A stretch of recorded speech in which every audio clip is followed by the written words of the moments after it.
nuance of life. Wouldn't you agree? Okay, now I can hear it. Hello, guys. Sorry about that. He who wishes to peer into the abyss needs simply to wander through Nodcry on a misty night.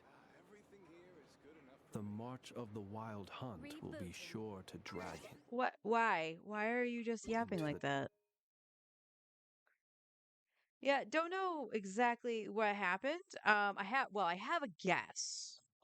Um, so when I'm actually like playing on the weekend and stuff like that and listen to music while I'm playing, I actually use my earbuds over my headset with the mic.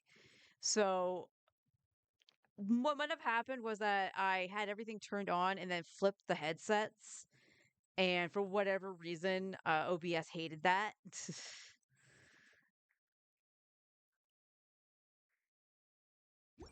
darkness. But now I can actually hear the game, so all good. How is everybody doing? Oh, right, I went on a little bit later. What do we got? 25 minutes? Easy.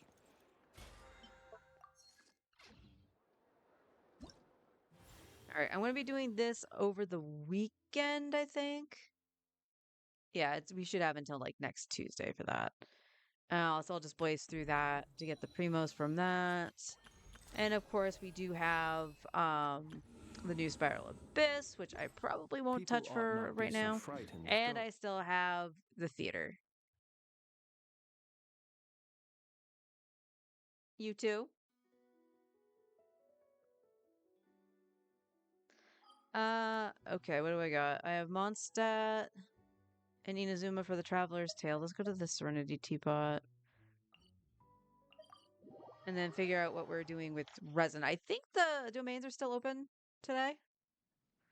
I think. All right, let's try to move this so my camera's tracking me somewhat properly. This realm is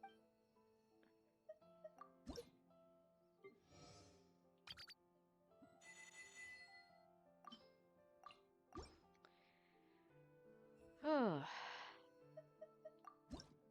right, grab our transient. if you ever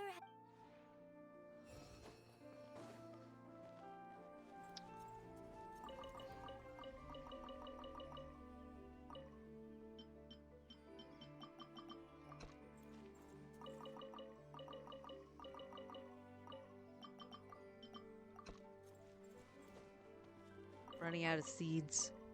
That's okay though. I am okay with that. My main doesn't even really do the planting anymore. Unless I absolutely need something. Alright, so let's just bang this out. Mondstadt.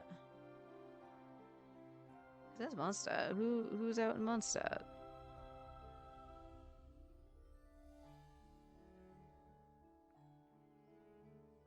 Oh.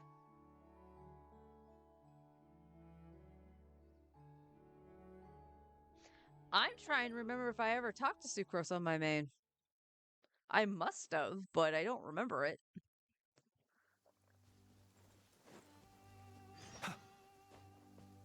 No. You can deal with your troubles. Oh, that's a long ledge. Okay, let's not waste my stamina.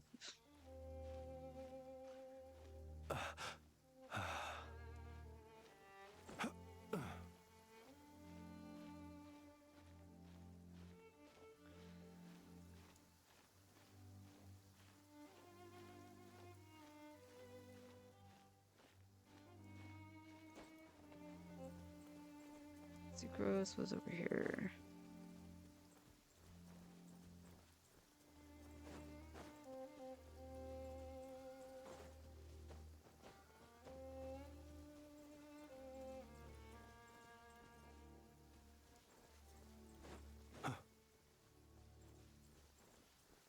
Okay. I sincerely don't remember her being up here.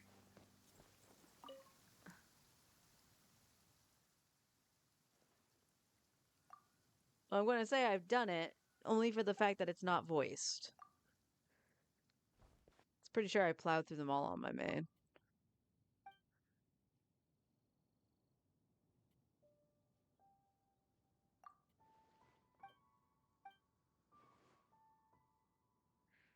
So how was everybody's weekend?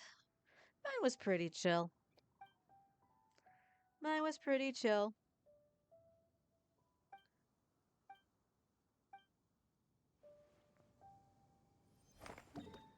Alright, and then the other one was in Inazuma. Oh, Kirara.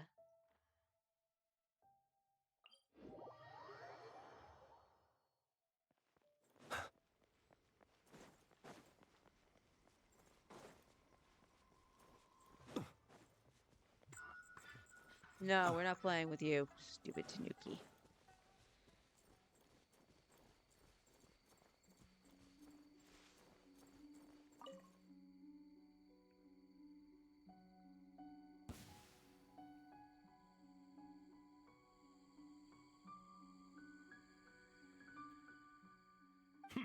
And here I thought you were a... Oh, the...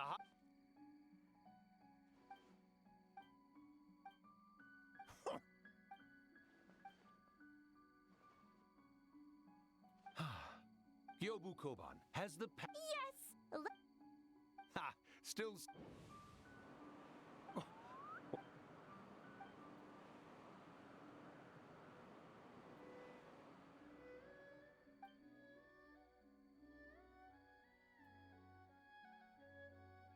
Click, click, click the button. Just go, dialogue, go.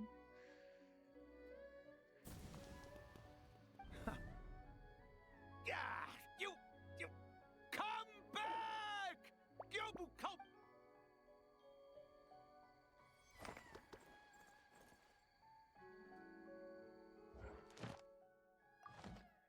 That's step 1. Step 2. Now let's go do our artifact route. And I gotta do the alt route. Because I went on yesterday. Very late. Well, not very. We're talking about like a couple hours, but still.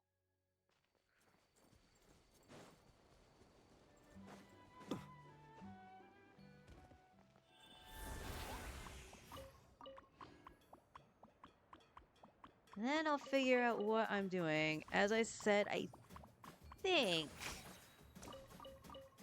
we still have today to get some like talent books. So if that's the case, we'll be doing a talent book run.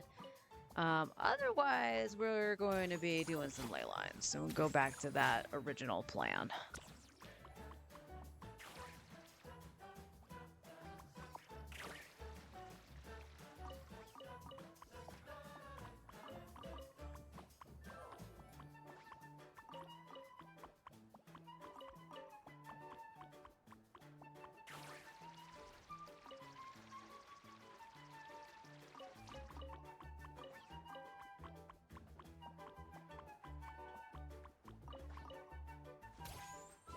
Ever wondered what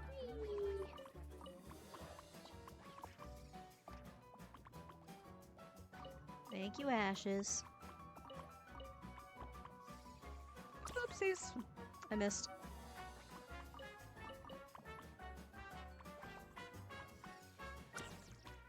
Wow. Okay, so I want to point out, like, I was down here and it told me I could collect. So they do kind of...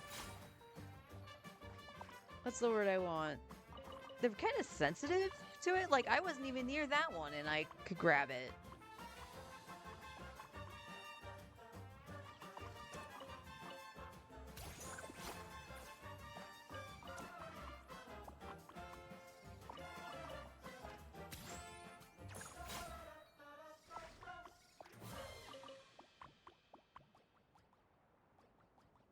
Ah!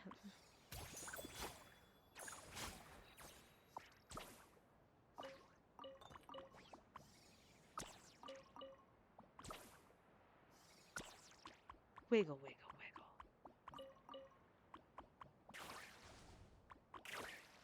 Run to the building. Wiggle, wiggle, wiggle.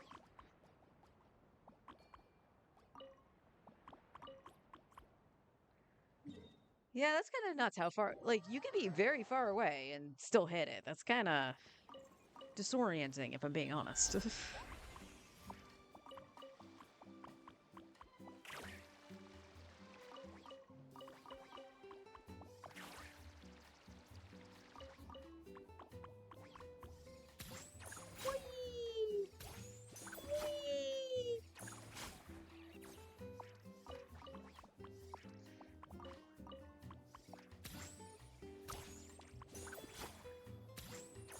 So what did everybody think of the Abyss?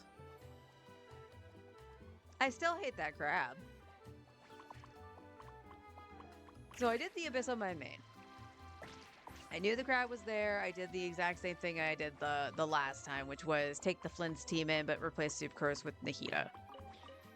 And yes, I do know that you can wait out for him to come down and then try to power through it, basically, and hope he doesn't, like, go up again, go up a second time. So you have to wait it out a second time, because it takes at least, like, God, I think it's like 30 seconds or something like that. It's incredibly long. Did I miss something? No, I got it. Okay. It's incredibly long for the time to wait. And my Flint's is decent. Don't get me wrong. My Flint's team is decent. But I don't think I'd be able to actually do the wait out and clear it in time.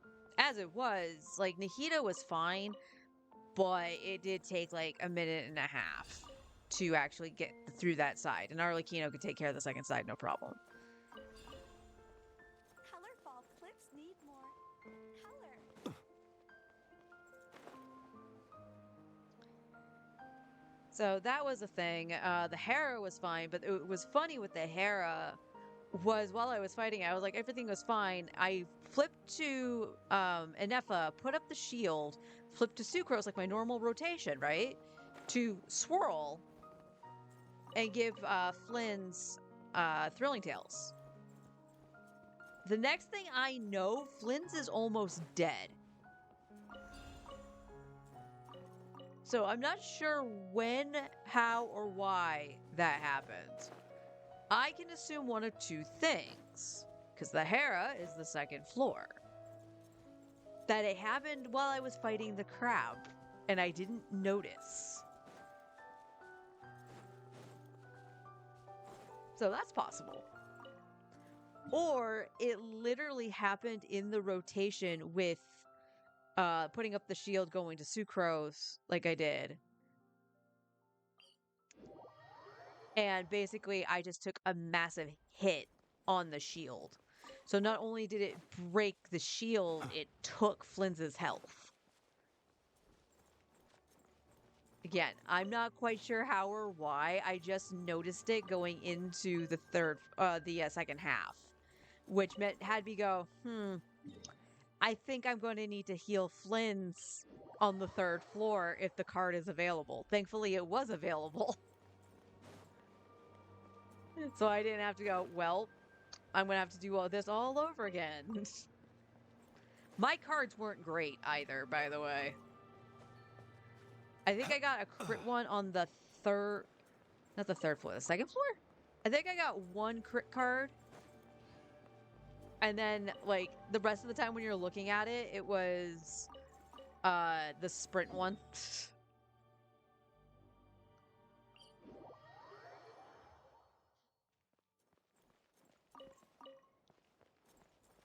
Was not terrific.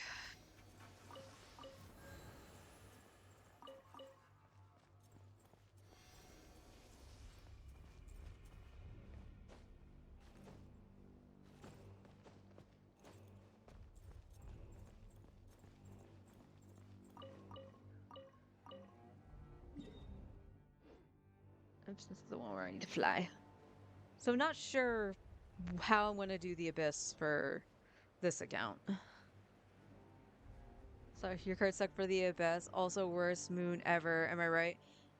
Yeah, I have to agree. The moon blessing is there for Arlecchino, and that's fine. But it literally is for Arlecchino, and that's it.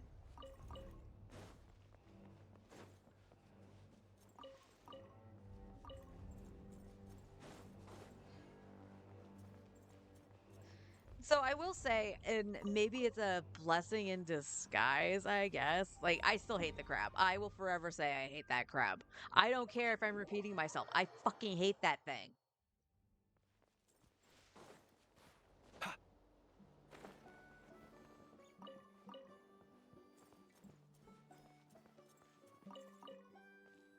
But it feels like because Arlecchino is on banner, she is an older DPS.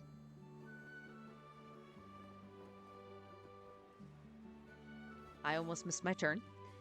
You know, because she is an older DPS, she's not going to scale to a lot of the newer stuff without high investment.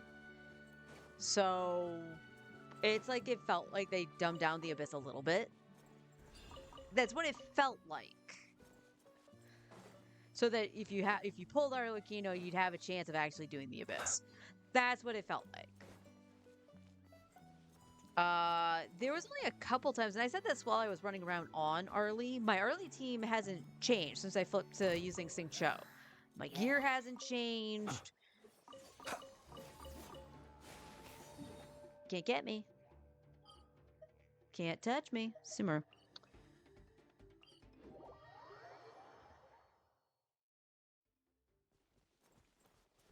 But like for some reason, I feel like my damage has gone down. Now, I know a little bit of that has to do with changing Arlie's headpiece, because she was on a crit damage headpiece. But she should be critting more, and I believe on an average she should be hitting like the 200k. But she's not. And it's kind of weird.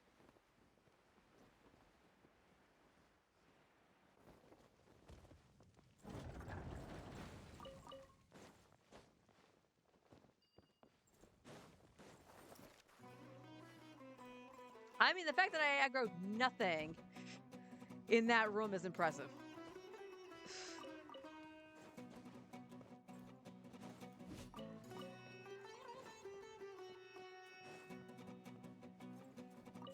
That's close enough.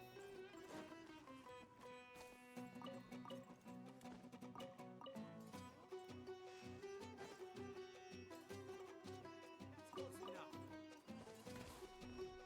Good job, Flintz. That's close enough. What the? Sure, I'd have never hit that cooking pot. What the heck? I think it's this over here. There are some ways to be cheeky with a... Oh, the Fontaine sword, yeah. But other than Arlie, Cloran, and Siegeween, are there any Bond of Life generators? Yeah.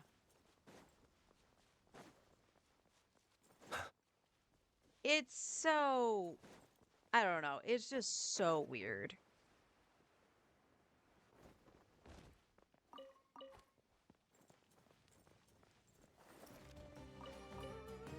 But, like, I'm kind of curious as to what we'll think of for this account, hun, because, again, like, it's like, well, you want to use the blessing a little bit, right? You'll want to use the pyro damage or whatever. So, to me, that would say to use a character like Chaska, because she can do pyro as well, because the way Chaska works. But at the same time, it's just like, I don't know. Chaska's been feeling like she's done nothing in terms of damage.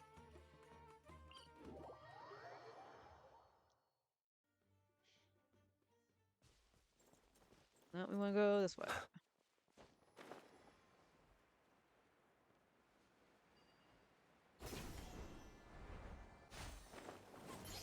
Like lamb to the slaughter.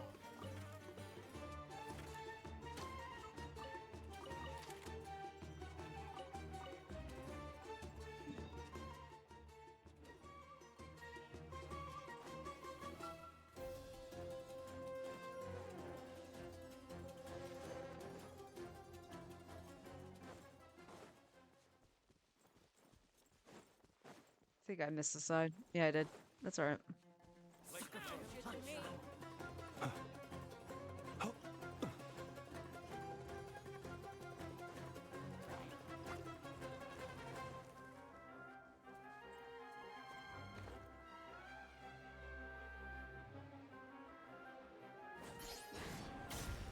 Oh, this is saying I'm done. lucky today. Okay, well, we'll go check with Mr. Boots. Mr. Boots, am I done?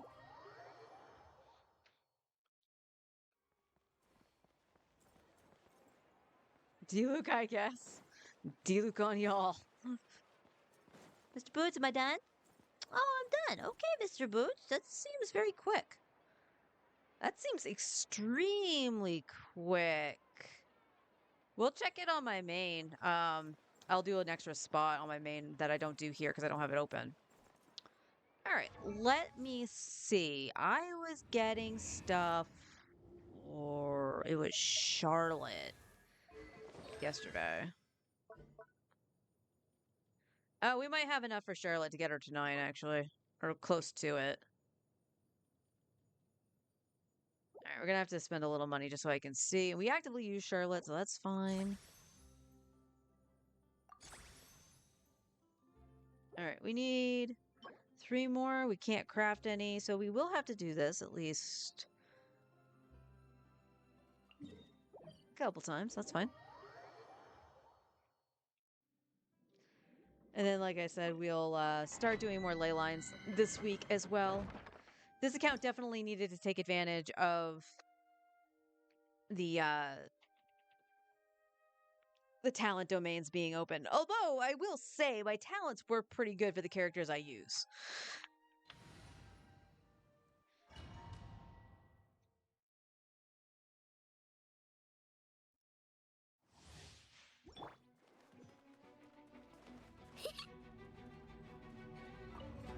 Look, a rainbow! Cleanup sequence initiated. Annihilation mode. Animal hypostasis emulation. Beware the creatures of the night. Close your eyes. Do you fear the dark?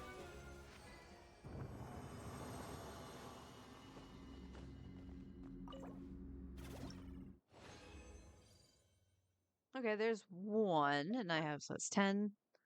Craft 2, I needed 12. We're done. Yippee!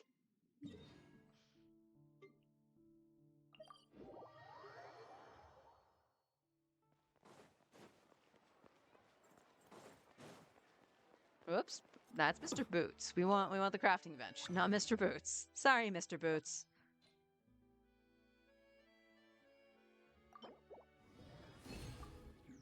Excellent. All right, I think that actually makes the Chaska team all set now.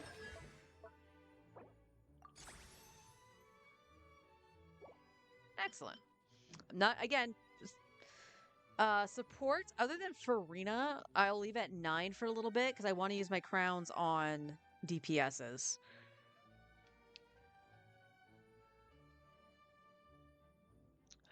Oh, that's good. Made up some sweet tea. Nice cold sweet tea.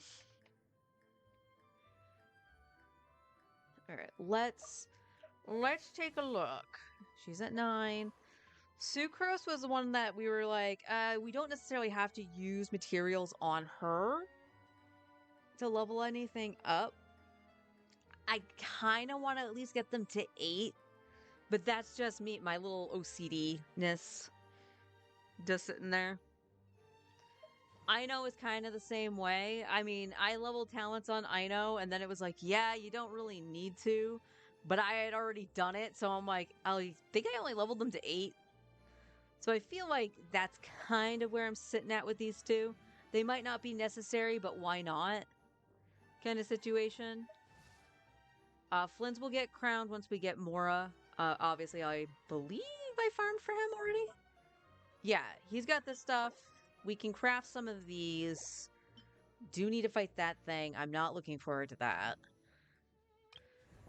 Shalonen's at 9. Chaska's double crowned. Kazuha. Kazuha is another one we just needed to get to 9, and then we just need one thing from Ajdaha. And then he's all Gucci. So Kazuha.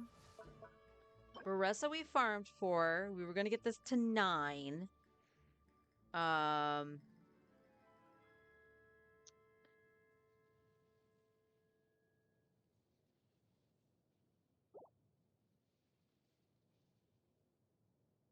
Okay, so we farmed that. It's going to get that to 9. Baiju's okay for right now because he's been benched. Though there's a part of me that sometimes wants to put him in instead of Sucrose for Flynn's. And it's just because of the situation I said on my main. I feel like I can handle it better on my main than I can on this account, but that might just be an illusion. That's fine. That's fine. Mona's fine. Dea is the interesting creature because she just needs the Scaramouche drops. And she's not DPSing really, so I don't necessarily need to level her burst. It was just getting leveled because I had the materials for it.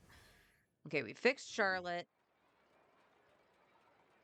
I somehow hit the circle button, and I'm not really sure how. We were down at Mika. Actually, Mika can stay where he's at. Kaya, we haven't really used. I still want to find a use for Kaya. I really do, because I love him. Both times I've started the game, he's been in my party, like, practically the entire time. Until I got, like, the better DPSs and stuff like that. But he was a part of the Blender team. You know what I mean? So I would love to find a use for him. If I had Malvika, he'd have a use.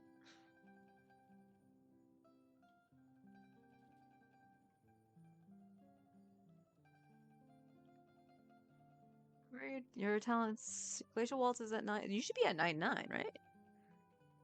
Oh no, that's level 8. Okay.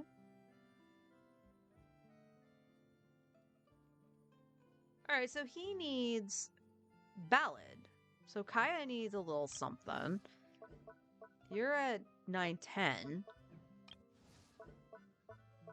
Yeah, you're at 9-9. You definitely have more than enough of that. Don't necessarily need to crown her burst or anything. Official's at 9-9. You're at 9-9. You're at 9-9. You're at 9-10. Okay, you're at 8-10, but you don't. Your skill doesn't really need to go up to 9. I probably will do it, but it doesn't need to be. Zhangling's good. Diluc is capped.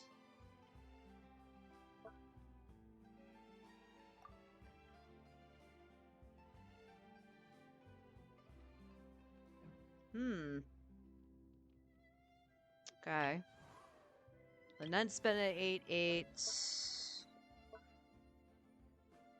You're at 6, and you just need Scaramouche.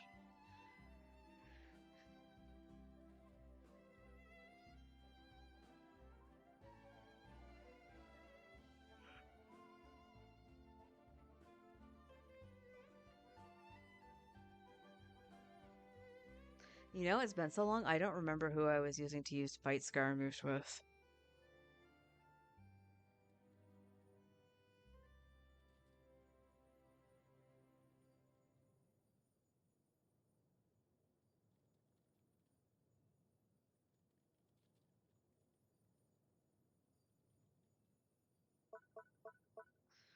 So Layla's another one. Beto's good.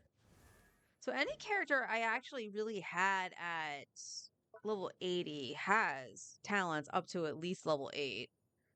Or in this case, level 7 for Diona. That's kind of weird that I would do that.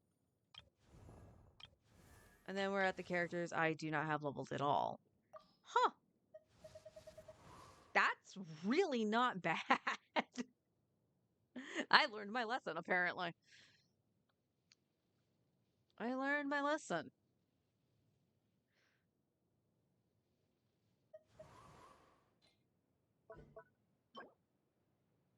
Craft 5, 2. Well, we could do that, I guess. Do it for Kazuha. Again, I don't... Team-wise, like, he's not in any teams right now.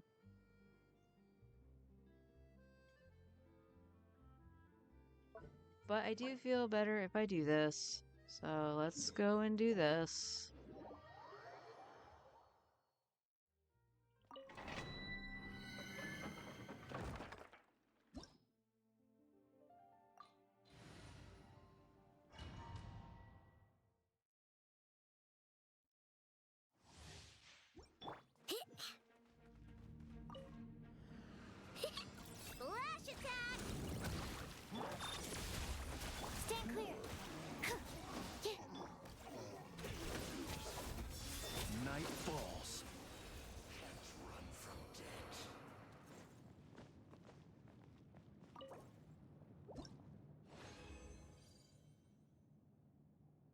I like that.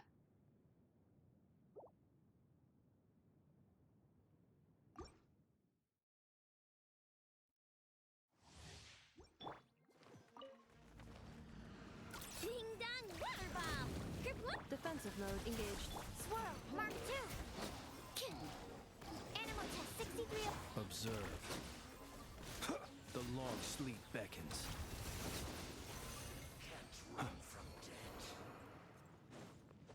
That's interesting. He was far back enough where he didn't get pulled in by Sucrose's burst. I like that. That's very nice. And last one. Flash attack. G1. Cleanup sequence initiated. The night cometh.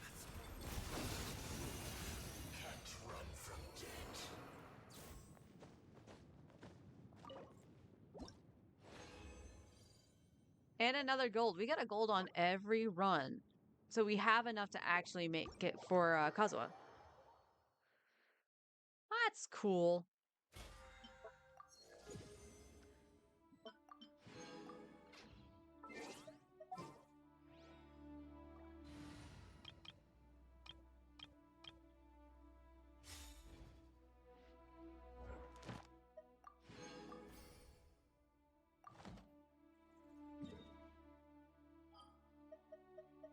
Not cry. Add Astra. Thank you for Add Astra. There we go. Aww. Close to a wish. I want to get the wish. We could put some stuff on the forge. If that doesn't give us anything with doing the cooking, then we'll grab these and definitely have it tomorrow. Do I have enough ore to put stuff on here is the question. Sort of. There. We'll do it that way. Want to make sure I have some of the crystal ore just in case. Oh, I can do this. Hang on. I'm not gonna go in, but I can grab the rewards that I can claim already. Think. You gotta play smart.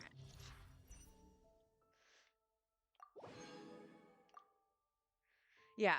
When the active character's bond of life value increases or decreases, a shockwave will be unleashed, dealing true damage. You want to know the funny thing? I didn't notice that one bit when I was playing Arlecchino.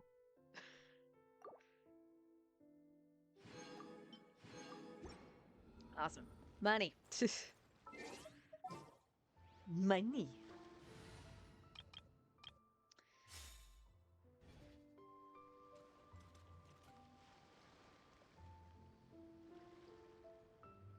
Okay, I'm starting to make sense of what my notes meant.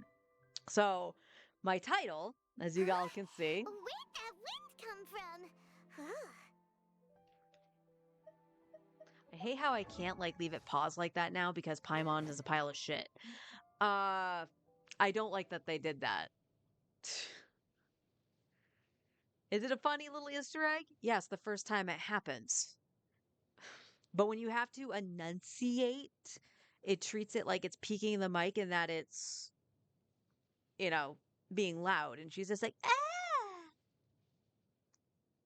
Anyway, I know why.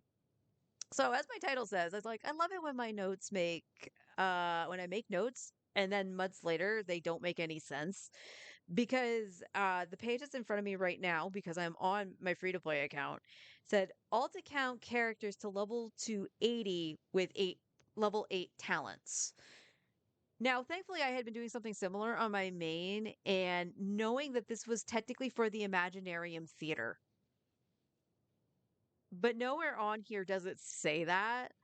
And then I'm like, okay, so I have just characters leveled, and I guess they're... Yeah, okay. So I have characters listed here. Cryo isn't labeled Cryo. So it just has listed Rosaria, Layla, and Chongyun, and then it goes Pyro, Yanfei, Gaming, and Toma, with their constellations next to it. So I was like, okay, I did separate these. I just didn't put Cryo up there. Fine. I was like, all right. There's numbers listed on some of the characters with them highlighted in green. Now I remember doing the green because I have to use a green like pale marker that's a highlightish color because I couldn't find my other highlighter that wasn't blue and I didn't want to mix the lists up if I wasn't reading properly. So I was like, all right. Well, what the frick do the numbers mean? And then I turn it over and I was like, Team 4's listed. And I was like, okay, this is showing the newer Mualani team I made. Putting in Shilonin and Dea and Zhang Ling. And I was like, okay, but why is that listed over here? Clearly, I didn't have enough space on the other page. But I'm like, that doesn't make much sense. All right. Down below it, it tells me what the highlighted green means. Priority to level. So in the whole list, with my cryo characters, Rosaria, Layla, and Chongyun, I have Layla highlighted. I was like, oh, that makes sense. She's a shielder. And then down on the pyro, it's Gaming. Because I didn't have a pyro DPS. That's why that was listed. And then Animo, I had all the characters as Sucrose, so I was just like, all right, I'll take my pink pen, check that off because she's already leveled because I had a level her for Flynn's. And then in highlighted, but the number is crossed out and there's a star next to it, but there's nothing that tells me what the star means, and that was Jean. And then Geo was Kachina with a number 4. So I think the numbers were the priority to level them. So Layla first, then Gaming, then I guess 3 was Jean, but she's crossed out now, and I don't know why.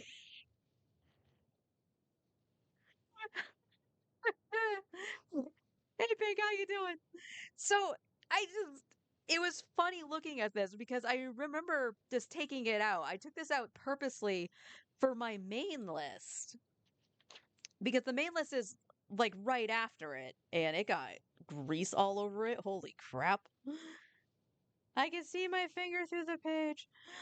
But this one, so my main account one goes main account characters to level 280 for Imaginarium Theater. So I know what I was doing. I separated it properly with elements for who I had. So, like, for an example, Cloud Retainer was already level 80, but I put her on the list in there just to go, yes, she is 80. She is done for what I need her for. On the back, after all my elements are listed, I have what the highlighted part means, which means it has their talents leveled to level 8. And then I wrote down yesterday, this is for both lists here, or more specifically the alt list, that the pink check mark meant that they were already done. Because now I am so confused at what the other list was for.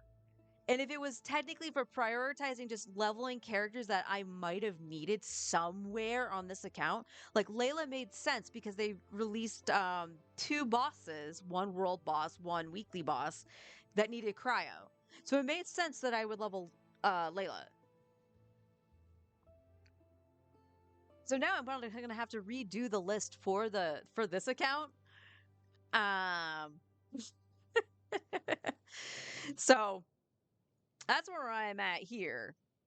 So let's just take a quick gander. I might actually hang on. I'm curious. That was me listing stuff I needed to grab. That's fine. That was the original. I found the original team list. That's not working.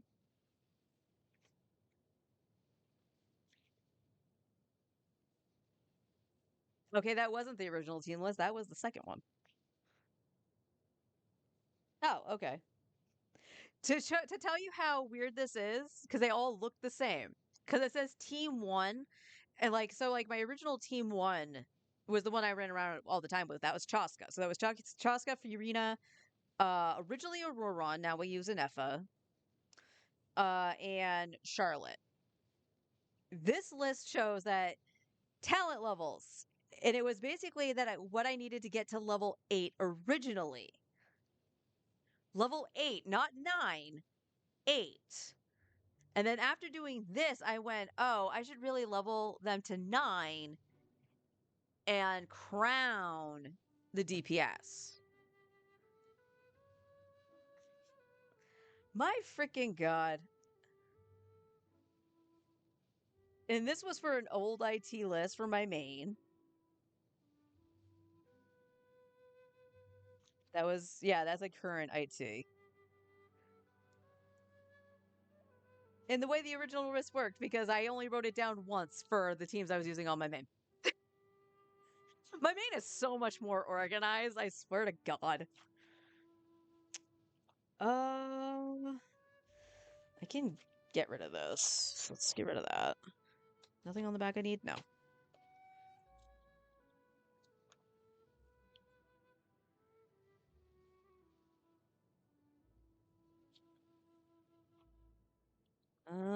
Don't need that. Okay, do need this. This was a list I made not too long ago. I technically don't need that. I made something on PC for that.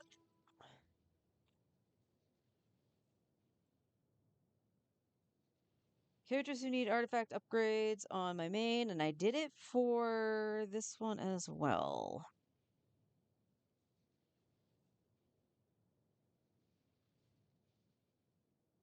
Oh, that is Feather. I was going to wonder why I wrote down Xingqiu and then wrote down father next to it with a question mark. That most certainly would be a question mark. I missed a letter. It's Feather.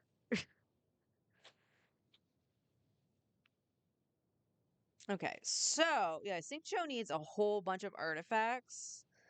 So once we actually get some like Mora and other situated stuff, we'll have to farm some emblem for Xingqiu. Everyone else for the most part is fine, and it's everything we can this is more specifically to the Flynn's team.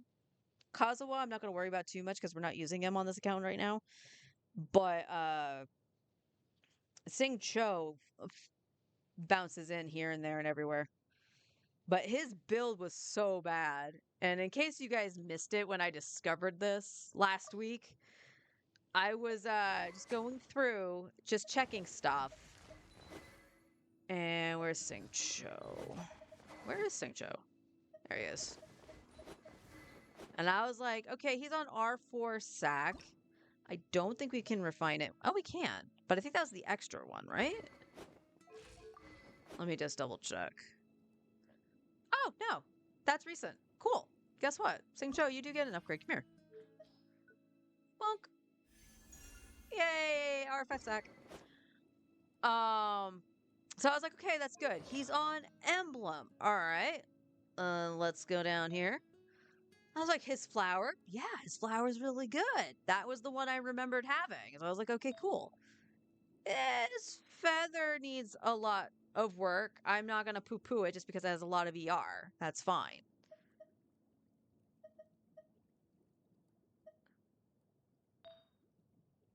He has an attack stance with a lot of ER and crit rate. Again, not going to totally poo-poo it. And it is only level 16. So, okay, that's fine. It's whatever. Could give him that if I want more crit damage. Offset Hydro, that's fine. That was like Furina's old cup. It was this. I forgot I had him on an attack circlet because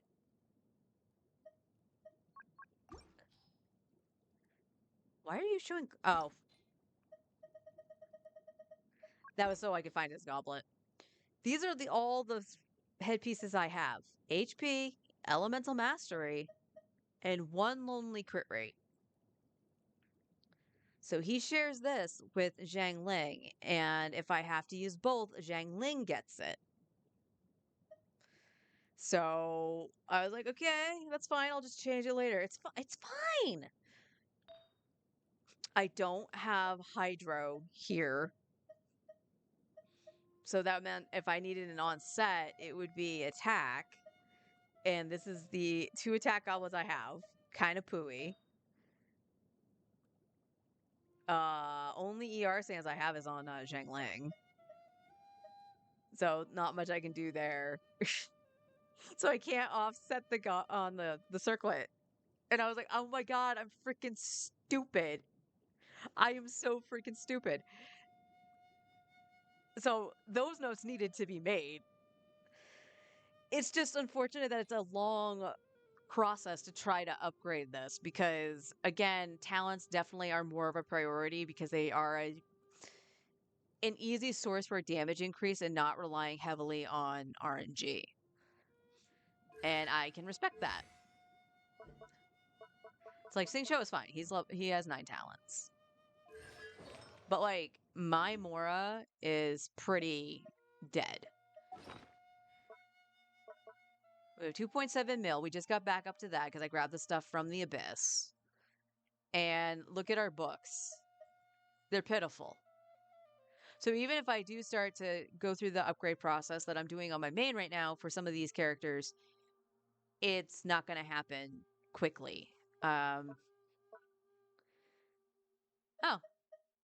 Well, I guess I'm doing that tomorrow.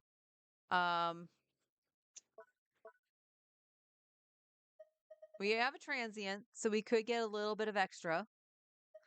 And we have 15 fragiles. Now, here's the thing. I could dump, like, say 5 of them right now to get a little Mora or a little extra something of that I need.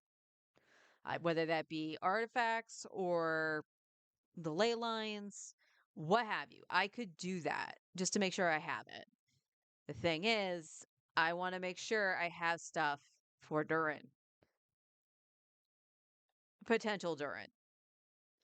Because, as you can see, I only have 1,300 Primos. Honestly, I should actually just cash in the Primos to the actual Fates. So I'm not tempted to, like, swipe them or anything. But, I'm on a 50-50. We're far into pity, because I just used everything I had to try to get Aino, after getting Flynn's. So, we're pretty far in, but on the 50-50. However, this account has been on quite the up and down losing streak, which is what makes me question capturing Radiance. Now let's open these. Oh my god. Oops. Oh, that's a billet. Nope. Nope. Unfortunate.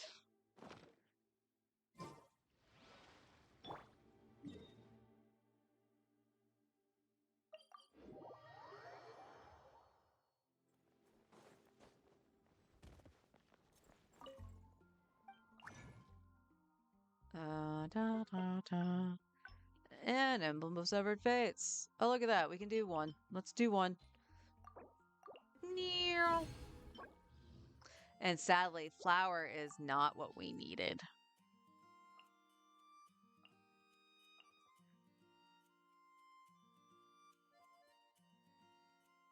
Why are you locked? Like, Flowers of Paradise Lost I can kind of get. Because I don't have a lot of those. Elemental Goblets made sense. That doesn't make sense.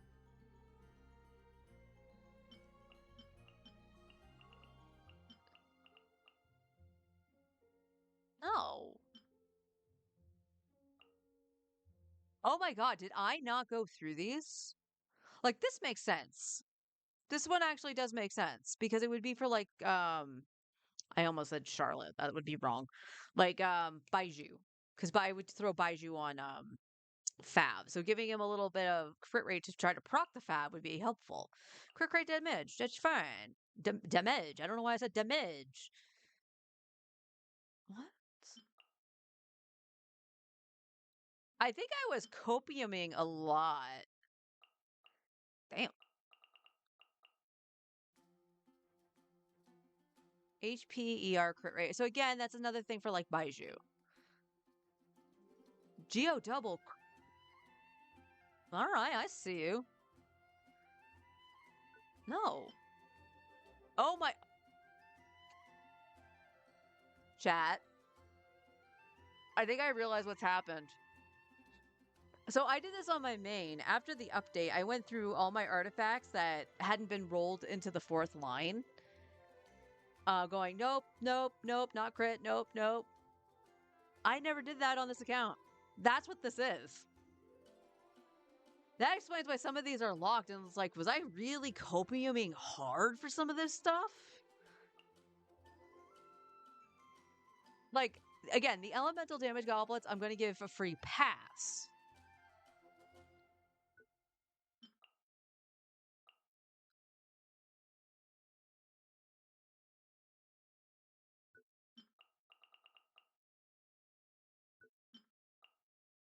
Double crit. Crit rate ER. Actually, that could be a good Shalonen piece. I'm going to leave it. No ER here, but same thing with that.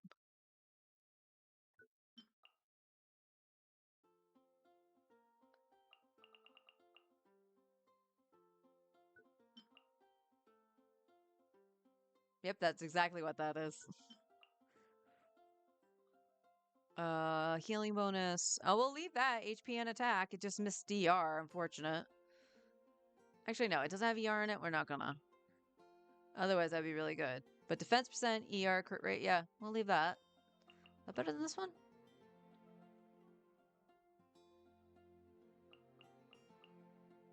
It's the same piece, Your Honor. So again, that could be something that can go on Shalonen.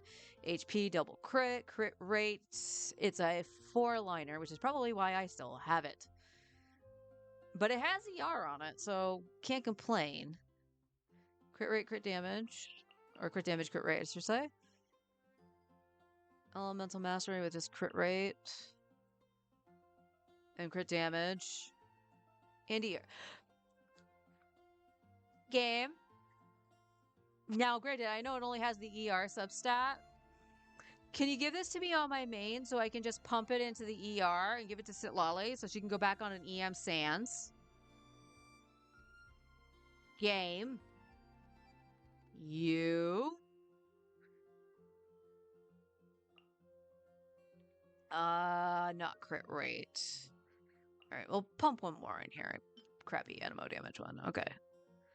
I'll have to take more time to actually go through those. But that's what ended up happening. I didn't realize I hadn't done that yet.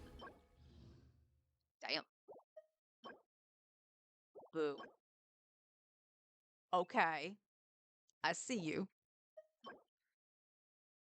Nope.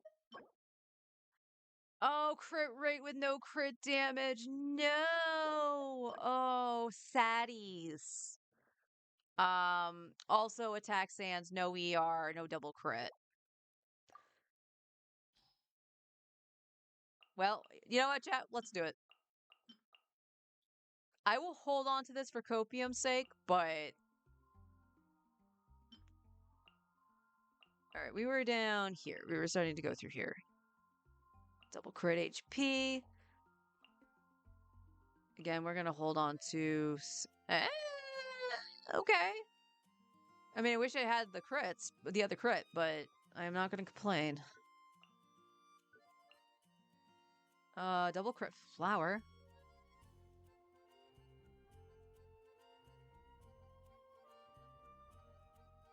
What?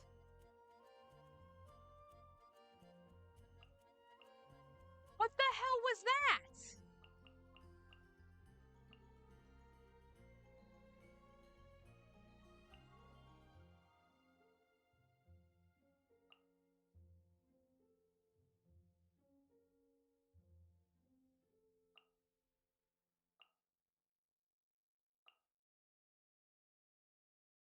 Oh, we got a 4-liner double crit. 2 flats, though. Again, same piece. Her Electro's already pretty good on set, but again, I'm gonna hold on to a lot of those. That's not.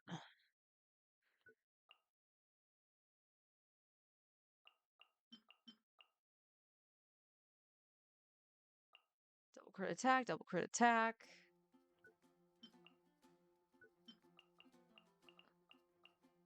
Ooh, double crit.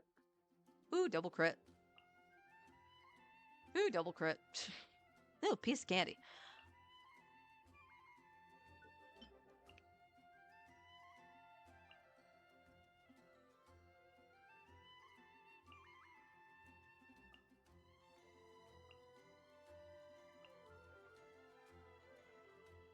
Okay, another.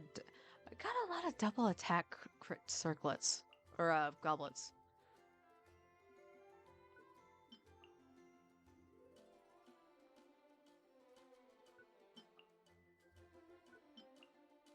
Don't have Skirk, so I don't really have to worry about this. Ah, double crit. All right.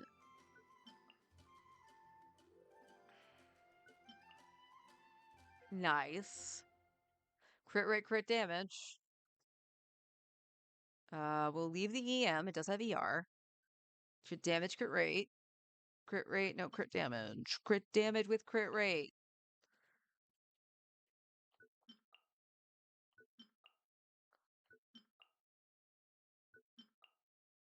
Both crits, alright. Both crits again. And game, why couldn't you give me this on my main for, you know, the account I actually have Skirk on? Bad game. Bad.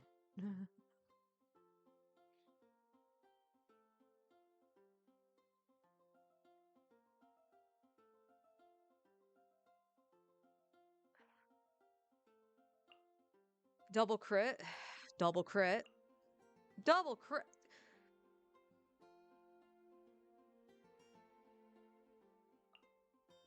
I feel like I'm almost stupid not to go for Skirk when she reruns.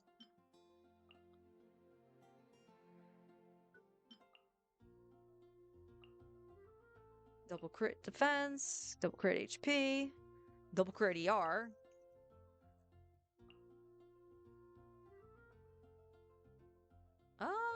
I think my Flans actually has a better one right now, but I'll hold on to that. Damn.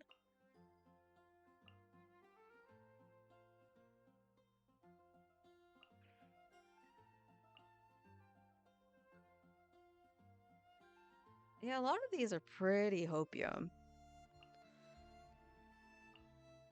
Seriously, why?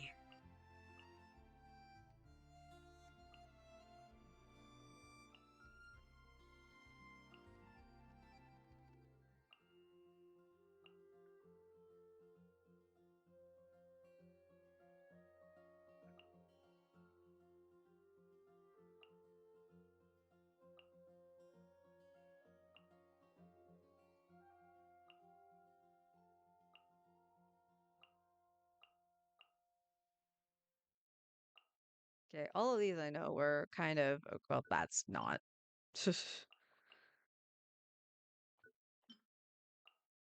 Double crit, double crit, double crit.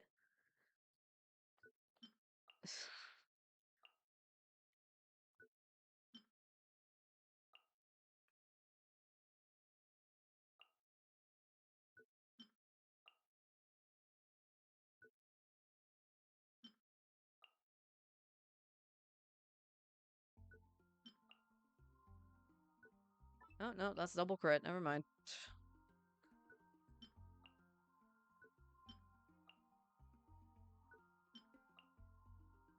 Crit.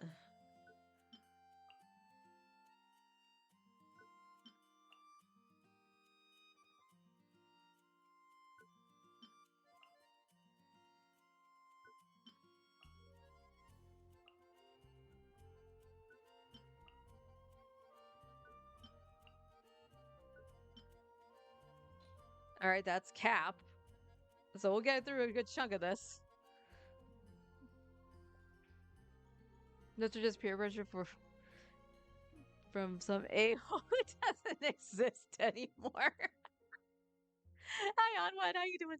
But notes help me, because I am dumb and I forget things.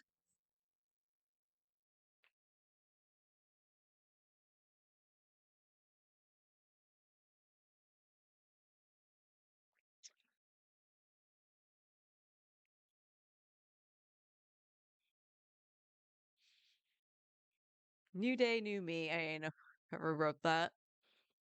Who did say that? Because it might be a new day, but I'm still the same. How do I? Just strongbox.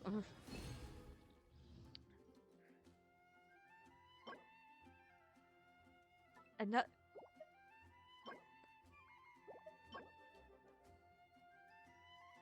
It's not as good as Zhangling's, because Zhangling actually has a really good one. But that's 3 out of the 4 stats she needs. I could level this and take the headpiece off.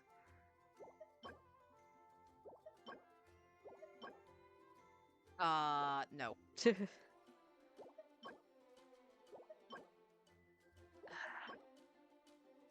I mean, feathers are useless for Xingqiu, but HP game. Why you do that to me?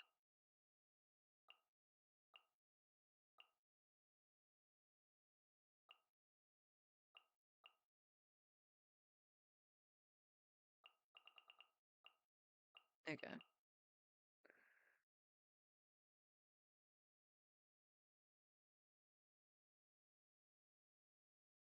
It will be for someone. I'm pretty much not getting rid of a lot of the elemental goblets on the free-to-play account just because I've gotten so few of them.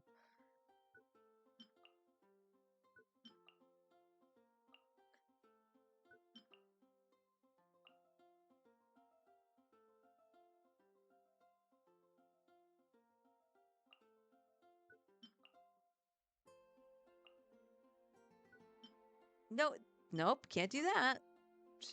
Double crit on defense, double crit on HP. Where are all those HP stands on my main for Nouvelette? Hello?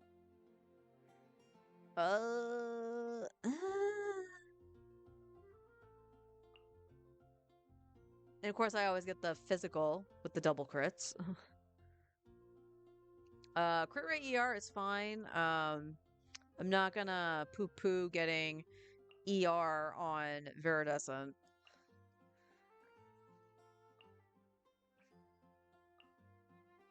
So, like, even though this is kind of crap for Viridescent, I'm holding on to it because it's double crit and somebody could use it. Crit rate, crit damage. Love it. I have 2 of them. Cool. ER is fine. Double crit. Okay. Double crit ER.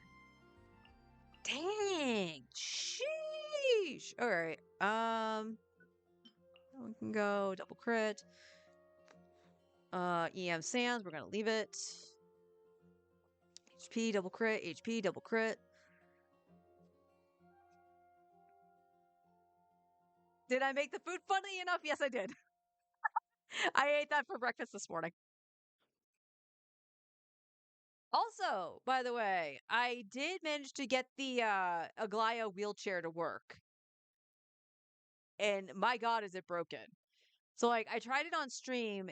I guess I didn't get a couple things to make it actually function.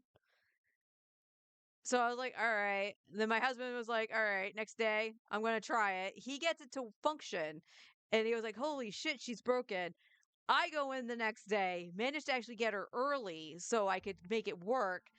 Got enough stuff to throw onto Anaxa as well. So they're just totally double teaming shit. It was great.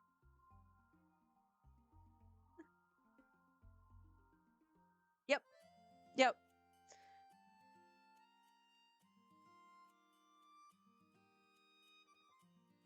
The boots are incredibly broken. I was dipping around in it yesterday after doing that run with Aglaya and Anaxa. And I was like, well, who else can we throw the boots on to see what happens? And Mighty was tearing shit up. That was great.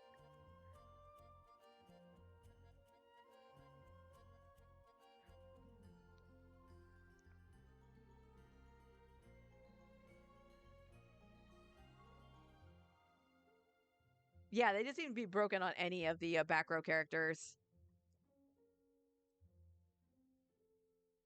Dang, That's a lot. That's a lot of damage. And the funny thing is, the higher you go in the difficulty, the doesn't matter the number. It's so cool to see the number, but it's like just tickling them. It's not really doing much of anything.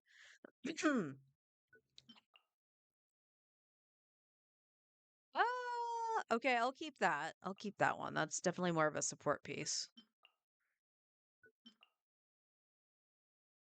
Double crit on Animo. Less useful.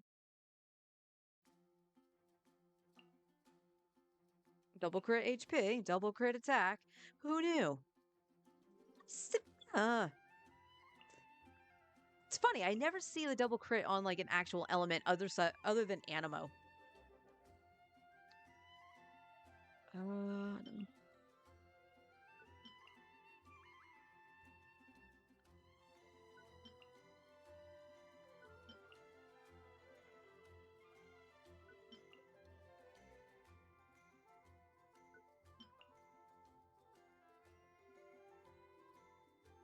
I did. I did. It was just simple with rice and the cream corn, and I put some chipotle seasonings in it. Definitely is keeping me full. Don't get me wrong, I'll still want to make up my soup or something for lunch, but definitely keeps me full in the morning. So it's something I gotta take into consideration.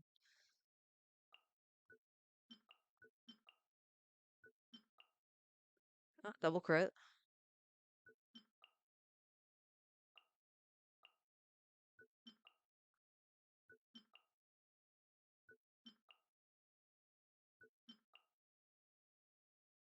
Oh, I'm gonna keep that. That's actually pretty good.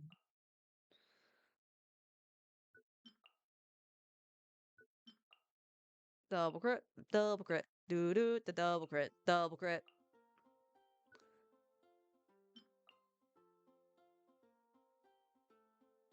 Oh, those. No, we're gonna go shopping today, so I'll pick up the stuff for it. It was what? Pasta, bacon, yogurt, and cottage cheese?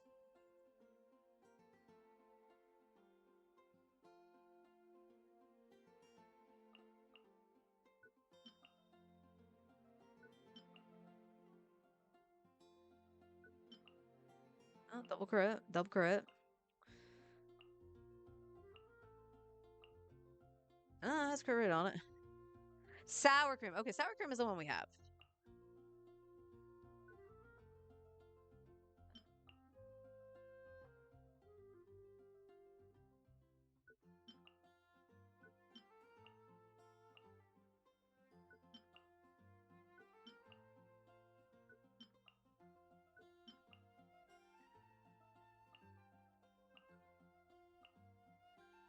Double crit HP.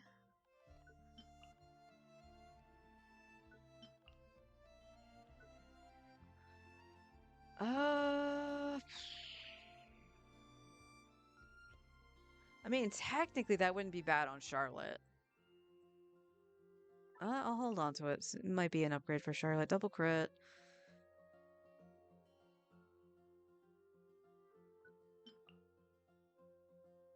Double crit ER attack. Jeez.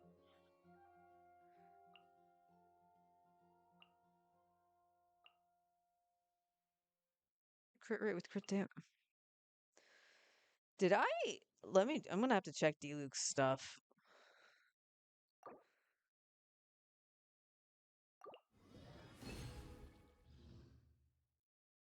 You don't need yogurt. It was sour cream. Okay, so sour cream, cottage cheese, bacon, and the pasta. I don't know why I was thinking yogurt. What the heck was using yogurt? Definitely was a recipe I saw recently. Okay. All right. Not as good as... Again, it's the situation with Zhang Lang's. Not as good as the one he's got, but it's on set. Okay, I'll take crit damage over crit rate. That's fine. EM with ER. That's good. So, all right. All right. Oh, we roll on that. Attack. Damn it. Okay. All right. Let's see you.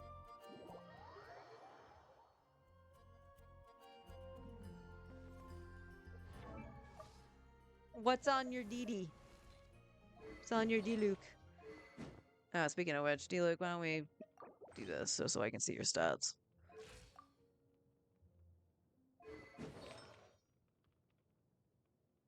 You're on 2-piece. Okay.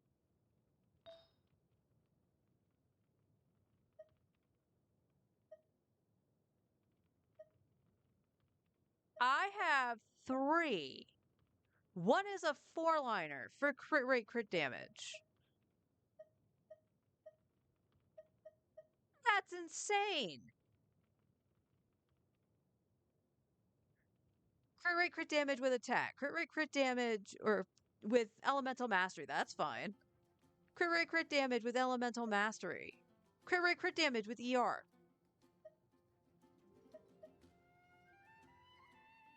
That's nutty. This was, I think, the Crimson Flame I had him on. And then I rolled that, and that's just probably like the highest crit damage thing I have. No, I take that back. This is the highest crit damage thing I have. What the frick?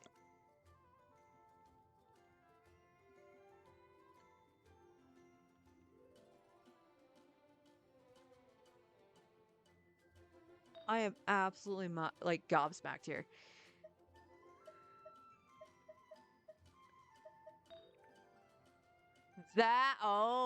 Okay.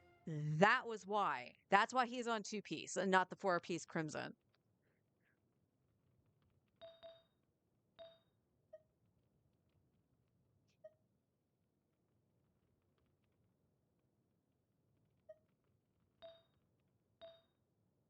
Because I don't have a Sans. But that was why. And that's what he's that's what he's at. I mean, that's really not that bad. I think he needs more ER, but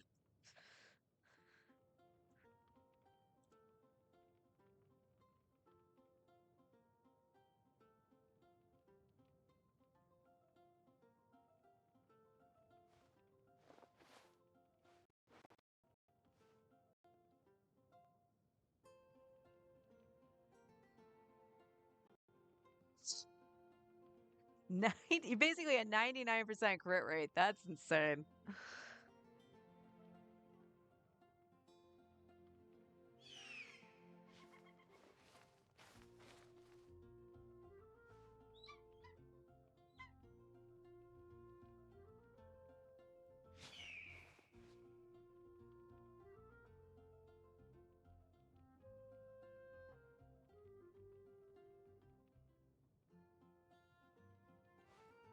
Okay.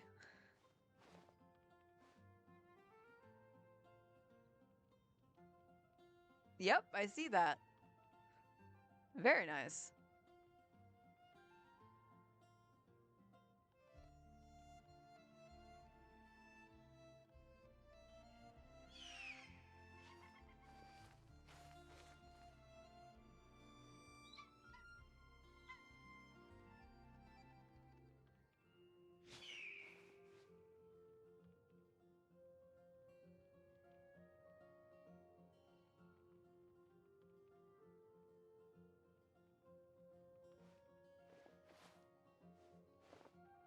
That's a quick turnaround.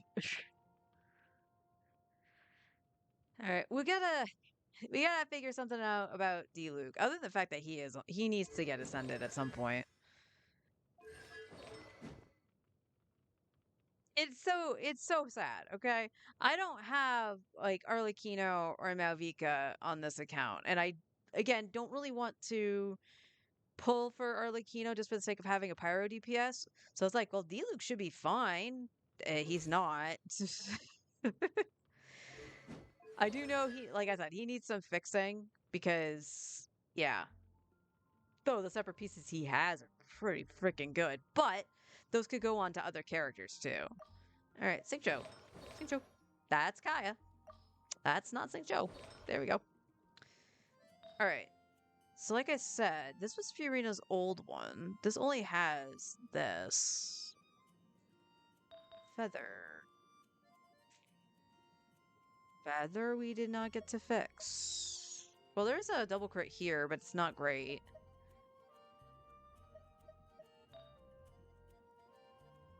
And then I don't really want to change his flower. His flower is really good. We did not get another attack sans. So we would have to go... We do have a crit rate with nothing.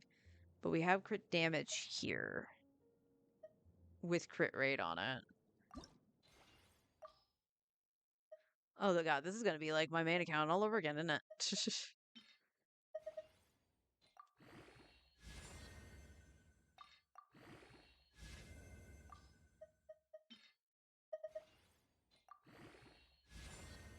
Nope, that's not what we want, game.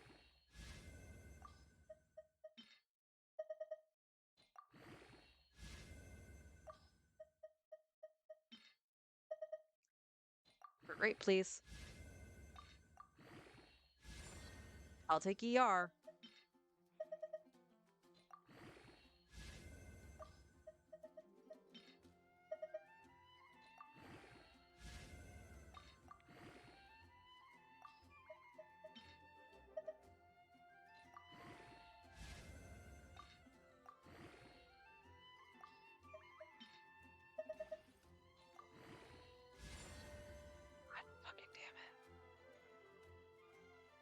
I hate that so freaking much.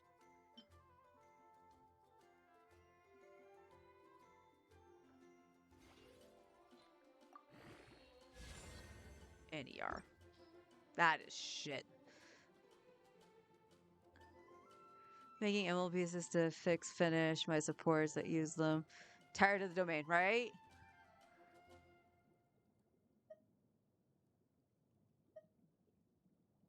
I mean, technically, like, he just loses the attack. That's it. He gets a little bit more crit rate and he gets ER. Here, take that. It's pooey.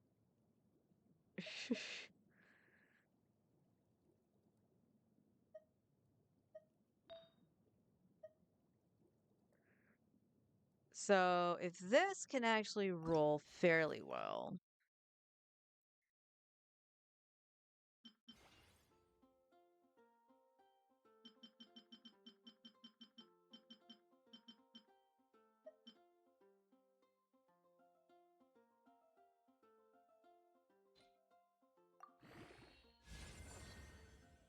Of course you did. Of course you did.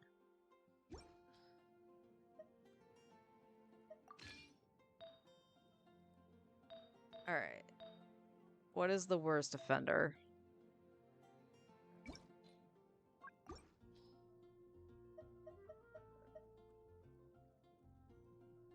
Funnily enough, I believe this is his attack stance for Noblesse.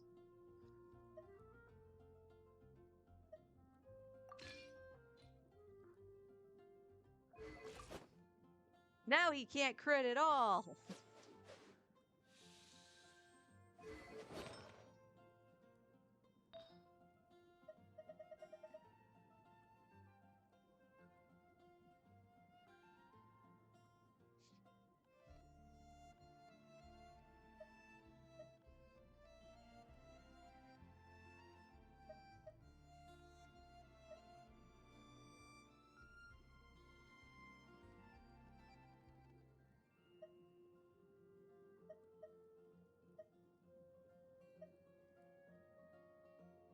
Oh, that was Tighnari's.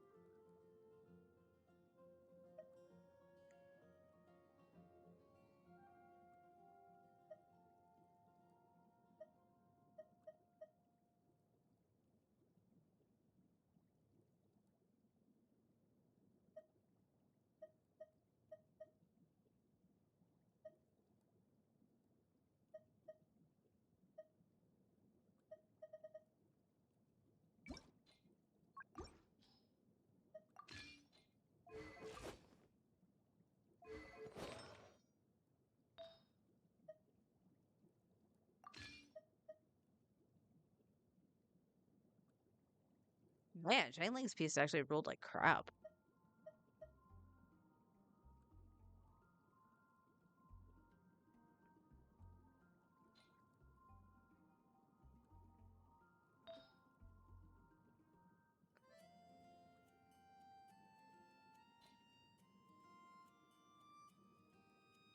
Alright, well, I guess that'll fix Xingqiu for a little bit.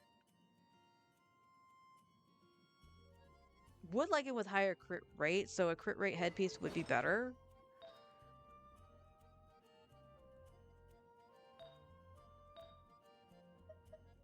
I mean, that wasn't even finished leveling. Why would I want to do that? For completion's sake, let's just finish leveling this. Crit rate? Yar!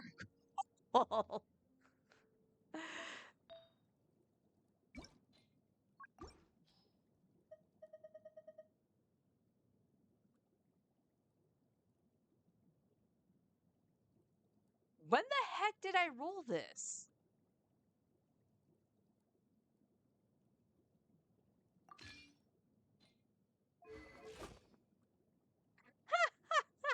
You can't win, Xingqiu. He just can't win. Like, that crit damage is abysmal. And that's the highest crit rate crit damage one I have.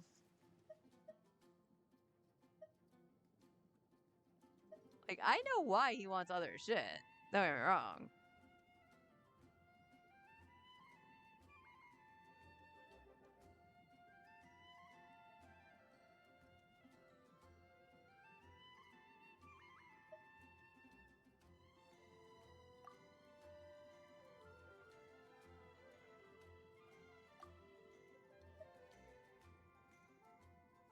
That's so funny.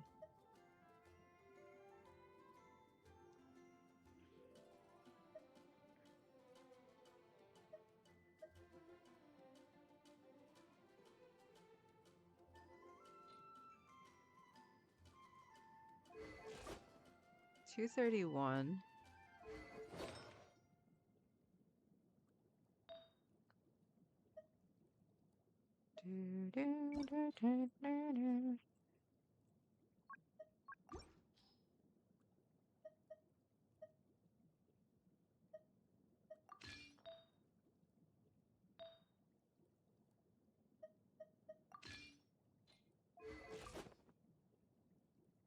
He gains 3 more ER and loses so much crit rate. That's nuts. That's absolutely nuts.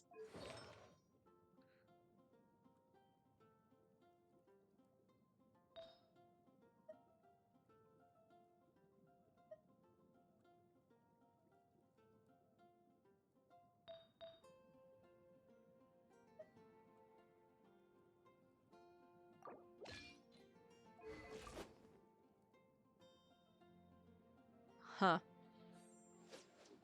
I don't think, like, outside of getting perfect stuff, I don't think there's really any fixing that.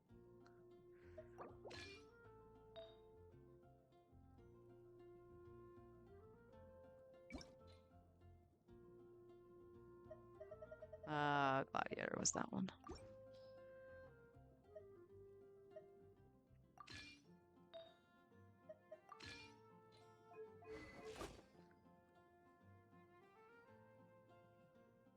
All right. That's a thing. All right, let me flip over to my main because we were supposed to do the rest of that story for the event. So we'll finish that really quick, do the dailies, and then go into Star Rail. So I'll be right back. Ancient alchemy truly is fascinating.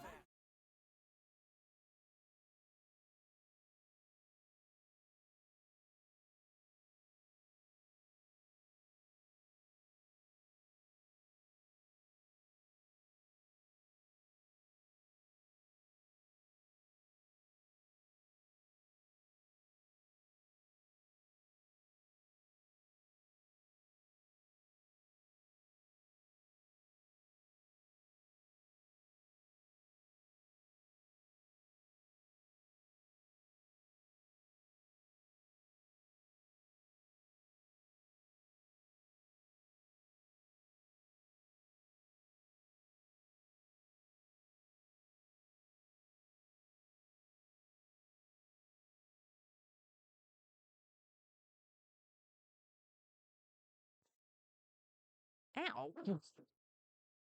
My wrist just snapped. All right, so at the very least, Cho on that account has been modified a little bit. I still think we just need to get a better feather, and that'll fix it. Crit rate circlet would be best. So if I can get a better circlet on set, it would be good because that's the attack sands on Noblesse isn't bad at all.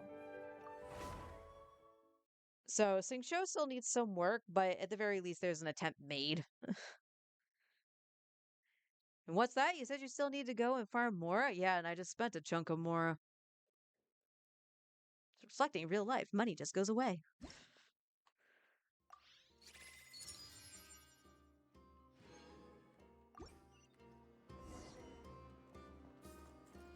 Add Astra.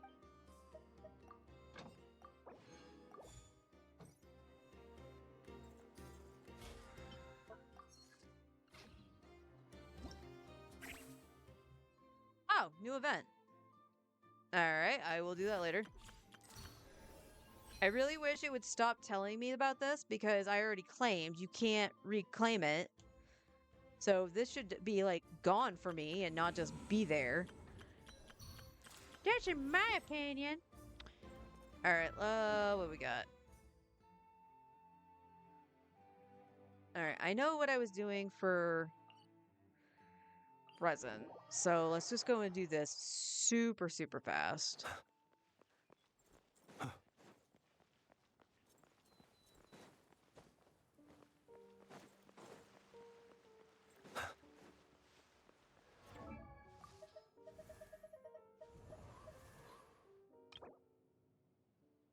Okay, I have 11 of 26.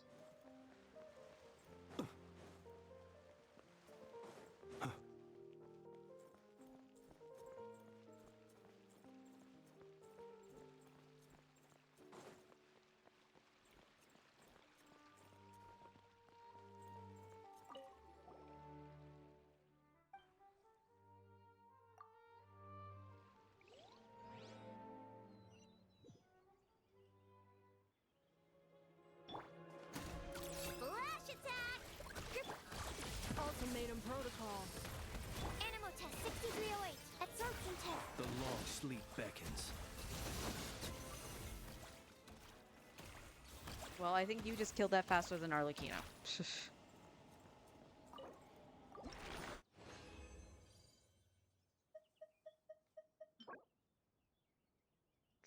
So I need 12 more. All right.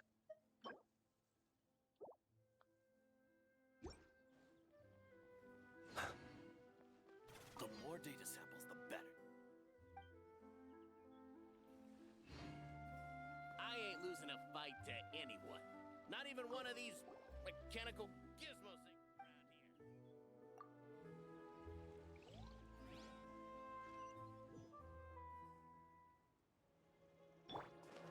Ding dong water bomb. G1. Installation chamber. Stand clear. Beware the creatures of the night.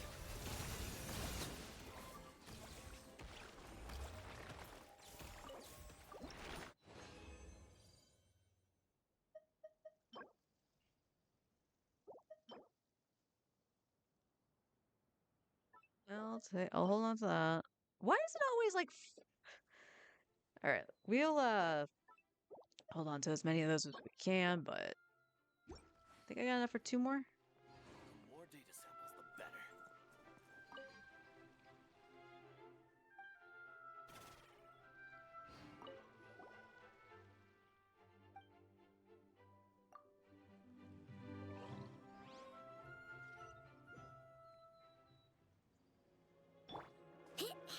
Flash attack! Defensive mode engaged. Preparing for dust up. Absorption test. Stand clear. The long sleep beckons.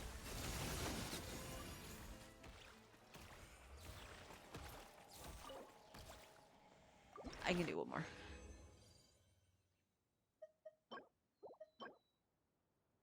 Nah, no crit. All right. Well, one more tomorrow, and then I have enough to bring Lynette to 80, which is what I want, and then we'll pick another character.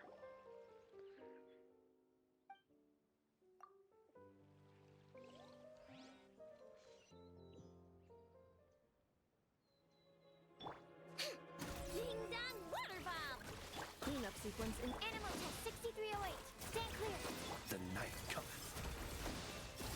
Close your eyes. Be silent.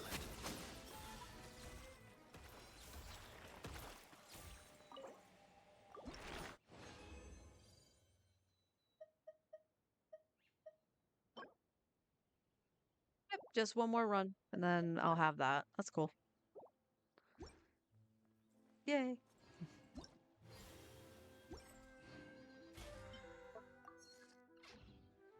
Alright, let's go try to close out the story in Sumeru.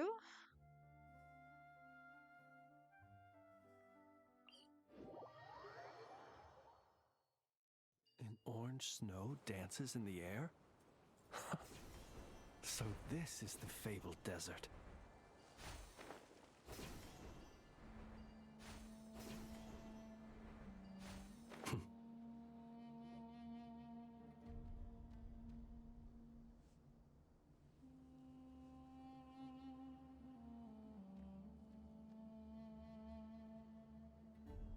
Looking at the map, we should be getting close.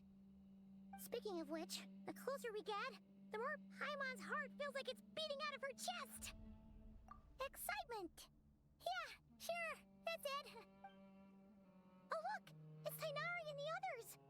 Everyone's here bright and early. Yeah, the desert's a pretty harsh environment. Better to travel at night and beat the heat. Hey everyone, we're here. Ah, right on time. You don't need to worry about me. It's not too hot yet, and I'm properly hydrated. All right, we're just waiting on the two people Miss Layla mentioned, and then we'll be set. He's staying behind. If we don't make it back after a certain time, he'll be in charge of rescue operations. You can count on me. Nice! You thought of everything! Oh, and Cyrus said he'll be in Aru Village, so he's also available if we need help. Haha! Amazing! Having people to watch our back is making Paimon a lot less nervous. Yeah, I did. After hearing about what happened, my advisor gave me some time off to rest. So, my studies are on hold for now. Then, does your advisor know you're back in the desert to investigate? Yes, but I was only allowed to come after I mentioned that General Mahamatra would be there too. Haha! Quite the reputation you've got there, Sino. Something wrong? You haven't said a word this whole time. Are you in a bad mood or something? No. Being skilled with words also means being a good listener. I'm just reflecting on what you're saying. Alhaitham! Kaveh! Ha! Over here! That was I'm going to stop him from making a joke, Darn it. wasn't it? I was just setting up a brilliant... Yep. Yeah. I'm sure you'll find another chance. The important thing is, our scribe and our renowned architect are here at last. High praise. Give me a second, because I changed the volume, didn't I? I did. Boop. Change the volume for Starville. But wait, why am I renowned and not him? He's just as famous as Sino, Dia, or Nilu. I mean, shouldn't you be happy they're not recognizing Alhaitham? That just means your level of fame is even greater. How could a lowly scribe hold a candle to you? Lowly scribe? Please. All those strings you pulled to get those new books from the House of Dana? What do you call that? What did... Okay. Borrowing. Anyone with an employee ID can do it. Uh-huh, yeah. The House of Dana bends over backwards for just anyone, does it? Send a report to Lesser Lord Kusanali then. Let her know someone at the Academia is abusing their position. Hey! I never said abusing! There we go. Impressive verbal sparring, as always. fighting. Just say the words, Zethos, fighting. Beep, beep, boop. Oh, hello to you too, Marak. Well, looks like your assistant is raring to go, Kaveh.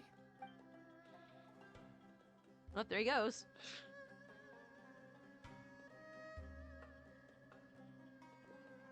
So, I say we get this show on the road. No sense delaying the inevitable. No need. We're in this together, remember? Sure. This is the entrance, yeah?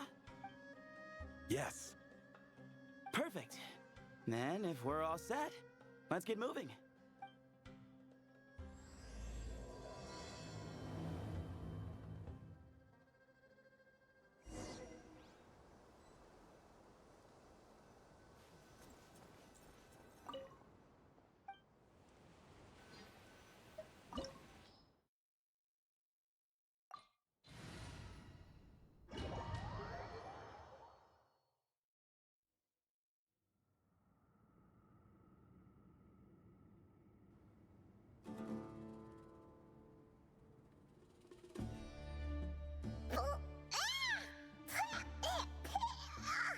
Paimon's mouth is full of sand! Ugh.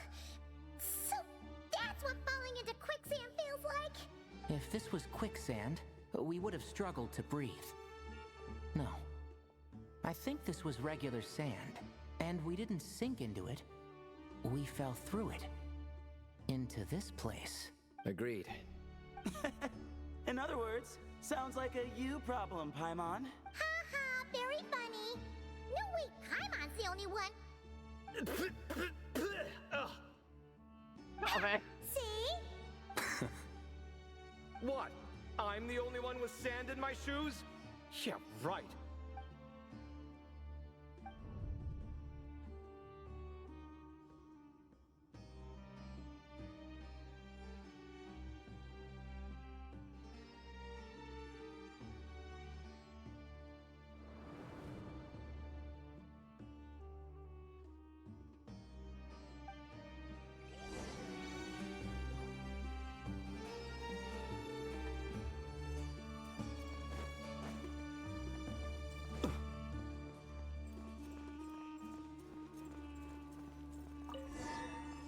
Open the door. Beep. Okay, looks like we need to go straight ahead. Is there anything over here? I'm guessing no.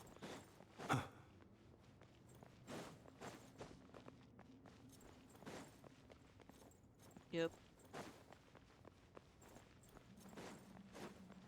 Oh, there are monsters here? Sure didn't say anything about that. Probably means he didn't run into any. Because we're just unlucky. Not the best sign of what's to come. He'll be fine. Let's just use up all our bad luck, and we'll be golden.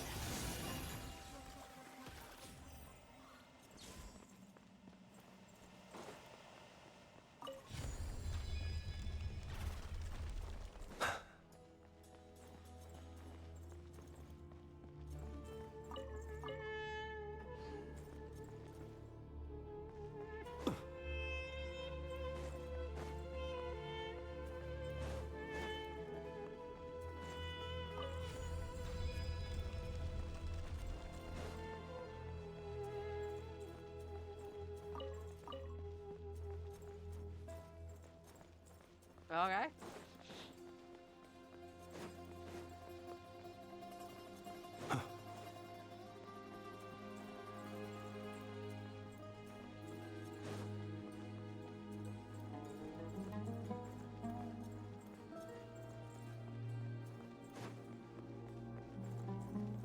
Doesn't look like anything around. Okay. Paimon, what were you doing?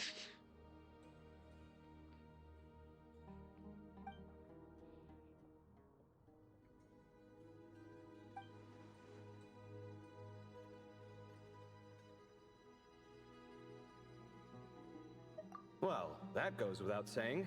Fair point. There's just one problem, though. The only way forward is through that door. Oh, is it time to hunt for a key? Paimon loves this part. You do nothing, Paimon. Don't worry. With our adventuring experience, we'll find it no problem. Let's get searching.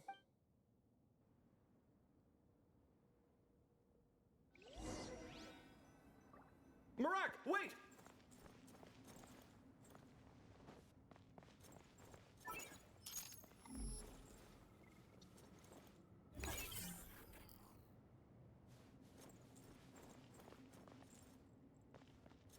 There's something very silly about just following a suitcase.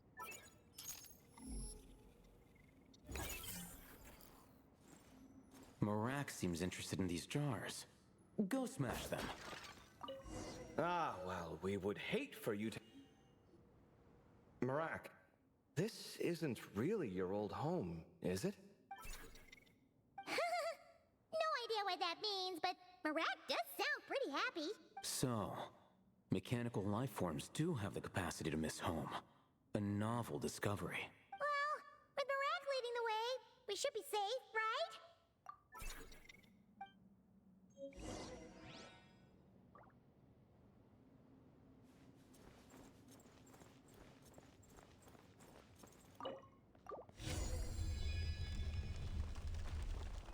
Good thing you decided to join, Kaveh. Otherwise, our investigation would have ended at that door. It was nothing that I did. You should thank Marak instead.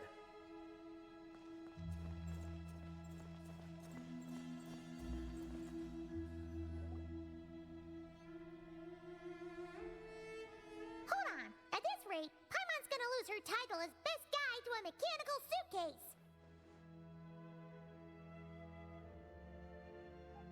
Even at your most useless, you're stuck with me. Aw, thanks.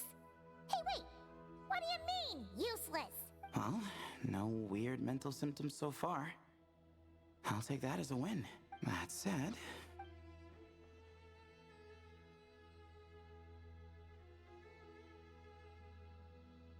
There are 3 doors here. So, we split up. Divide and conquer. Otherwise, this whole thing is in ruins. No pun intended on that last part. I swear. Yeah, that might be our best option. Good idea. And the minute things go south, we go back the way we came. Ooh, this is getting exciting! So, who's teaming up with who? Paimon calls dibs on the Traveler! You always call dibs on the Traveler.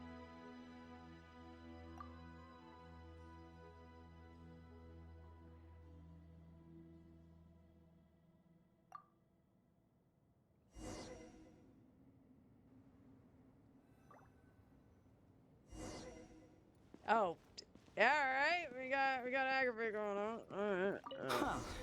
This takes me back. Last time we were in the desert together, the two of you came all the way out here to gang up on me. Oh? Sounds like someone's holding a grudge. Just what I like to hear. If you're still hung up on that last one, just name the time and place, and we'll have ourselves another thrilling... duel. Huh. What's with the awkward pause? Were you expecting me to stop you from saying something stupid? You two can have 1,000 duels for all I care, after we're done here. For now, focus on the task at hand.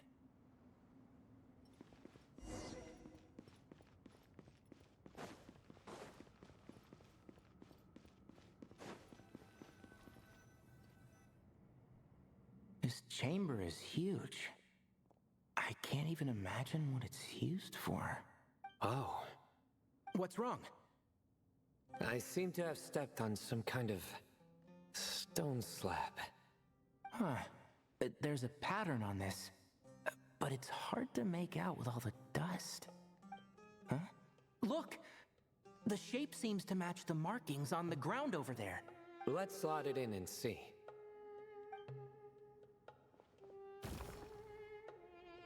And we have a match. Looks like we need to find the other 3 broken slabs. Let's search the area, but be careful where you step.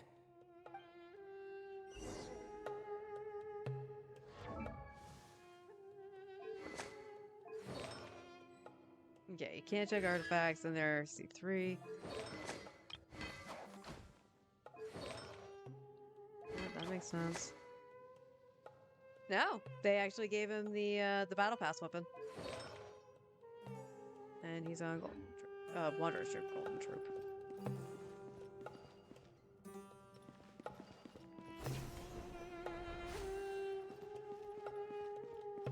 Ooh, got one. Ouch, but watch out. The edges are kind of sharp. They're also huge. Oh, I have to put it down first? Why? Rah.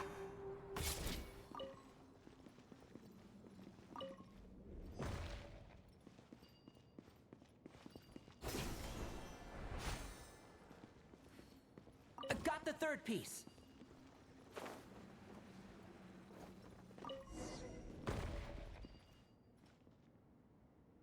We just need one more. Huh. Look, a cat. Could it be the same one Jer mentioned? I don't think we need to worry about startling him. He doesn't seem afraid of people. Yeah. If anything, it seems like he wants us to follow.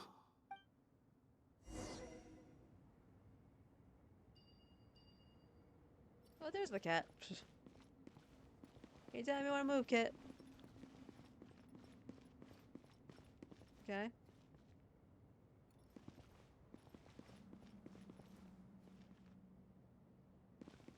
Uh-huh.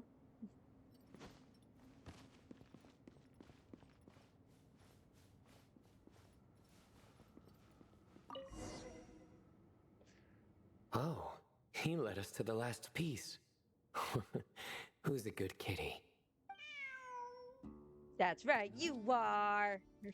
I never thought I'd hear you say something like that.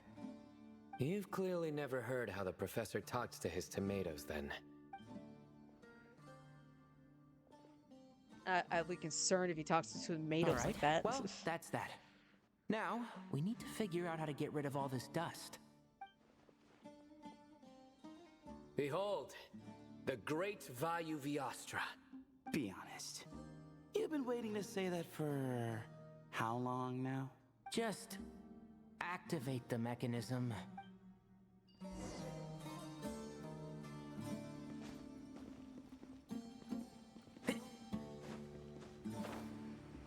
Where's the mechanism? Keep up. I love how it doesn't let me climb. I have to go back to like a staircase or something. Or, wow, that was a weird angle I had to be at. All right.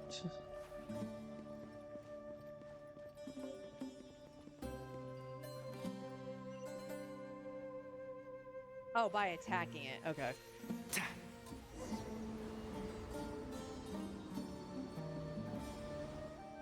Missed that last part. Huh. It worked. It's a picture of... 3 Hermanubises? That can't be right. The ears aren't vertical. Not true. And the looks fall short. My hat is much better looking.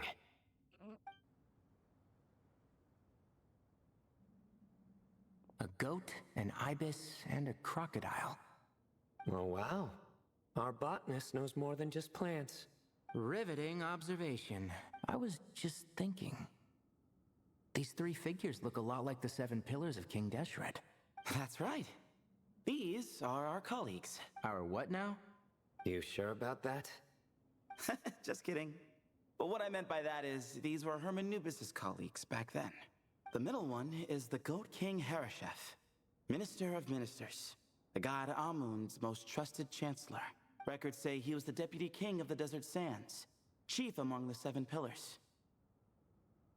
Someone even more impressive than Hermanubis?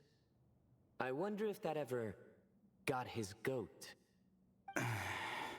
Sorry, couldn't resist. You actually made Tainari laugh? Okay, that was a good one. Wait, really? I've got so much more where that came from. He's so excited to tell his jokes. I love it. Where were we?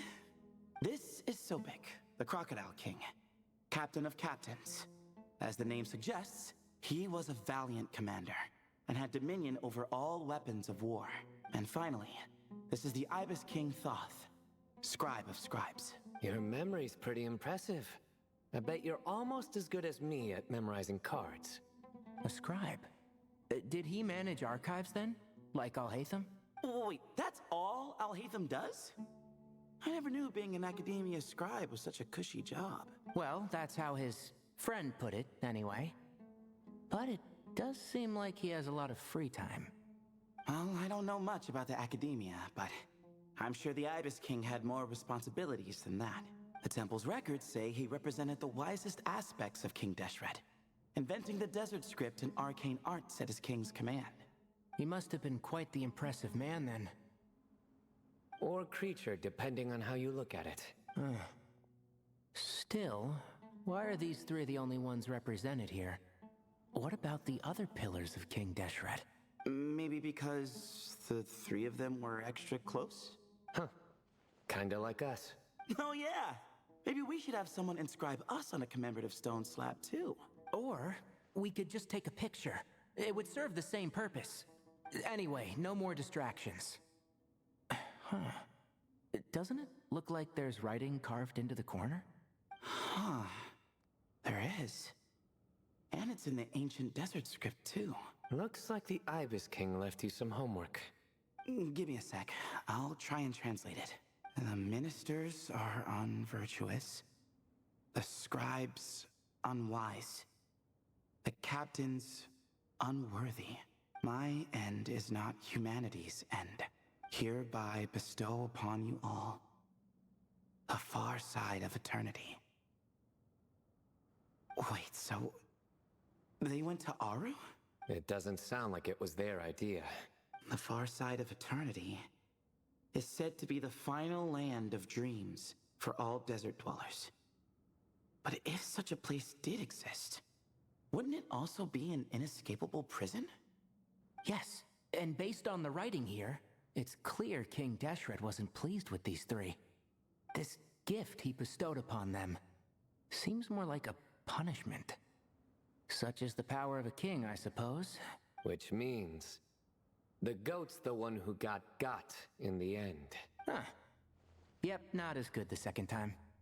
What? Impossible. Well, looks like that's all we can learn here. Should we keep going? Yes, no time to waste.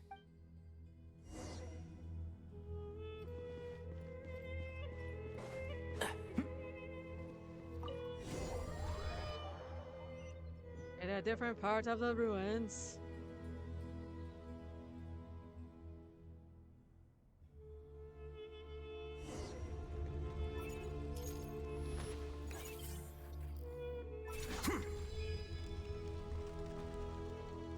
Jeez, who knew a suitcase could be so fast? Marak is nothing like this when it comes to housework. Hey, wait up! A scout's job is to take the lead. Just let Marak figure it out. Easy for you to say. I'll be the one doing the repairs if something happens. Why don't you go scout ahead then? When I think of a comeback, I'll let you know. Oh, Marak stopped. What is it? Found something? Looks like something covered in sand. Let's get it out then. Come on. Oh, it's a stone slab. Good job, Marak. Let's take a look. Huh. Looks like this part of the picture goes over there?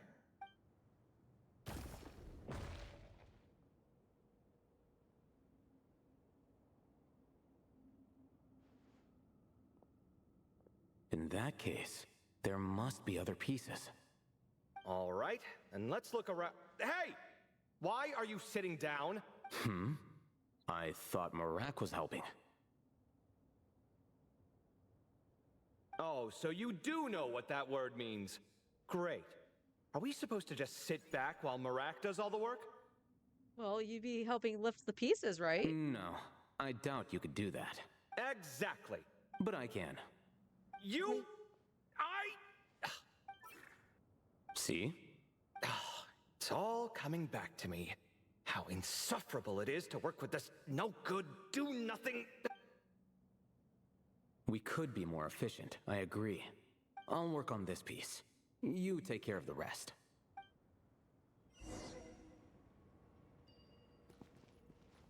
Oh, jeez. Let's go follow Marak. There's something here. I kind of see it. I kind of see it. Found one!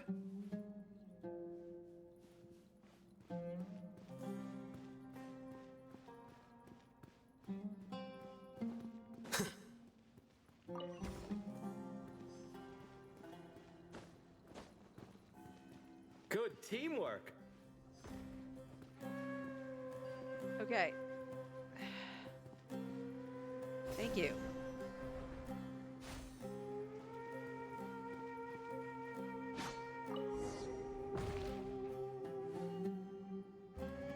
Looks like we found them all. The pieces fit together like a glove. But we can't see what's on them. Turn around. Huh? Look. Oh, I've seen this before. It can create strong winds. Just what we need to clean off the slab. Come on, let's... Hey! Don't worry about me. If I sit here, I won't be in the way. Oh, you don't want to be in the way? Then sit right in front, so the device can blow you straight back to Sumeru City. Oh, I have a comment now.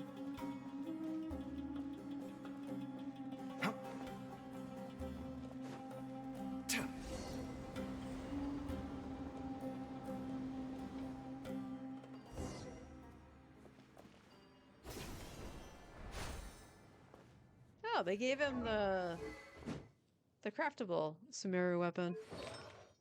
And Paradise Lost. Done. Huh. That's one big cat.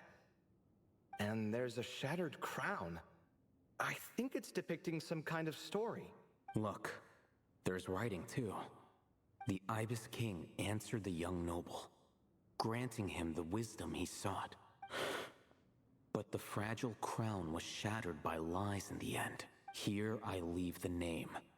Gudars. Gudars? I've seen that name in a history book before. He was a young noble who sought to save his realm, and a king who once united the desert. That's right. Although his methods were rather shameful. During his long reign, he betrayed his family and the nobles who supported him, only realizing the error of his ways after his enemies left him nowhere to turn. But by then, it was too late. Seems like a common occurrence across history. Different people, same mistakes. It's an inevitable pattern, destined to repeat itself. The writing mentions the Ibis King, but a cat is depicted here.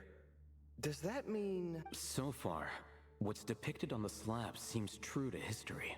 In which case, this cat is either a proxy for the Ibis King, or a manifestation of said king himself. Exaggeration is a common method ancient records use to highlight a being of higher status. And as we know, Layla and Jur both heard the sound of a cat while escaping the ruin. You're saying the Ibis King, one of the legendary 7 pillars of King Deshret, is here, still helping those in need? I'm saying we can't rule it out. Wait, there it is! The cat!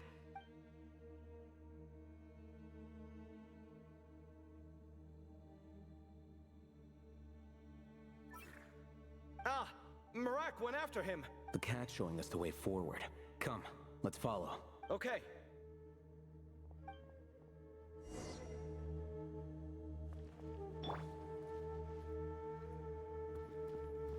Cat? Cat. Oh! Why did it do that? That was delayed.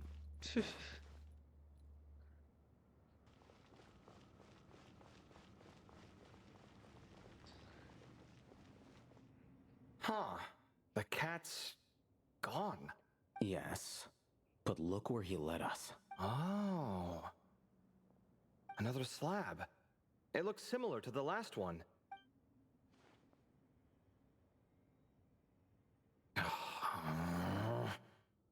Oh, by all means, take your sweet time. Wouldn't want you to overexert yourself.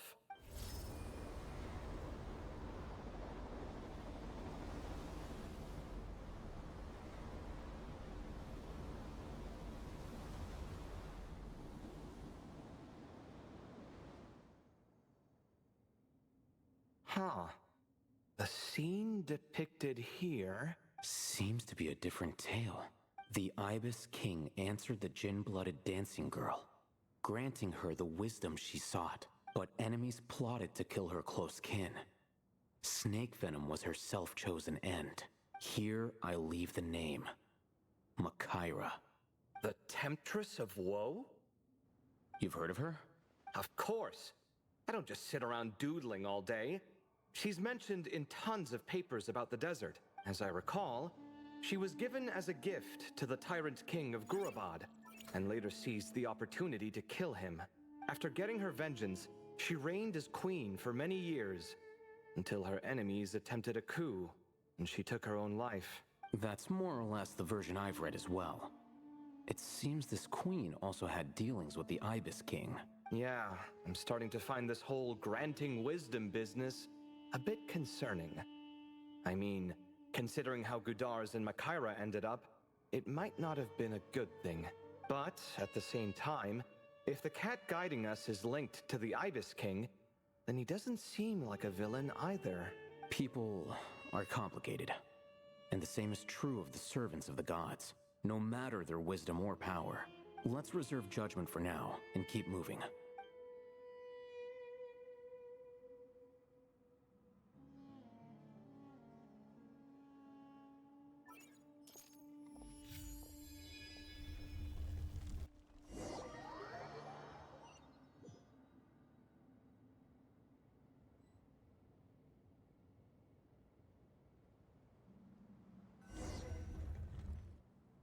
Oh, Paimon meant to ask earlier. Have your memories come back, Layla? No, sorry. To be honest, nothing about this experience feels familiar. Besides, my focus is the stars, so I don't spend a lot of time exploring ancient ruins. Guess that makes us the senior researchers in this scenario. Stick close, all right, Layla? Shakes her head. Okay.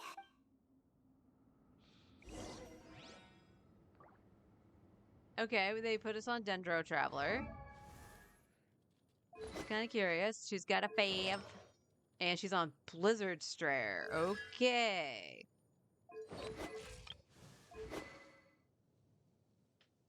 At least we're still consistent in having our upgraded weapon. It's just not the dull blade. And Glad. Okay.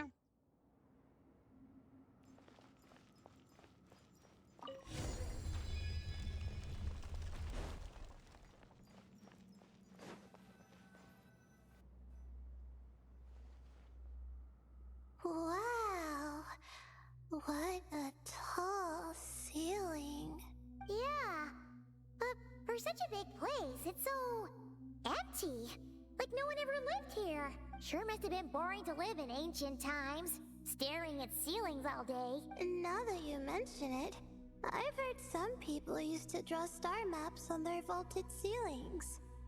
Some might even make them transparent to better observe the movement of the stars.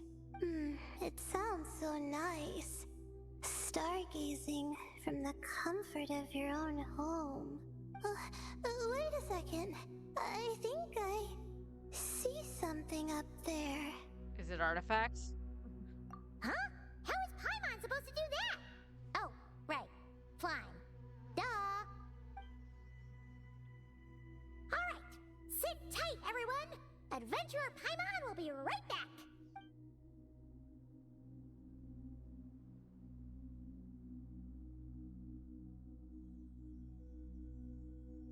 Okay. So, There's nothing super special up there. Just a couple of shelves, tables, jars, and scrolls. And a whole bunch of dust, dirt, and sand. You really want to search through all that stuff? Well, when you put it that way, come on then. Let's see what we've got. Paimon's hoping for something super valuable. Thanks. I'll stick close.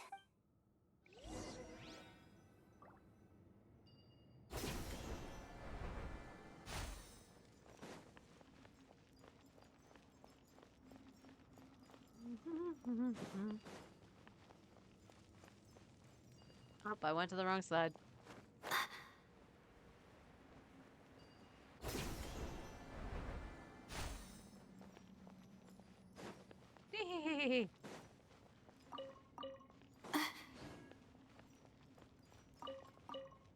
Nope, nope, that was a book.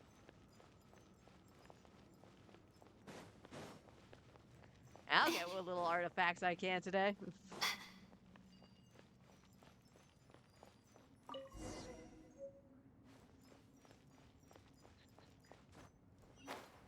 Oh.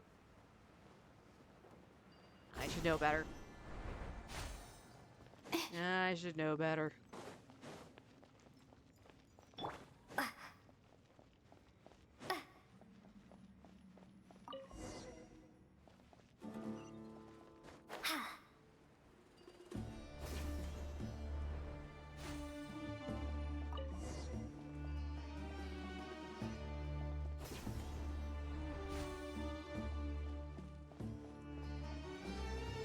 No blinkies, okay. I think that's everything. Most of the documents are in the ancient desert script, except these ones. These seem old as well, but the handwriting makes them stand out. Right! Let's arrange them in chronological order before we read through.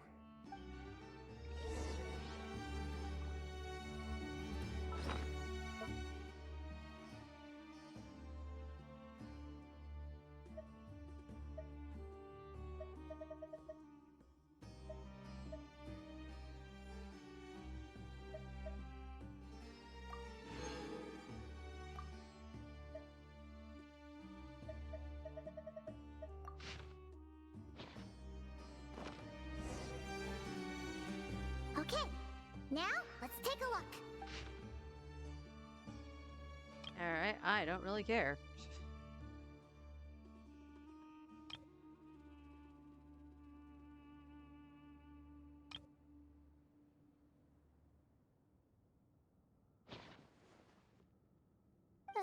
Maybe this person fell in by accident, like Mr. Jur and me. Yeah, maybe. But they don't sound super worried about their situation. So, either this person's an ace adventurer, like the Traveler, or some kind of super optimist. An optimist, huh? I wish I could be that sort of person. That's right! You're detailed and passionate. Great qualities for an adventuring buddy. This optimist seems super obsessed with exploring every corner of this place. That could have gotten them in big trouble for all we know. Well, I appreciate the compliment. It's almost magical how words like that can make you feel like you can do anything. I only wish that magic could last a little longer. Until I figure out my new study topic, at least. I want to keep reading.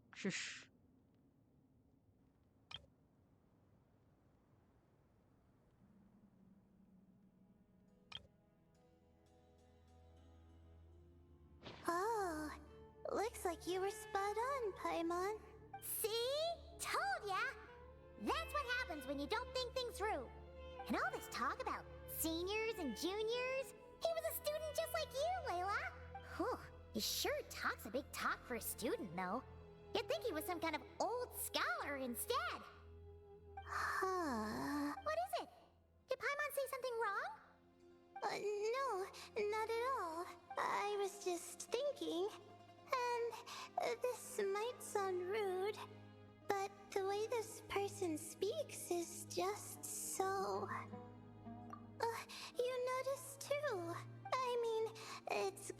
they helped treat his companion's wound, but it didn't seem like it was out of kindness.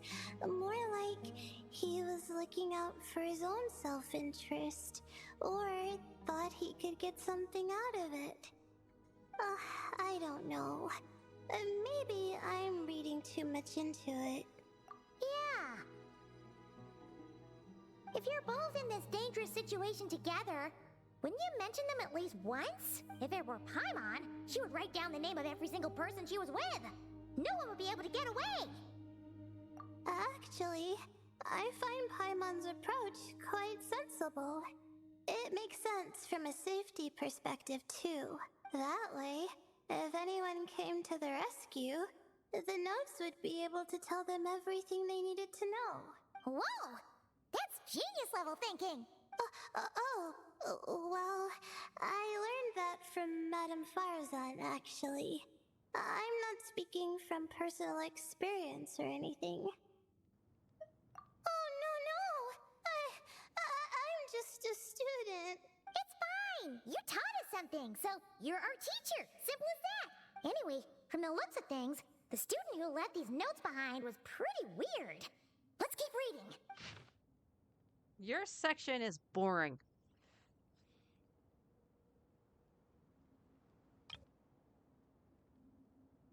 Whoa! Hang on! That's a lot of information. Paimon needs a moment to take this in. The Ibis King. So, did this person actually meet the Ibis King here? Sorry. Who? Jeez, not again! Stop teasing her, Traveler! You know she was asking about Nefer. Anyway, Nefer's, a friend of ours. And she's mentioned the Ibis King before, but not in much detail.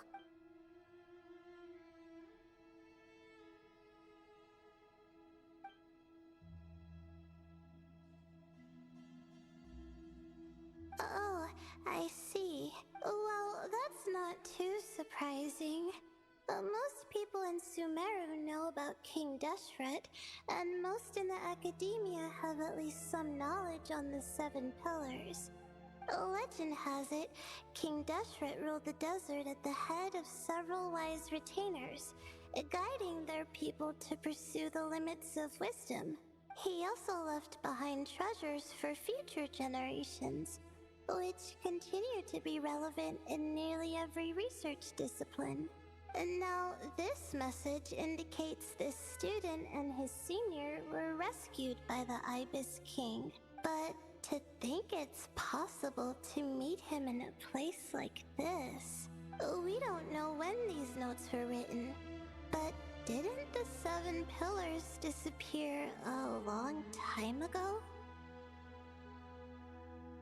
Yeah! The notes made it sound like his powers were restricted. Also, the mention of this form? What is that supposed to mean? I'm not sure.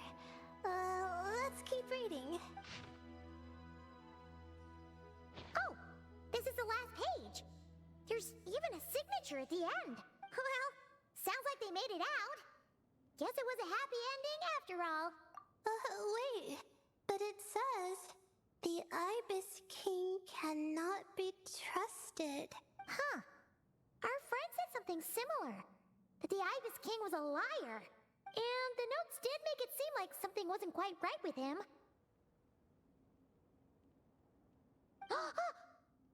Maybe he wasn't one of the Seven Pillars at all, but some kind of con artist. Great, Ibis King! If you heard that, Paimon didn't mean it. Please forgive her. Don't trap us here. I think Paimon raises a good point. Let's keep our guard up just in case. Alright, I think that's all the clues around here.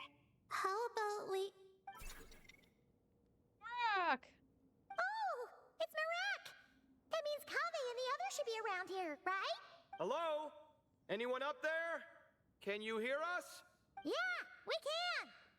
You know, sound travels just fine in an empty chamber like this. You don't have to shout. Of course, if you're shouting to express your excitement at being reunited, by all means. Pretend I never said anything. Yelling like this is kind of exhausting. Come on, let's head back down.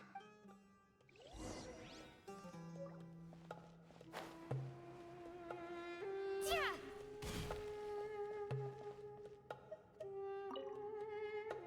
Oh, you can talk to any of them. Okay. You're right. This is all this talk. The other parts were fine. They were funny. That part was just boring. Wow, we all ended up in the same place, huh? Not to poo-poo lore or anything. It's just the way it was presented was not entertaining to me. Yeah, what a coincidence. Indeed. Or as I like to call it, the chai factor.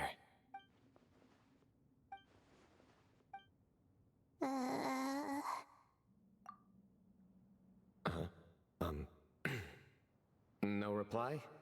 Just say it. All right. Because it's spice to sweet brew again. Oh, hey, that's a new version. Oh, wait, what? You've never heard that one? What are you looking for? A place to sit and read my book. Oh, great. What else is new? Well, looks like everyone made it through unscathed. Let's take this chance to get some water, rest a bit, and discuss what we learned. Sound good? Yeah, let's debrief.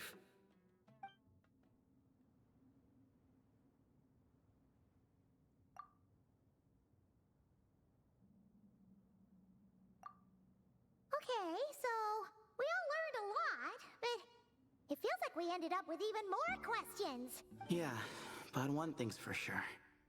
This place is tied to the Ibis King in some way. Hey, Sino. You're the current representative of Hermanubis. Can you call him up for a sec? Of course. Just let me sense his presence.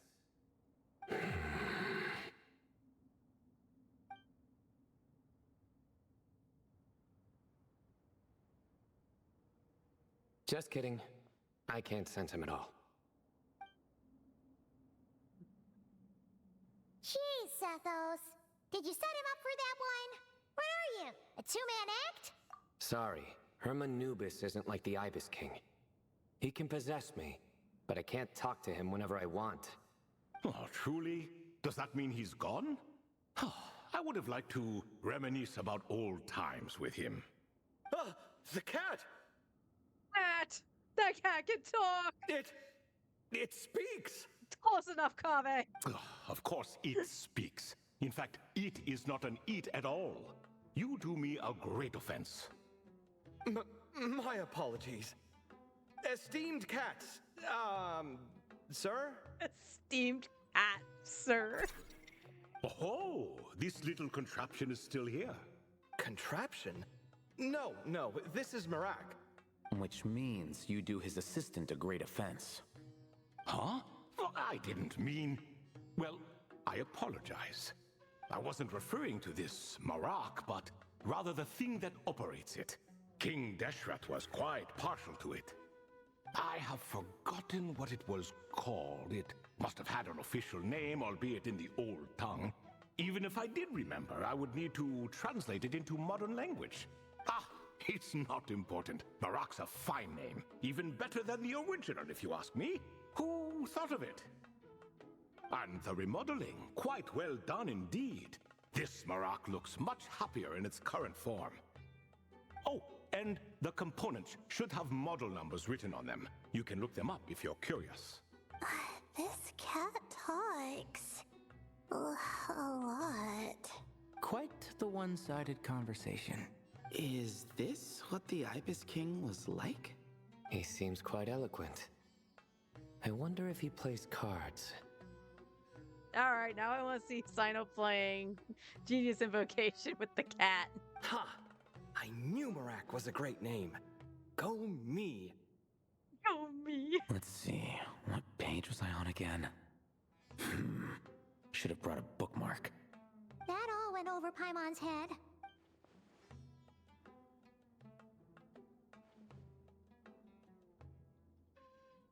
Hello indeed. For you to know my name, Yes, I was not mistaken. You are special among your companions. But you are all guests. It is only proper to invite you in. Come then, this way. Unless, this is the thing that bugs me. Unless it's something that we have to, like, push on, like, select an option, just voice the traveler. It feels weird that everybody else is talking. Okay, apparently I have to say start it. It feels weird that everybody else has their voices and they're all their inner thoughts, and then the traveler is silent. Just voice the freaking traveler. I'm glad we got more voice lines in Nodcry itself, but come on. More cats! Yay!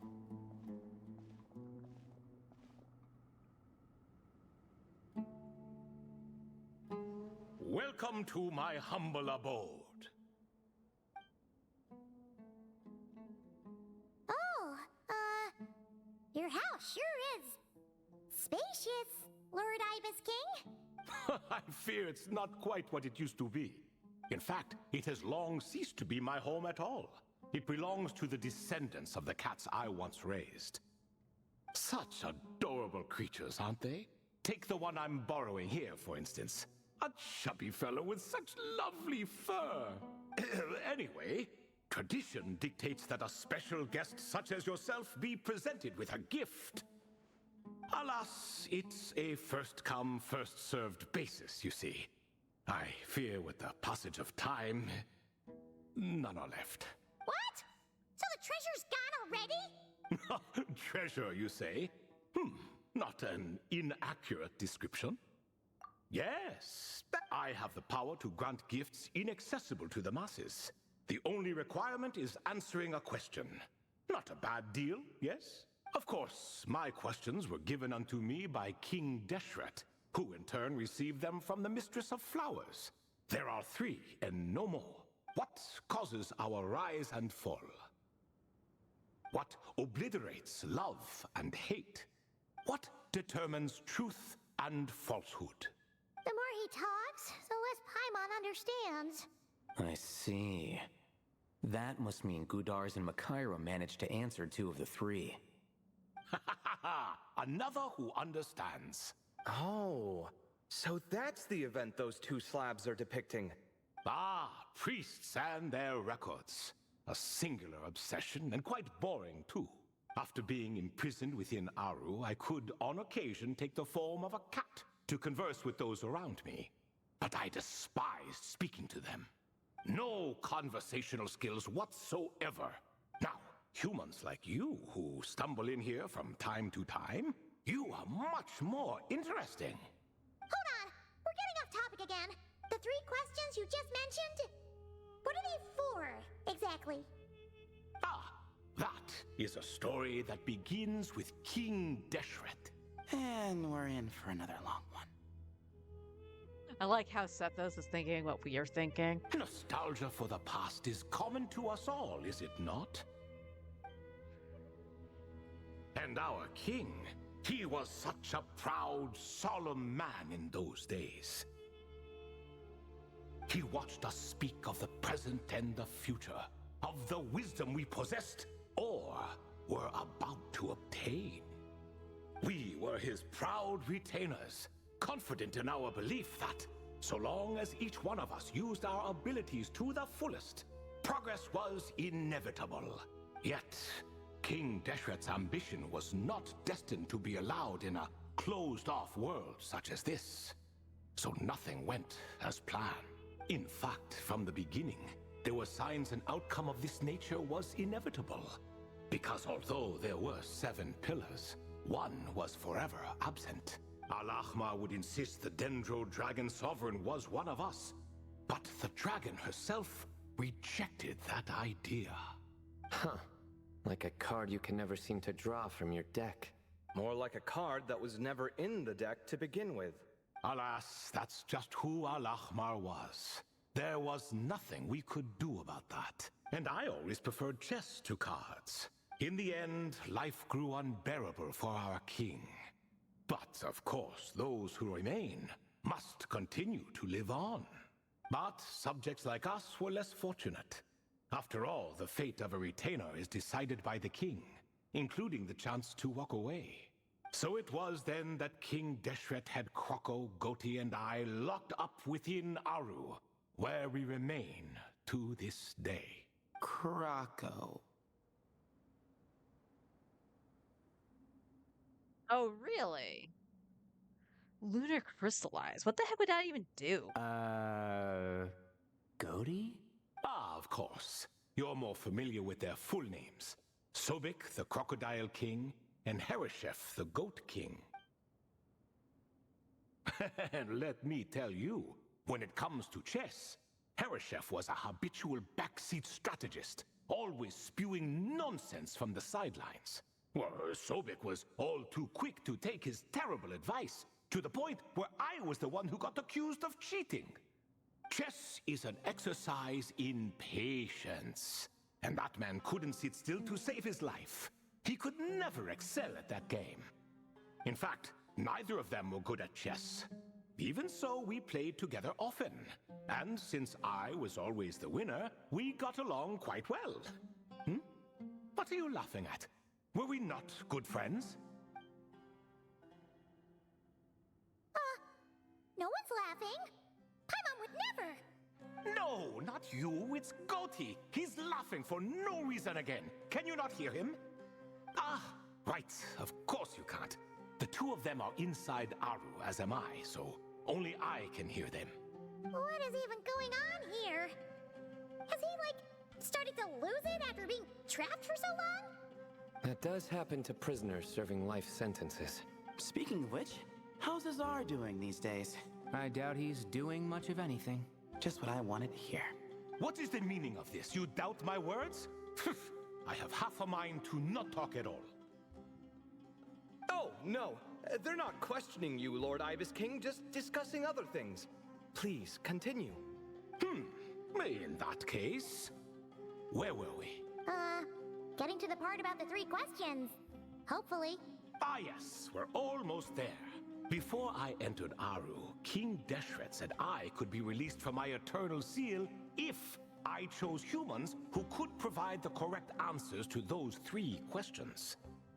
The first person who caught my eye was Gudars. I asked him, what causes our rise and fall? He answered, conspiracy and betrayal, for it renders the righteous and wise unable to succeed, and thus nations fall. I found his answer quite interesting, so I bestowed upon him the power to deceive. The second human I chose was Makaira. I asked her, what obliterates love and hate? She said unto me, I have nothing left to lose. Vengeance alone can quench both love and hate. I found this to be another fascinating response, so I granted her the power to be loved. But both of them ended up... Now then, young one, riddle me this. Did their answers point to this fate, or was it the power I bestowed upon them that determined their end? I'm just an observer who doesn't understand their circumstances, so I can't answer. A clever reply. I do not wish to comment either. It is all in the past at this point. My only wish was for their answers to be acknowledged by King Deshret's rules, and bring me one step closer to freedom. As for the final person, her fate remains to be seen, so I will not reveal her name. I asked her, what determines truth and falsehood? And found her answer quite compelling, so I bestowed upon her a gift to match. As you can see, however, I have not been freed, so it's clear the answer she gave at that time was wrong. But alas, 3 people were chosen and 3 questions were asked. So now all I can do is wait. Wait until her wisdom is in line with the rules set forth by my king. Until she has found the true answer to that question. No wonder there was no 3rd stone slab then. Or perhaps you're just not ready to include her in the story. Though, that might be a generous interpretation. Well, it's not merely because her story remains unfinished. As the remaining priests of this place left, or passed on, there were none left to record the events that followed. Besides, stone slabs are few and far between in the Great Red Sands. In the sprawling desert, very few things or people even manage to leave a trace. But sometimes I can't help but wonder, if that young man from several centuries ago had been willing to answer my question, would I have left Aru by now? Wait, so there was someone else? Of course, it has been thousands of years after all. All sorts of people have stumbled upon this place, but I only chose the special ones. That young man had such a singular intelligence, though his companion, by contrast, was rather average. The author of those notes we found? The student named Zandik? Ah, yes, I think that was his name. In truth, I was unsure whether I should grant him my third remaining gift. He was, of course, exceedingly clever, but he was also mistrustful and narcissistic in equal measure, and there did not seem to be a line he was unwilling to cross. Too much power could be dangerous in the hands of someone like him, so I found myself rather relieved when he declined my gift. Oh, he turned you down? Did he give a reason? Yes, he said he didn't need it. I still remember the look in his eyes. Nothing stood out per se, and still I could sense contempt and disdain radiating from his gaze. I could not give an exact reason, but on instinct I just knew it would not end well to get close to a man like that. So, I tricked him. Stick close to your companion, I said. Only the descendants of Tuletula can come and go as they please. Leave him behind, and there is no escape for you. Hey, Brian, how you doing? So, does that mean his companion wasn't a descendant of Tuletula? Oh no, that part was true. The lie was in the other half. Anyone can enter or exit this place. There are no restrictions. I saw that his companion was exhausted and was concerned Zandik might leave him behind, or worse, that some other accident might befall him. Oh, yeah. So I made up an excuse to prevent Zandik from going a step too far.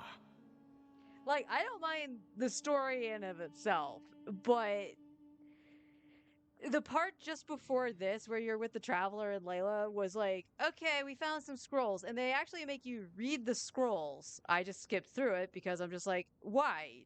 Just have them summarize it, which they technically did. So, but it's kind of dragging out a little bit long. Yeah, don't get me wrong, I'm glad it's a cat. Oh, and speaking of, Sandik's companion had the same blue hair and pointed ears as you. It was potentially a fae? I think the rumor is right now that she is a fae. People are thinking of it. Wait, does that mean Layla's also a descendant of Tuletula? Indeed. When Hermanubis founded that city, he took in many who had nowhere else to go. Today their progeny are scattered to the four winds, and indeed are far more numerous than I could have imagined. So the person you protected could have been my ancestor. Yes. You're very welcome for that. Could I ask another question, Lord Ibis King? Of course. I have nothing but time, I'm afraid. Did you also save me and a man named Jur? I did. You two were quite unlucky bumping into a device King Deshret once used to measure human brain power. That contact caused more knowledge than you could handle to flood into your minds. So I replaced that knowledge with simpler, repetitive information. Of course, the side effect being the same thought repeating over and over again in your mind, but that should resolve itself in time. How many moons are there in the sky? Yes, that was the phrase I used in your head. I forgot the other one, though. I believe it had something to do with food. Both were spur-of-the-moment decisions, so no need to dwell on the meaning too much. Oh, I see. Thank you, Lord Ibis King. As I said, young one, you are most welcome. If you're inclined to return the favor, perhaps you could turn off that device so no one else can trigger it? There's only so much a cat's paw can do, so I'm afraid this is something I must leave to you. Or Marak, I suppose. Oh, splendid! Another one bites the dust. Such is the fate of things here.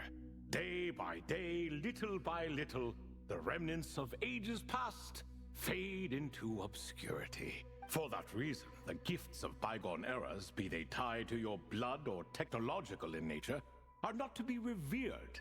They are tools, nothing more. Apparently. Disrespectful? I simply make the most of what I have. Besides, our king has been gone all these years. What good does it do to revere him now? Oh, are you talking to the Goat King again? No, Croco this time. He's pestering me for another game of chess. Says he wants to even the score. Wishful thinking, if you ask me.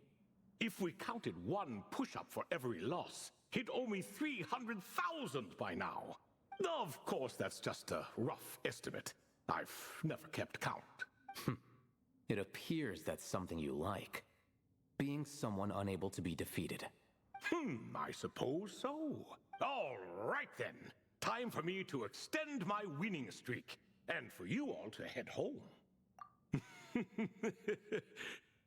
In truth, deep down, I know even the answers to those 3 questions will not change my fate. But that is for me to reckon with. Go on now.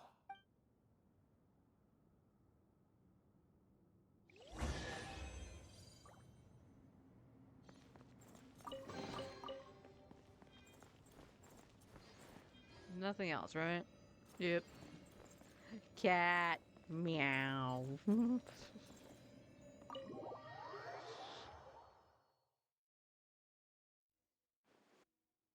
Excuse me. Do you even know what time it is?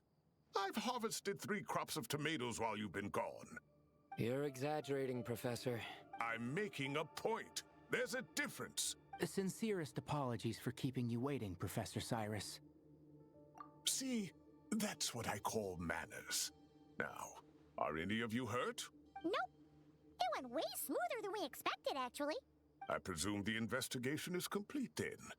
Come, tell me all about it.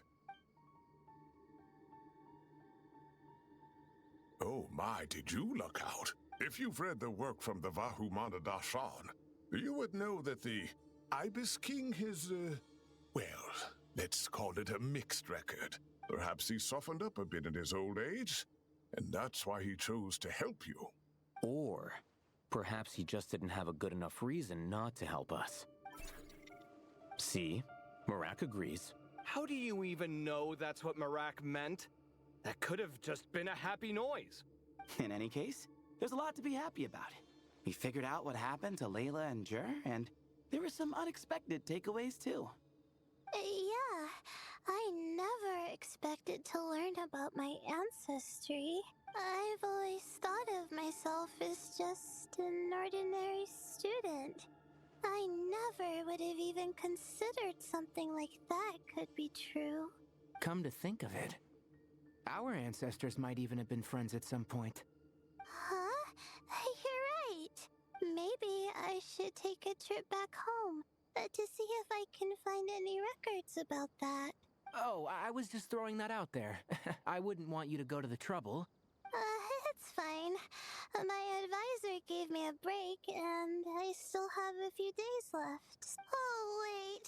My study topic. I haven't made any progress at all. No. I need to focus on that instead. Right.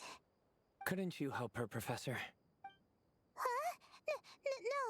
No, I could never. Me, you say? I'm from the Spatamar Darshan, and I don't think that Nephis or Zahahadi researched the stars. All I have to offer are my homegrown tomatoes. Although I suppose it's not impossible. I can ask a few old friends to recommend some interesting topics. You really don't have to. It sounds like a lot of work. Hardly. A few passing questions while we water the plants? It's no trouble at all. Thank you so much. Of course. Now it's getting late, and you all must be tired. Let's wrap things up here.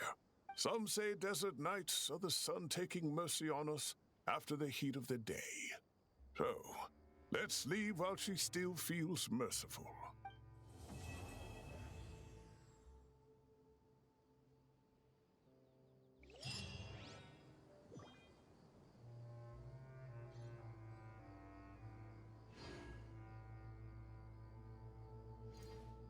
Okay, so the follow-up, just to point this out, the afterward was just that little thing at the table with Amber and them who were doing the stuff for the academia.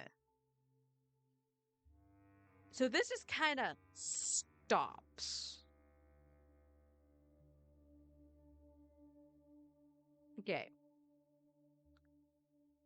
I get like leaving things kind of open that they can revisit, and that's fine.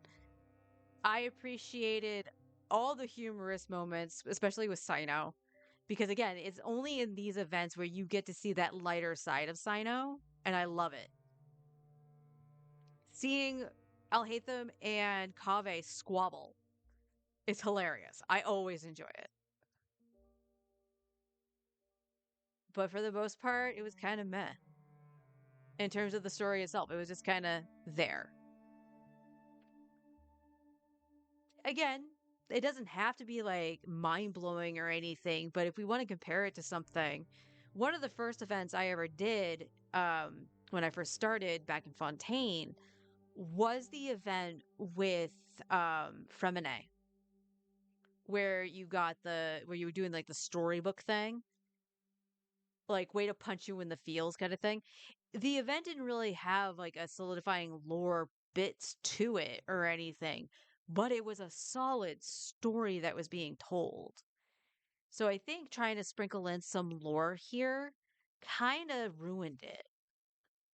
Like it just made it so very meh to me, because it's just like, okay, well, we know this has to do with Nefer, but her story isn't done yet, so it's kind of just okay, it's whatever. Okay, we find out that Layla probably, you know, was a descendant of one of the people trapped in the temple. So it was just like, okay, cool. It's like, oh, Tainari might have been like his ancestor might have been friends with her ancestor and stuff. I still like the thought that she might be a Fae. I don't know if that's going to pan out. People were just comparing her to Flynn's when he was released. So, I don't know. Was I happy to revisit Sumeru? Yes, I do like the Sumeru crew. I'm also disappointed that we didn't see Nahida.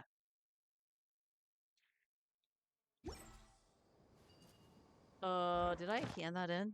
No. Let's hand in my dailies before I forget.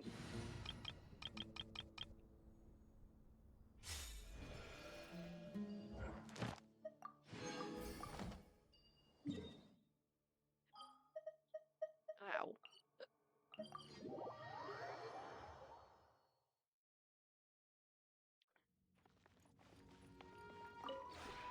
This realm.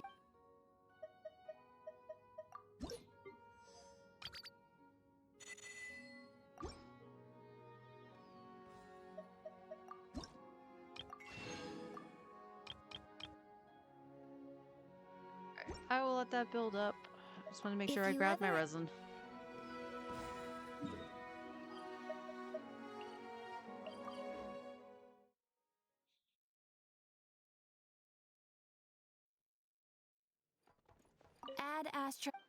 Add extra applesauce. Thank you for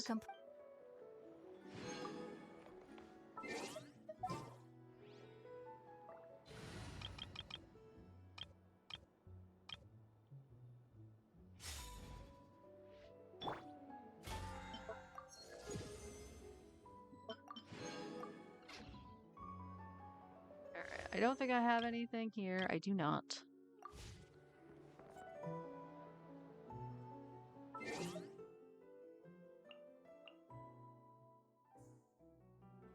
Oh, yes. Okay. I remember now. I was like, what did I forget? I meant to open this stuff from the abyss, and I forgot. Do I get any instructors? No. Oh, so close. So close. Not even close. Oh, finally a freaking double crit pyro cup.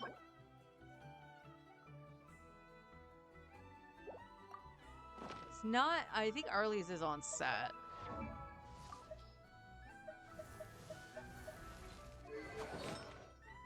Yes, I did. Is that crafted? Yes.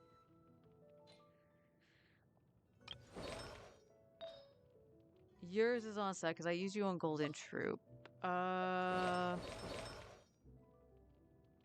Yours wasn't. This was Arlie's old one.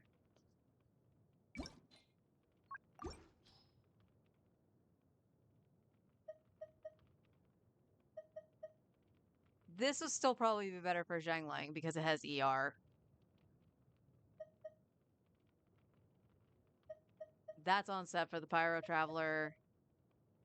So, yeah, just Gaming. But Gaming's is on March's Hunter. Again, not gonna sneeze at a double crit.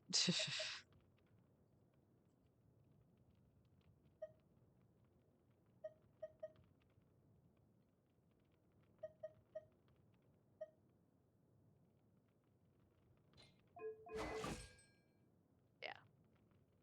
Alright. At least it was something good. I usually don't get anything good out of those. Alright. Small break. I am going to go get food finally. Because it's almost an hour before since I was supposed to eat. We'll flip to Star Rail. We'll do a little bit of stuff. Thoughts on Pyro Traveler? Meh. I have not really gotten them to function as an off-field pyro applicator. Because they're supposed to basically be a weaker version of Malvika, effectively. That's the way I view all the travelers. So I felt that it was overhyped. The only good thing I will say about it... You think this is real funny, don't you? No, I don't. Shut the fuck up, Paimon. I feel that way about all the travelers, is that they're basically weaker versions of the Archons. Although, I will say Hydro is more akin to Nuvolette than anything else. But, yeah. I think it was overhyped. I do appreciate that the way you have to, like, level their talents and stuff like that is through other means, and you're not really wasting the crowns and shit. Although, wait, is the crown there? I don't remember.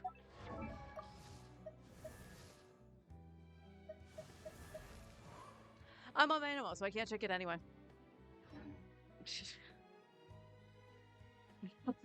Alright, I'm AFK. I will be right back.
I'm back, chat. Let's turn down Star Rail so it doesn't blow my eardrums out. And we're just gonna do some autoing like we normally do while I eat. And we'll do Divergent Universe to close off the stream. We're just gonna chill.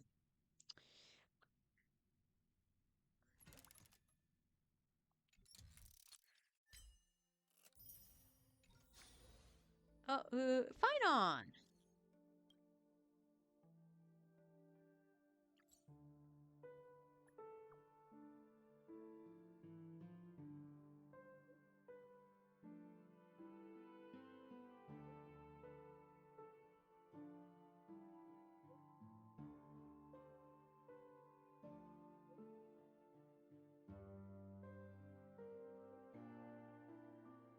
He tried being a locksmith, hon. Tried being a chef, a locksmith, a haunted house actor, an outfit model, a Dromas tamer, an auctioneer. Wait. The model makes sense. He was, for one of the fashion collabs, it was him and Casterus that they used. Wait, has he done all these? The chef makes sense because we saw him doing the cooking thing. Huh, that's interesting.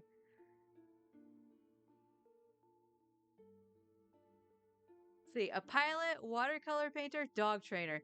Watercolor painter. I think he could paint pretty pictures.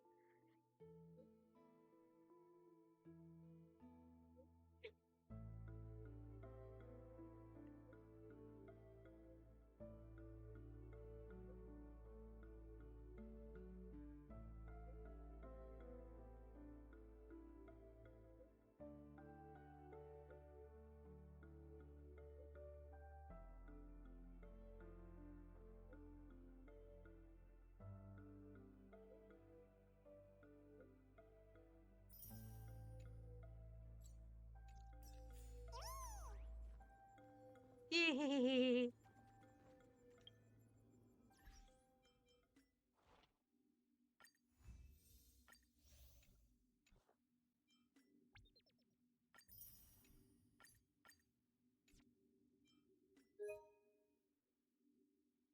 Alright, we got one. This is the last week for this period. Oh, Planar Fisher is gonna get the double drops. Alright, starting the 17th, so today? Alright, well, I know something we can farm. That's cool. Part of the stream, I have no idea what happens in Starfield. Don't worry. I play Star Rail, and half the time I don't know what's going on. The story is very involved.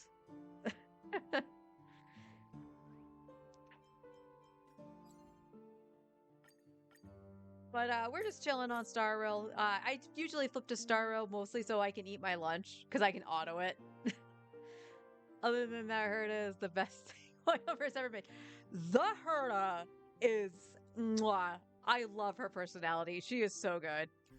My favorite's this man, though. Probably about equally as crazy as her. Also, chat. You can see her. We got her. I did manage to get Cyrene at 80 pity, unfortunately. Oh, I gotta take her off that. I don't need to have her set for building now. As for what I think of her... Time flows on. But memories will never fade into oblivion. There's nothing I can do about that. They're always gonna yap over it. For me, right now, in the teams I would run her in, which would be Finon, Anaxa, or Casterus. I tested it out in Apoc Shadow, and both versions of the team, so for Anaxa's team and in Casterus's team, Tribi performed better, and Sunday performed better. So this might just have to be doing with the builds I have. A perfect ending. Also, with Solo and Anaxa, it doesn't really matter too much, because I believe her buff still just goes to the other erudition when she does it to Anaxa. How do I check this? It's on your traces? Yeah, let's check Anaxa's. Let's see. When used on an Anaxa, recovers 1 skill point. That's fine for allies and enables an Anaxa to take action immediately. Again, also fine. Skill has 3 more instances of damage, lasting for 1 turn. Okay. The next time an Anaxa uses base skill, it gains true knowledge. All Erudition characters have their attack increase. So it's okay, but because the team doesn't utilize another Erudition character, that kind of goes to waste. So it could be in theory used for Anaxa Herda, which I didn't use. I haven't used it with Finon yet. And then E1 Tribby just kind of outperformed her, in my opinion. But my husband got her as well and did Apoc Shadow, to which his runs for Apoc Shadow have been awesome, just because of the HP inflation. And even he's admitted he doesn't have a lot of DPSs from Amphorius. The only one he really has is Casterus and Evernight. That's it. And then he has the Herda. So he does have to rely on Herda and whatnot, and it wasn't doing very well. So when he tried it, he got 2 stars, had Cyrene, and then put Cyrene in instead of with Anaxa and Herda, went with Casterus, and it performed better than his Tribby. So I don't know if it could have been RNG or whatever. I know in terms of builds, his Evernight actually has a Relight Cone. I don't. So there are a couple differences, but it was all right. I can see the appeal. I can see where she's going to be useful. For me, though, it's definitely going to be trying to get her Light Cone, although I am debating her Light Cone or Hyacinth's. Now, the problem with this is that I only have 8 days left on this to try to get hers. So I still think it's better to go for Cyrene's. But once the banners flip, so on Wednesday, next Wednesday, what I'll be live when they've actually fully flipped, I will be going for Finon's Light Cone. Because I do know my build really could use that.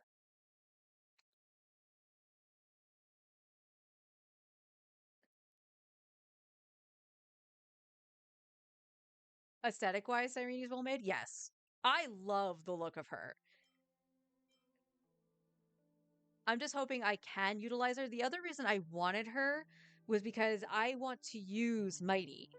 I actually have Mighty. And Mighty worked really well when I first got him, but then after I got Casterus, he became kind of a sub DPS for her. And I was never able to really just utilize him as a DPS. Now, it doesn't help that he does kind of share supports with like Finon and even Casterus. So I'm kind of hoping that I can just be able to do that for a little bit. But I did try Mighty as well in Apoc Shadow. And he didn't do terrifically on that first side. Maybe he would do better on the second? I didn't do that. I could try that.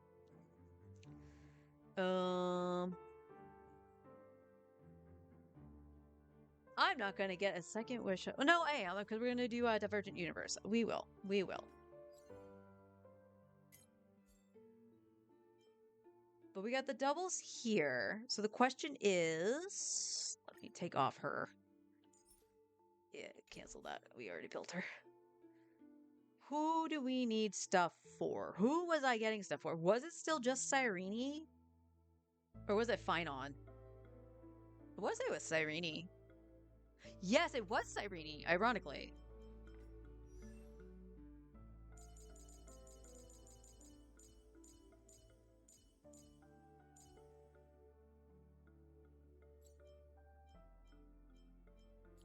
Star you so I can find you. It was you. Because these don't have speed.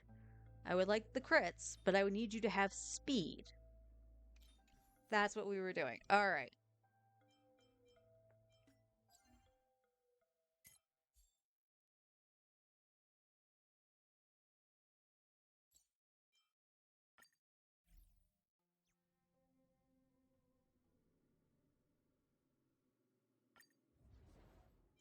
Space cheese!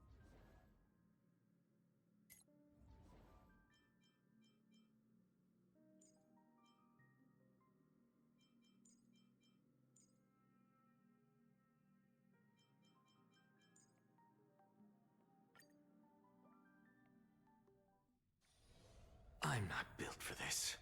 You go ahead if you wish to engage. A will of metal and... A day of peaceful... A direct offensive? Watch this magic trick.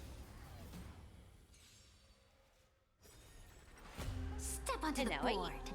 Earth shatters, heaven trembles. Your downfall is absolute. Soaring above the lands, this is permanence! I will watch over you and guide you on your path. With this divine power, I reforge all things. Mountains roar, dragons rise! Insanity!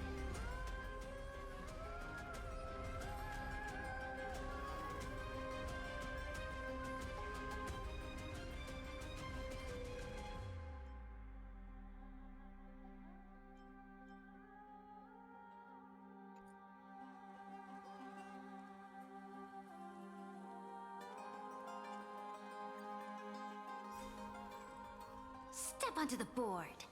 Earth shatters, heaven trembles! With this divine power, I reforge all things. Soaring above the lands, this is permanence! Mountains roar, dragons rise! You've got nerve. To the soul. I'll endure. With this divine power, I reforge all things.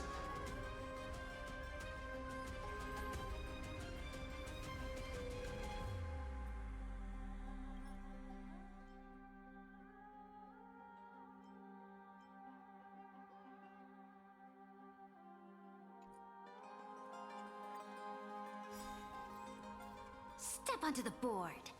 Earth shatters, heaven trembles! Your downfall is absolute. Soaring above the lands, this is permanence! I will watch over you and guide you on your path. Mountains roar, dragons rise! Flaring, press the attack. With this divine power, I reforge all things. Insanity!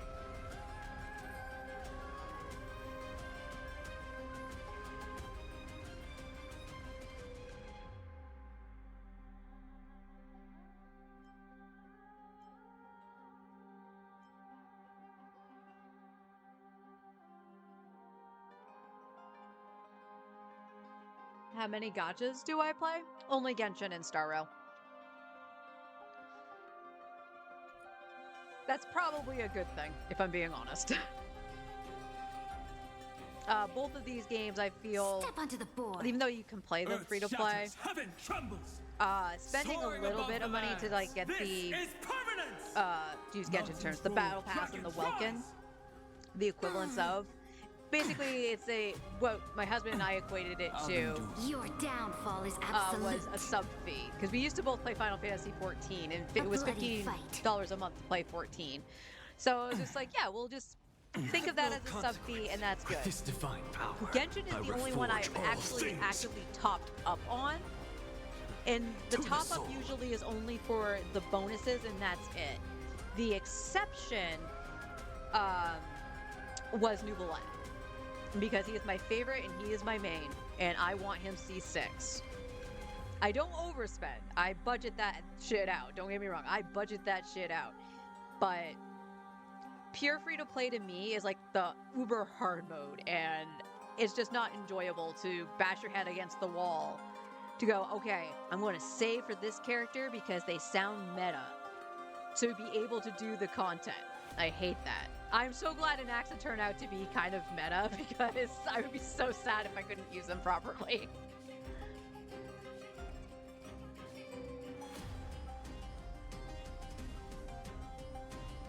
Yeah, one gacha in and of itself is a lot of time. The fact that I have 2 Genshin accounts, one free to play and then my main one that actually has the money spent on it, it is night and day, first of all, the experiences you have.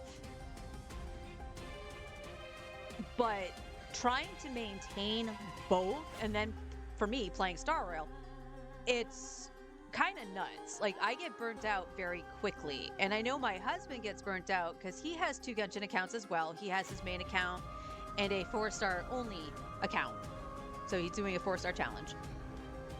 He plays Star Rail and he plays Endless Zone Zero. It's a lot. It's a lot to try to maintain.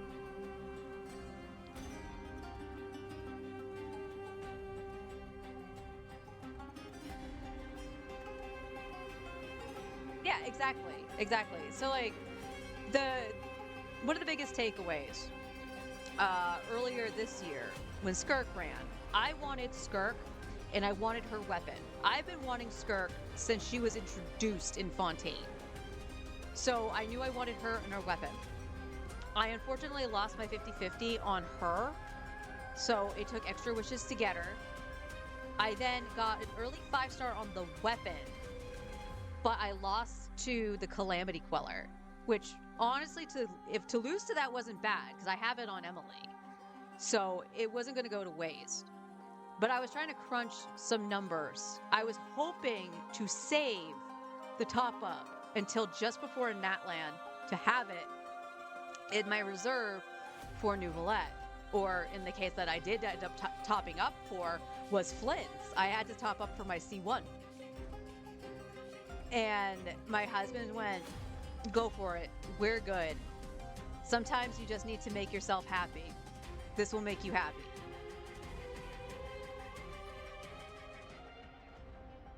Why attack? Ugh.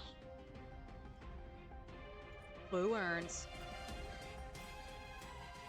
Step onto the board. But again, I will always state, like, as long as you spend your money responsibly and you want to top up on these games and stuff like that to get your favorite character and stuff like that. And again, I like vertical investments for these games. I like making my favorite characters a little bit more powerful and stuff like that, showering them with love. Like, again, I didn't top up on Star Rail. I've never topped up, but I do the BP Welkin equivalents. And anytime they have like little bonuses, so I can show you here. When Cyrene was brought out, they actually had a couple little things that you could buy. One was $5, one was $1, and it would give you extra pulls, an extra pull, and it would give you. I'll show you. Now, why couldn't I have those stats on a HP one? Shit. Nope. We'll go back into that for a second. I'll show you what I'm talking about. Because Genshin doesn't do this. For all this. I have never seen Genshin do That this. is the sound of thoughts It's this. clashing. Oh, they don't have the other one. I guess the other one technically expired. But this is the one that's, I think this one's $1. Yeah, this one was $1. So you got a limited pull, a standard pull, and 30k credits. The other one, and the reason I bought it, was because it had extra pulls, for sure. They were always nice. And it was $5. They had something called Fuel, which is effectively your fragile resins. So I was like, I would like more of those kind of things so that when new characters come out, I have enough resources to build them.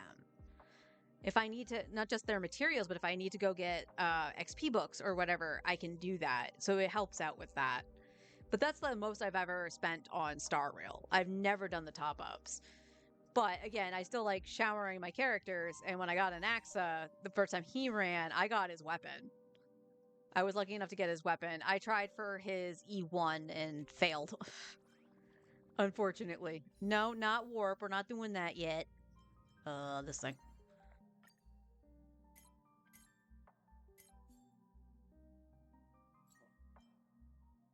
We have at least 2 more runs we can do. Oh, there we go. It was here. I'm stupid.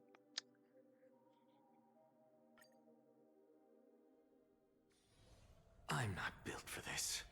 You go ahead if you wish to engage. A will of metal and a day of peaceful. A direct offensive. Watch this magic trick. Such a hype gal. Step onto the board. Yeah, I absolutely wanted to get to know Skirk and see her story and stuff like that. She's an absolutely fun character. And I can't wait to see more of her in story. I'm glad she's actually poking around Nodcry, if I'm being honest. Your downfall is absolute. Soaring above the lands, this is permanence! I loved most of the Watch over characters you in and Emporius. guide you on your path. With this divine power, Like, I started playing the reforge game all because things. of Finon and Mighty. Mountains roll, And then dragons rise! Anaxa came into the story, and I'm like, I love you. I love your design. I love that you're basically, you're a showman kind of situation. He just makes everything his stage. He's the center of attention. With this I divine kind of feel like he is like a power, male I version of reforge all Perna things. To the to soul. a degree. Insanity. I just love him.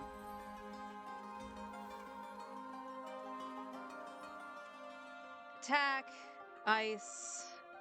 I mean, honestly, if this had speed on it, I probably would take it. Oh, other set, other set, others. Oh, this is all the other set. God dang it.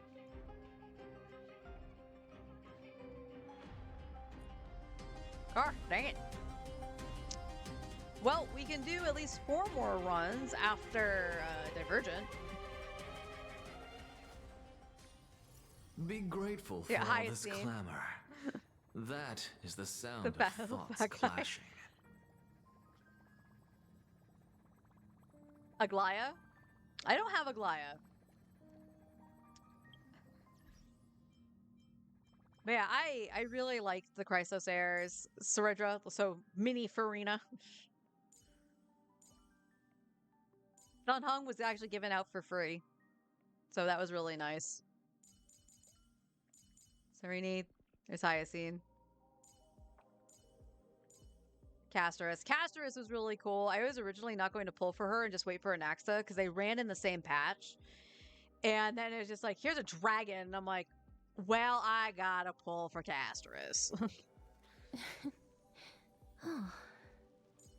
Yeah, everyone really has drip in some way, shape, or form. Mighty! He was my first real DPS, and I was not disappointed with him at all. I was not disappointed.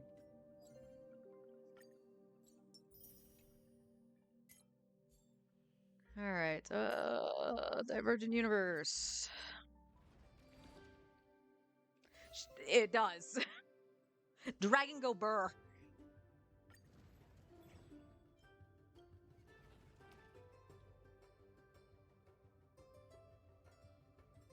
Cool, we'll just make this quick. We'll just go with, Anaxa.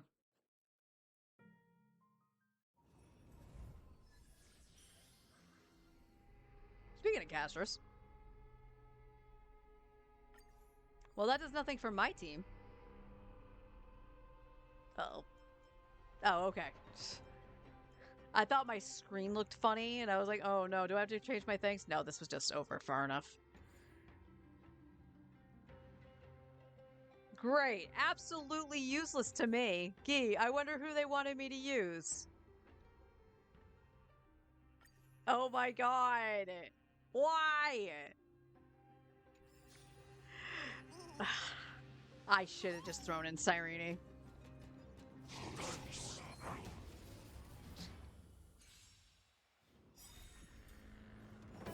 My strength isn't what it was. What old RPGs do I like? My favorite RPG of all time is Chrono Trigger. So Chrono Trigger, Breath of Fire, the Breath of Fire series, specifically Breath of Fire 2 and 3. Xenogears is another big one. I don't know if I'd ever play that on stream though. Oh, be quiet, With this Dunham. divine power, I reforge all things. Old school Final Fantasies. So tiring. Your downfall is Specifically, absolute. Final Fantasy 6 is my favorite. OG FF7 is an oldie, but a goodie. Soaring above the lands. The This two Lunar is games. I don't know if you've ever permanence! played Silver Star Story and Eternal Blue. I actually have the PlayStation versions. So if I can find a way to hook up my PS2, I'd play through those. And yes, I know the remasters actually came out, but if I could save a little money, I would like to. Assuming there's just skill points, I'm just gonna take that. Advance me forward. Yeah, we're just gonna grab stuff. We're probably not gonna... Increase shield fact gain, okay. That's not happening.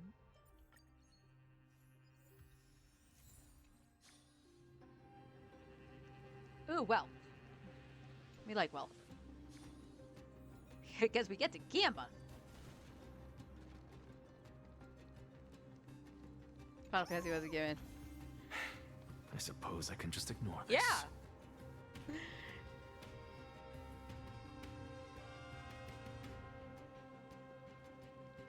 I honestly...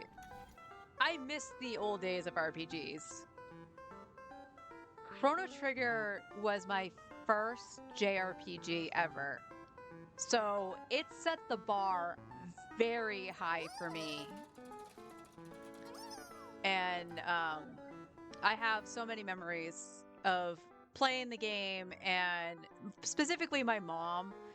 My mother actually, you know, would watch me play the game. She made sure I actually got a copy of the game because I was renting it so much from our Blockbuster. She knew the manager and actually asked if there was a way to buy the copy. And the manager's like, yeah, sure. So my mom bought me my copy of Chrono Trigger, my original copy. Was that more wealth? Okay.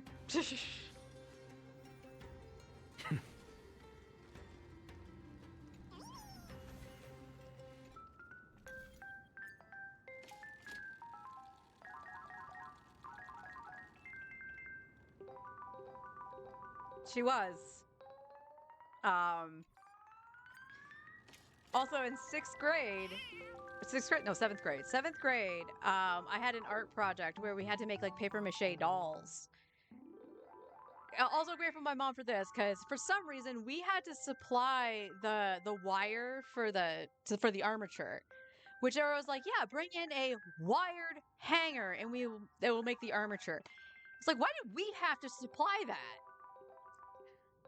Because I remember going up to my mom and being like, do we even have a wire hanger? And she had like one left. It's...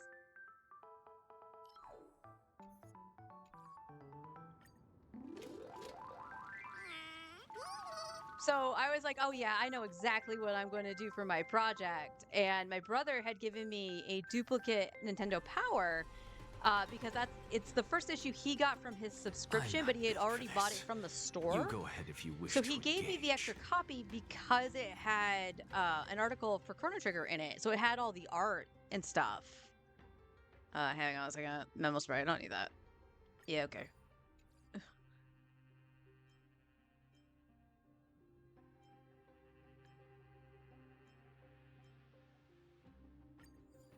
Advance forward. Okay. Sorry, I had to like minimally read my buffs. No need to hesitate. A day of your judgment brought you this far. Watch this magic And I decided I was going to make Chrono. So I had the NP in class with me for the reference, so I posed it and all that stuff, right? Earth shatters. Well, Heaven I was trembles. sick the following day with a migraine. Came back the day after. Mountains roar. And I couldn't find my doll anywhere. A bloody fight. My teacher decided to call me a little liar and just said, just take this. It was a random doll. No idea where it came from. But it wasn't mine. This divine power. I was walking reforge back all so things. sad to my table and workstation. To the soul. And out of the corner of my eye, I see in another class's bin my doll. And I grabbed it, and the teacher is now bitching at me because, you know, that wasn't yours. You shouldn't, like, be touching other people's stuff and all that stuff. And I'm like, this is mine, and I can prove it. And hands on her hips, how? And I went, the reference is in my locker.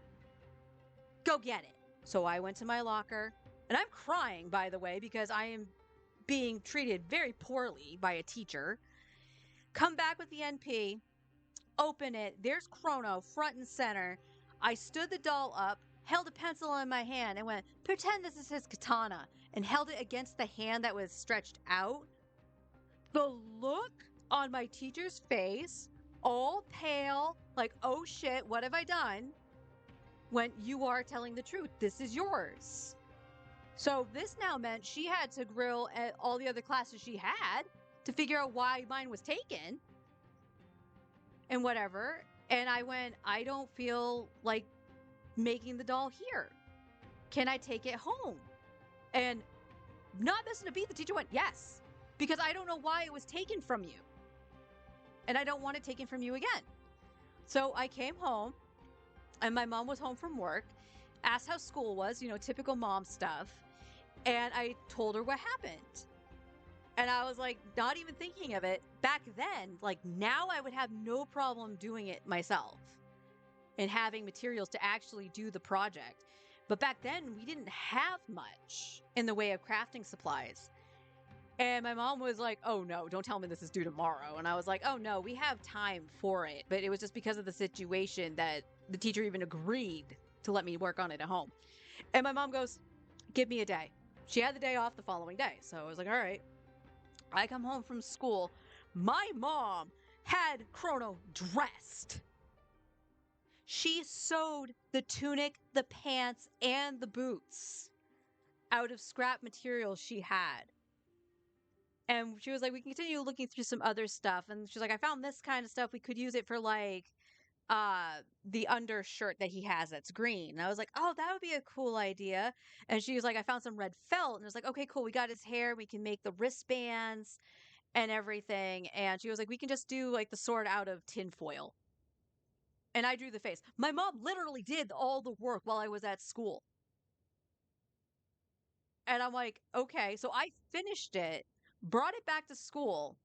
My teacher's mind was blown because I was using materials that were not supplied by the school.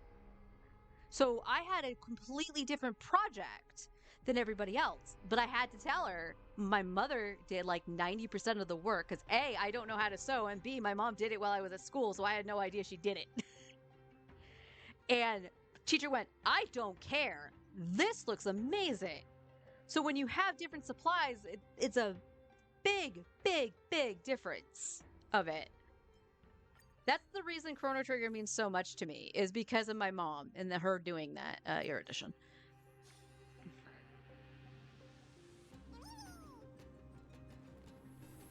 All things are connected by board.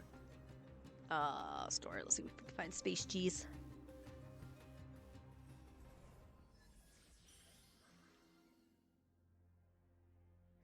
Like, I miss my mom terribly. I still have my Chrono doll, by the way. None of this is going to matter. This is literally like all for Cyrene.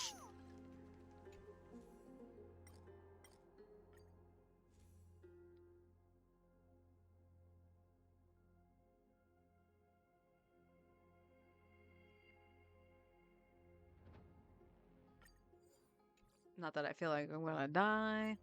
That's fine.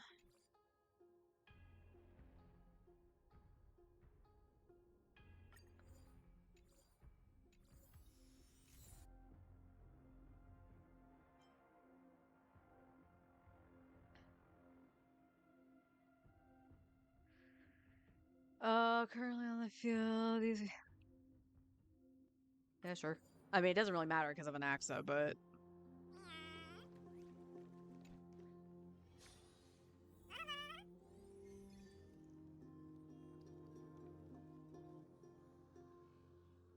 I have, I do have a couple pictures of it. Watch this magic trick.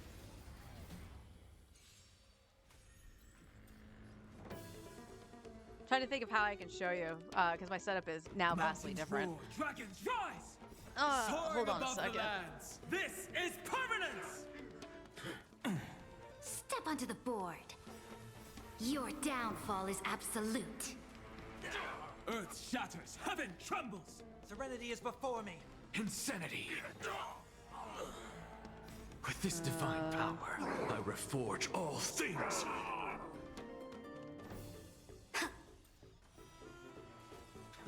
To the soul!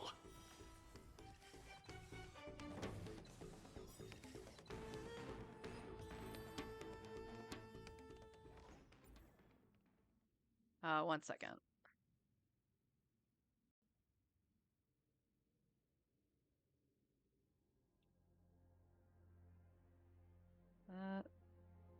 I don't know if you guys can see it or not. I only have the one monitor by doing this, so I don't know if you guys can see it or not. Da, da, da, da, da, da, da. No. Okay, I see. It got screwed up. I can't do it that way.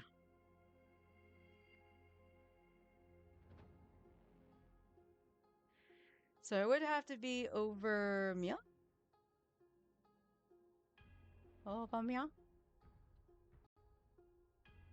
Okay, I can do it this way. So give me a second.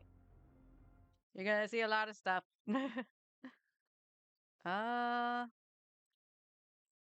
You're on. Interesting. Why are you doing that?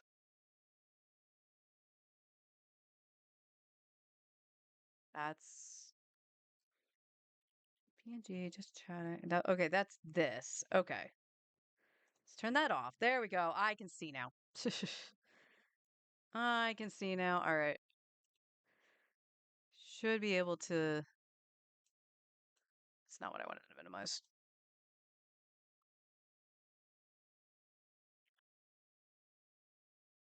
Are you Whoa, that's actually really interesting. Nope, that's not working. That is not working. You just see this. You don't see. Oh, no, you can. Okay. I see it. You're just going to see me being big and huge. All right. Let's just bring that down. And now you can see it. I needed to see my Twitch screen. Sorry.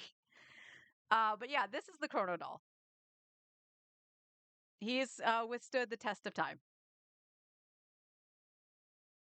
One of his gauntlets actually came off, the little wristbands. This was also a grocery bag from years and years and years ago when my mom was a manager at this specific store. So I was very surprised she still had that at the time.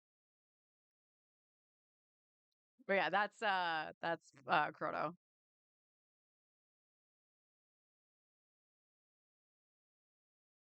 Oh, I moved that way too low.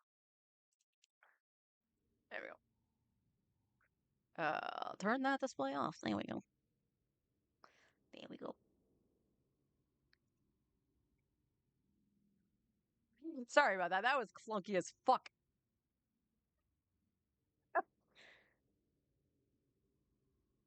Oh, thank you for the follow. I appreciate that.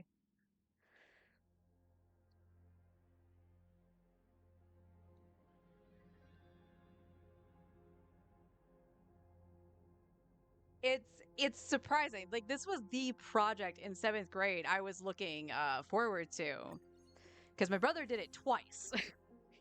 Because he made one for himself when he was in 7th grade. He made whatever he needed to, and somehow, for some reason, he made a second one for his best friend.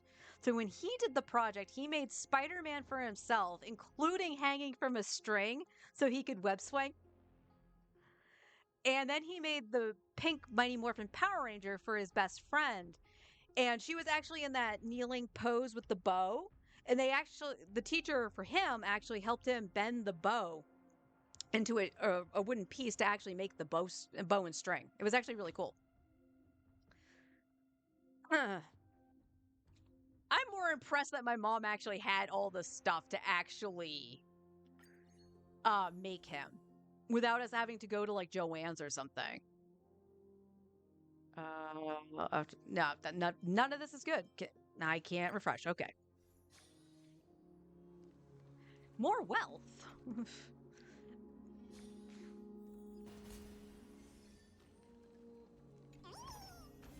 Not too shabby.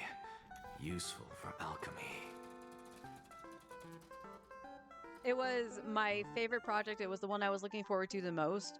So after hearing the story and knowing my hype now for doing the project, you can imagine how much like my heart sank when the teacher was just being an absolute sea bag. Now, the funnier part, and yes, I do say funnier part, like outside of also giving me like, you know, a good grade on it, despite my mom doing most of the work and all that stuff, afterwards, she actually asked me to join the art club because I was doing stuff that the other students weren't. And it was because I was into like getting into video games like Chrono Trigger and anime. Because one of my other projects I did in her class was for pop art, and I this one I no longer have, and I unfortunately don't have a picture of it. But I did a poster of Sailor Moon. And one of the things that she actually mentioned to me was like, oh, you should actually try doing this, like layering colors and stuff like that. So because I was going after the 90s style anime Sailor Moon, I was just like, no, that's kind of silly. I won't do that. That would look kind of dumb. Not realizing that that's kind of what the creator of Sailor Moon did in her art for the manga. So I actually learned techniques, albeit very broad, on how to color and stuff like that. Yeah, it wasn't good. That one experience was terrible, but I'm glad the teacher like apologized. And I unfortunately never got the outcome of what happened to the other classes or found out whoever took it. In the line has their speed increased by 40%, and the character in the last position has their speed decreased. No, I don't really want to do that to Don. You know what? No, what? We're gonna catalog. I don't think I've ever gotten that. Increase the escape. I think I've had this.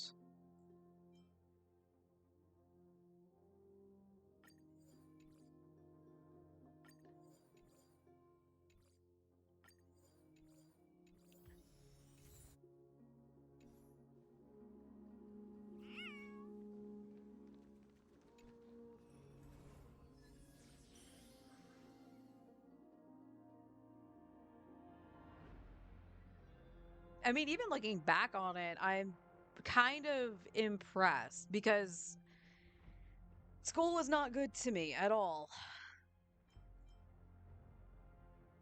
Like, middle school was really not great. I don't think middle school was good for anybody, if I'm being honest. You go ahead if you wish to engage. But my mom was definitely somebody you didn't mess with.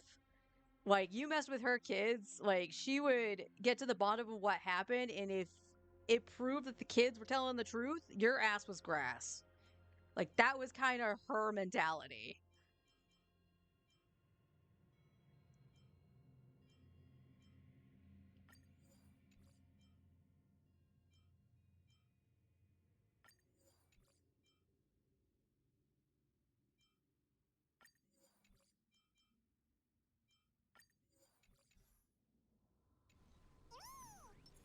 A will of metal and...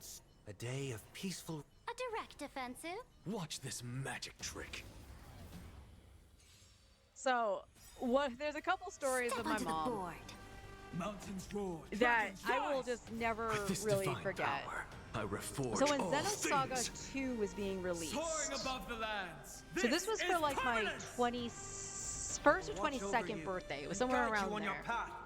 Insanity. And I pre-ordered it With this divine because that's what I power, really wanted as a birthday reforge present to all myself. things. That's what I wanted. And my mom was like, okay, so she helped pay for some of it and whatnot. Well, come to the release, I didn't get my pre-order item. The primary reason I wanted to pre-order the game. Thank you. The reason I wanted to pre-order the game was because the pre-order item was a DVD that had all the cutscenes from the first game, which meant I could just watch the DVD and not have to play through, you know, a 80-hour game to refresh myself on it.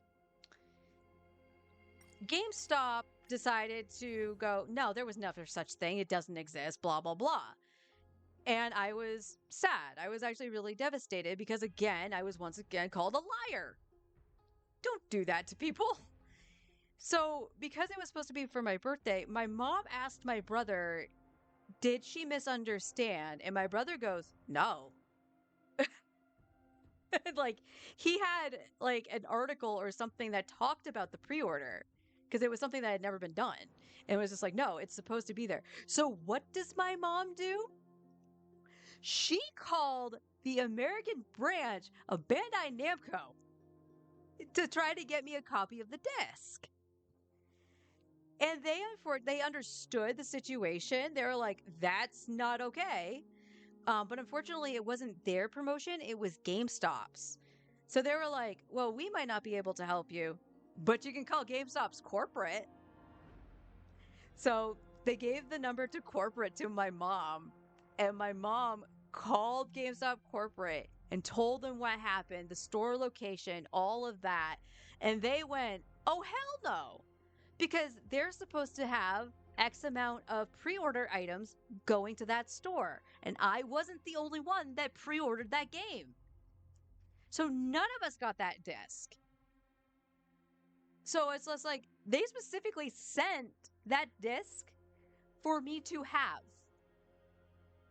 So my mom goes, come on, let's go. We're going to GameStop. And I'm like, I don't want to go to GameStop, Dave, because I was a duty head.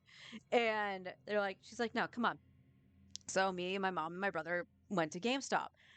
And I'm not understanding what's happening. She hasn't told me anything. And she's going in pissed off and was like, I believe you have a disc for me. And you had employees cowering. The manager handed it to my mother and apologized for the situation. So I have my disc, and I still have that disc. Like, yeah, it's crazy as fuck. Yeah, sure. Erudition.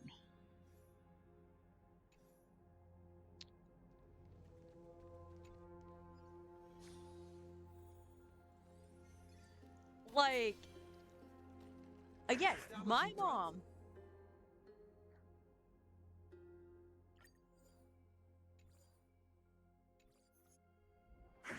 Watch this magic trick. I hit the wrong button. Whoops. Like, the funny thing is, like, she was one of the nicest people you ever met in your life. But if you pissed her off in any way, shape, or form, with this divine power, that, I you were done. reforge all You were things. done. Soaring above the lands, this is permanence! Oh, that was a really good heal from Don Hong. With this divine power, I reforge all things.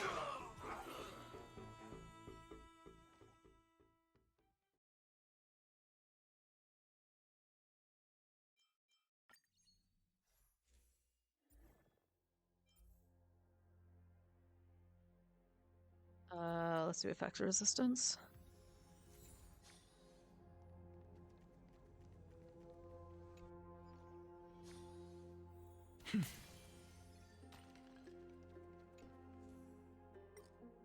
I don't think I have any. I have one. I have enough to get one. Is there anything good? No.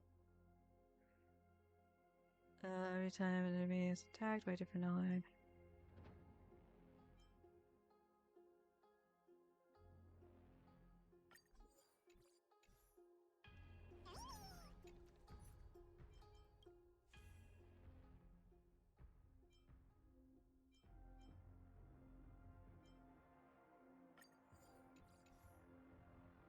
Oh wait, I have two, right? Whoops. I can count. I know how to count to 5.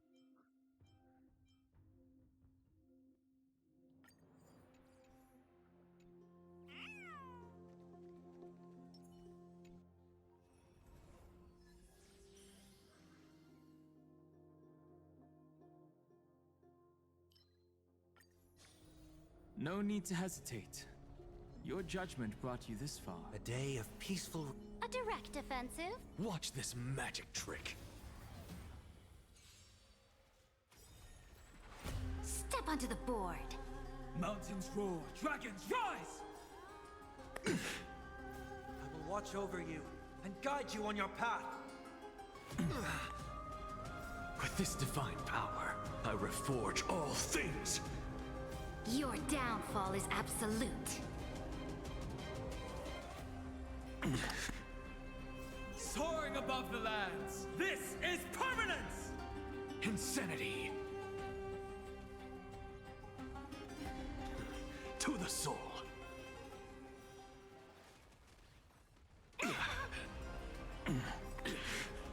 With this divine power, I reforge all things. I will watch over you and guide you on your path. Insanity. To the soul. Insanity.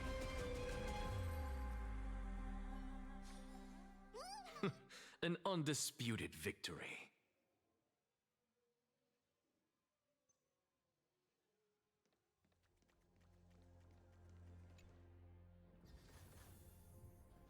Oh yeah, I'm still getting levels on that. No, we're not gonna save that. That's kind of a bad one. Since everything was basically catered to Cyrene. Be grateful for all this clamor. That is the sound of thoughts clashing. Oh, no Jade. Ah, close though. Not next week, the week after, I might be able to finish that out. Hello.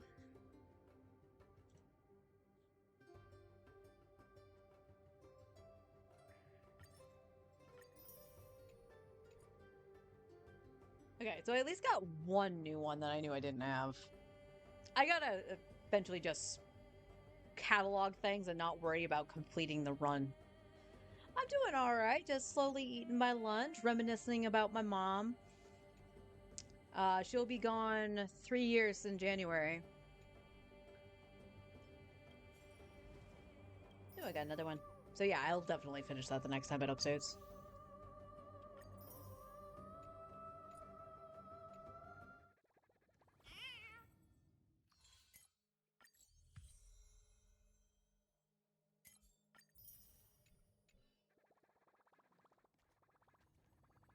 Alright, now we got some wishes. Not a lot, but we got some. We'll see if we can snag an early light cone. I would appreciate another early light cone, I'm not gonna lie.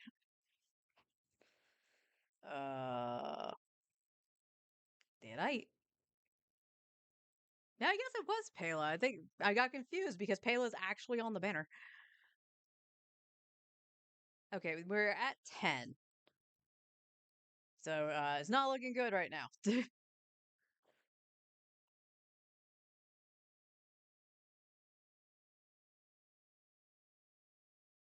You had to go to Soft Pity for twice for her life cone? Okay, Cyrene, you made me go to 80 Pity on a guarantee for you. I gave up a Naxa for you. Truth be told, I went after something else before I could pull on an Naxa. So I was like, please? Pretty please? Nope.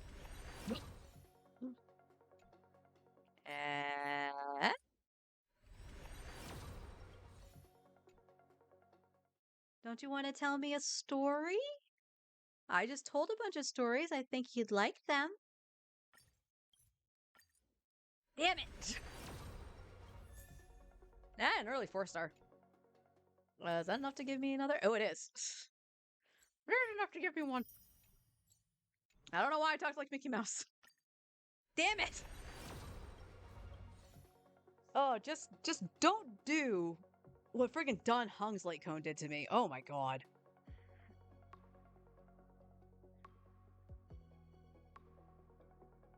E0S1, now I'm trying for E2 Hyacine. Nice. Nice. I unfortunately don't have any limited Eidolons. I tried for Anaxa's E1, and that's just because I love Anaxa. And that's not true. I have Tribbies. I take that back. I have Tribby E1. But yeah, I went for Dan Heng's light cone because it also heals and it makes him a fantastic support. And I was like, yeah, I want that. I think it was like at 40 something pity, 40 to 50 pity, somewhere. I see the 5-star, great, saw preservation. I was like, awesome. Japard. And I was like, god damn it. Why does that bug me so much? One is Japard. Two. I have two of them. But 3 pulls later, I got done hunks, so I can't really yell.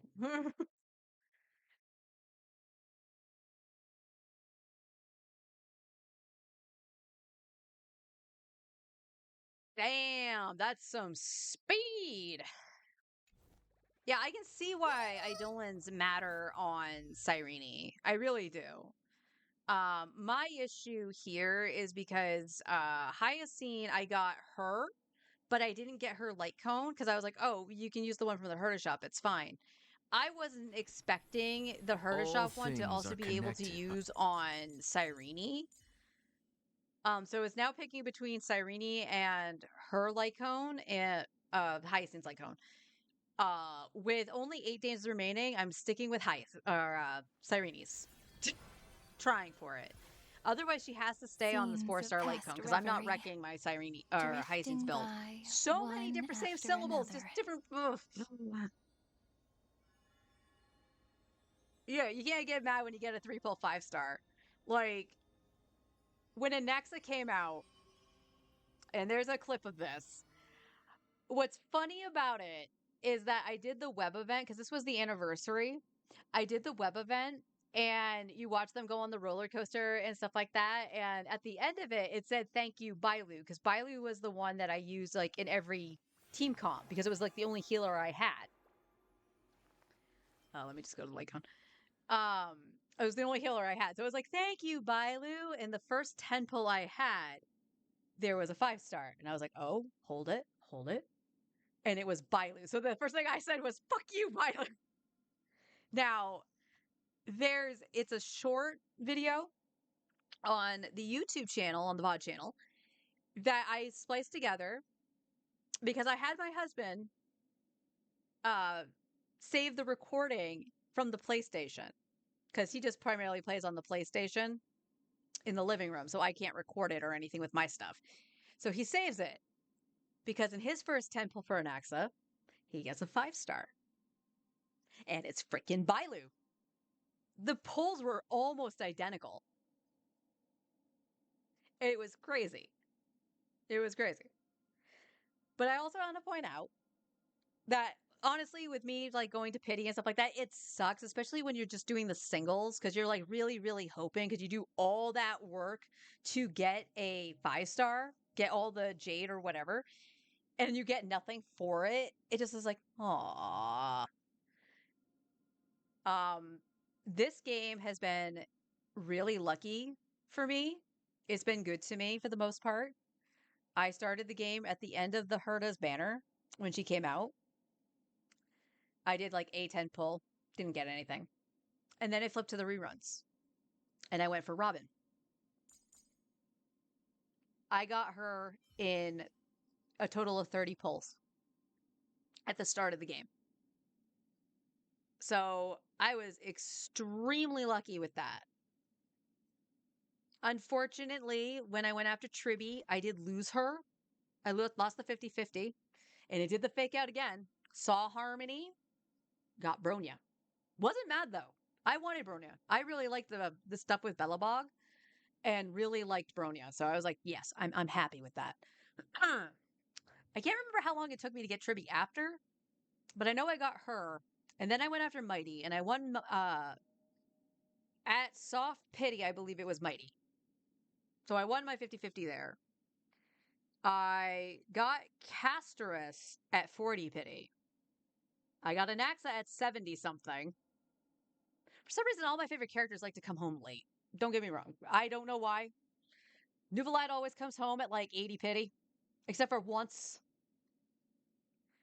And Anaxa came home at 75 to 78 pity. Somewhere around there. But I got Anaxa's light cone in 40 pulls, something like that. Hyacine came home pretty quickly. But the one to note was this man. I wanted Finon. Again, Finon and Mighty were the reason I played the game. I saw a bunch of cute ship art and stuff like that. I was sold on them. So I was like, I'm pulling for Finon. My childhood musings, huh? And he's going to muse for a second because I need to take a sip of my drink. My voice is getting very, very harsh. Excuse me. So I had roughly like 80 pulls or something crazy like that. So this was my childhood dream. He's going to muse. It's okay. But I was like, all right. So here is the plan. If you guys remember Finon's banner, it was Finon, and then it was the reruns of Tribby and Sunday. I can't remember who the third one was. Was it Sparkle? Was it something weird like Sparkle? Can't remember. But I don't remember what the third one was. So I'm like, Finon, Sunday were the priority. And then if I could, E1 Tribby. First 10 pull was Finon. And I was like, well, he wants to be with his mans. He wanted to be with Mighty. So I'm happy with that. We have enough pulls to go for Sunday. Went for Sunday. I went to about Soft Pity. Managed to win 50-50 on Sunday. And then throughout the banner, I started to pull for Tribby. And at around, I think it was 40 to 50 Pity, I got my E1. And that was the best luck I've had on this game. Like, hands down. And I also got pretty lucky. I want to say it was, again, Soft Pity-ish. I got Seredra. And again, 40-something Pity, I got her light cone. So, it was all good. All good. And then I lost Don Hung's light cone.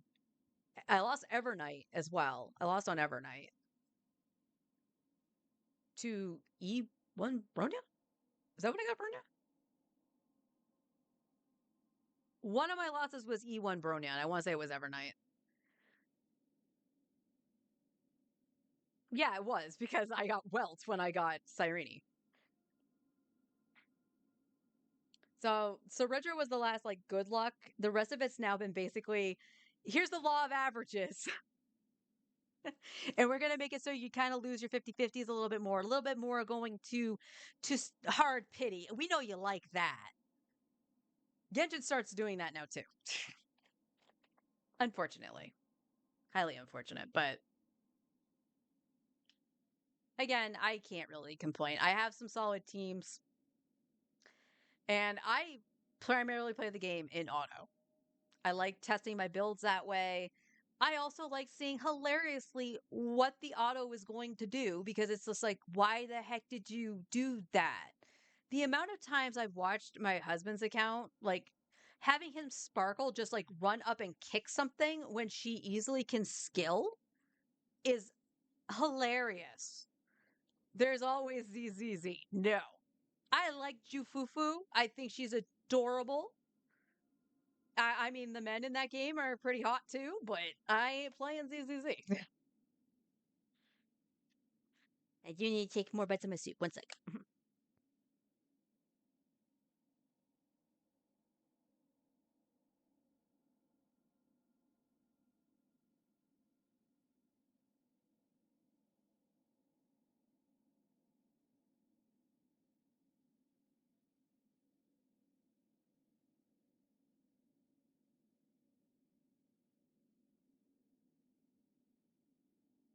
Yeah, the auto is very wacky with Finon too. Because the moment Finon, it's like, I've seen it as well. Not so much with Seredra, although I have seen it with Seredra. It's a Sunday. Like, let Sunday do the buff on you to bring you up. Whatever. Let him do it. Doesn't do it. Hugo's returning soon. I'll stop. Give it some for me.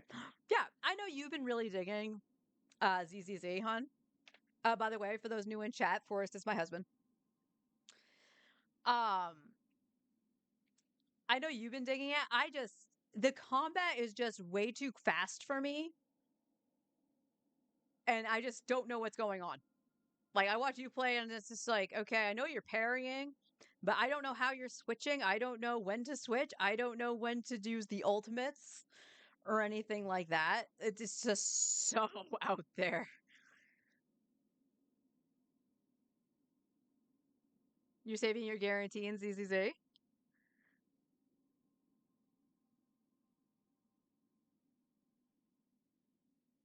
The sound design in ZZZ is really good.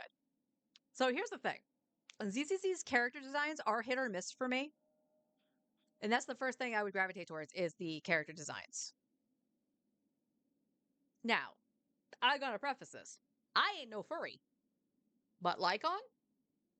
Smash.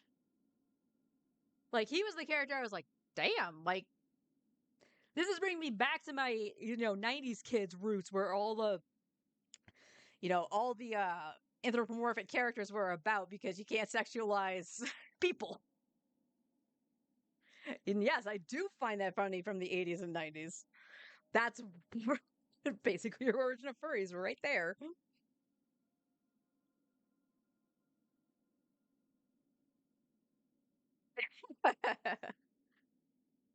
You have Lycon M6? Nice. Everyone says that about Lycon. I mean, I get it. I get it. And like, I think Hugo's a vampire, right? That's his shtick. Cause I'm like, he's a cutie. And then you have Lighter. And I'm like, all right.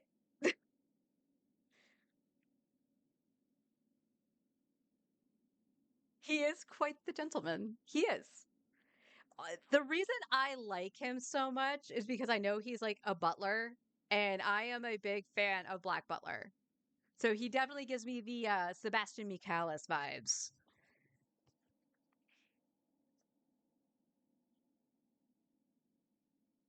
So like honestly, if I was to jump into ZZZ, it would be right now, and I would just be like cherry picking off of Fufu because she was like the character I was like, "Aww, she is so adorable," and I love her.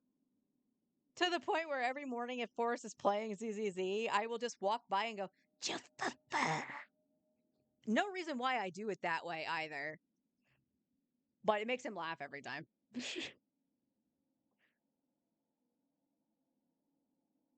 I do. I do tend to go towards the pretty boys a lot more. But here's the thing. I love solid female character designs. Most of the characters in Genshin, chef's kiss. Because they're very unique and they're not overly sexualized. For Genshin Impact. Star Rail, same thing.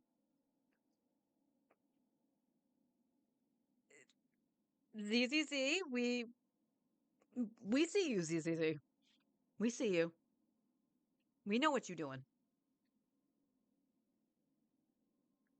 Oh, did you get Fufu's weapon? Yay, sparkly kitty.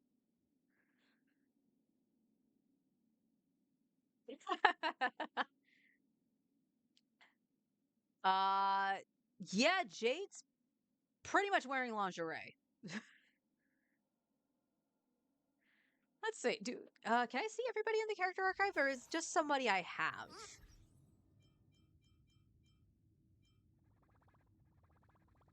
Where it be? Databank. That's right. It's not called archive. It's called databank. Because, like, I don't find Himiko to be overly sexualized. I find that very classy. Bronya, love her design. Love it.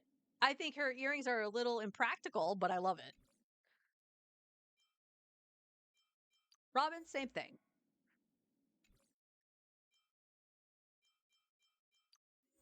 Best design.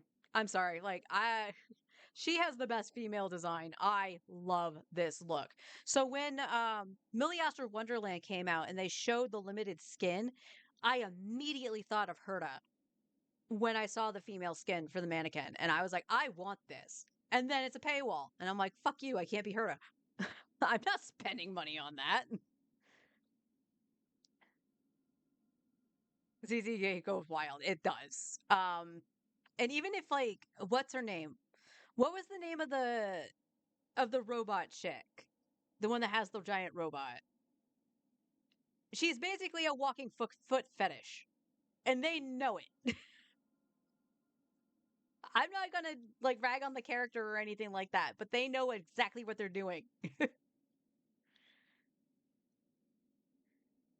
Genshin has Lauma. Yeah, Lauma is the only one I can say that they kind of sexualized because she has a big chest. But that's kind of it. The game is no longer pure. Pretty fancy for birds. Yeah, she's very classy. Herta is so extra. I love this design. I love the Herta, and I honestly would love to try to make a custom doll of her at some point. She won't be as intricate because hell if I'm going to be able to make have all the intricacies of her design on there. Like look at all the little nooks and crannies.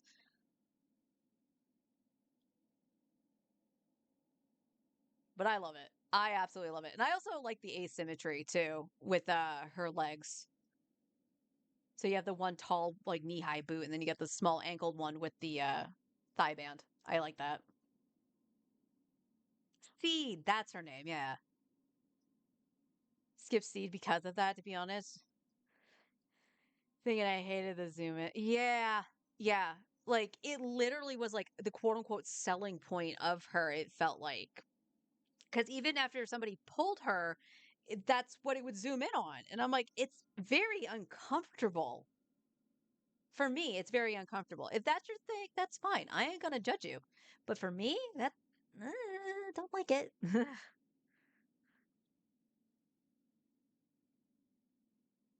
See Llama carefully, you can notice. It's so yeah, yeah.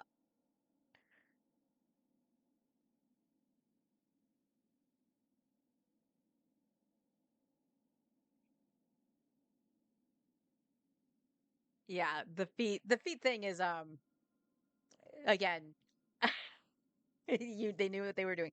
It's kind of with the current character that's on the banner right now with the tentacles. You know what you're doing. You know what you're doing.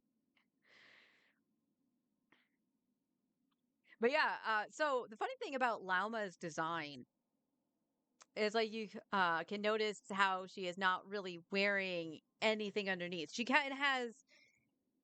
has like the quote unquote undergarments there. It's just very weird the way it's displayed.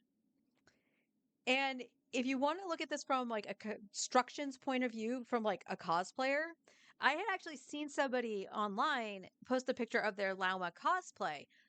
100% they were missing that little part.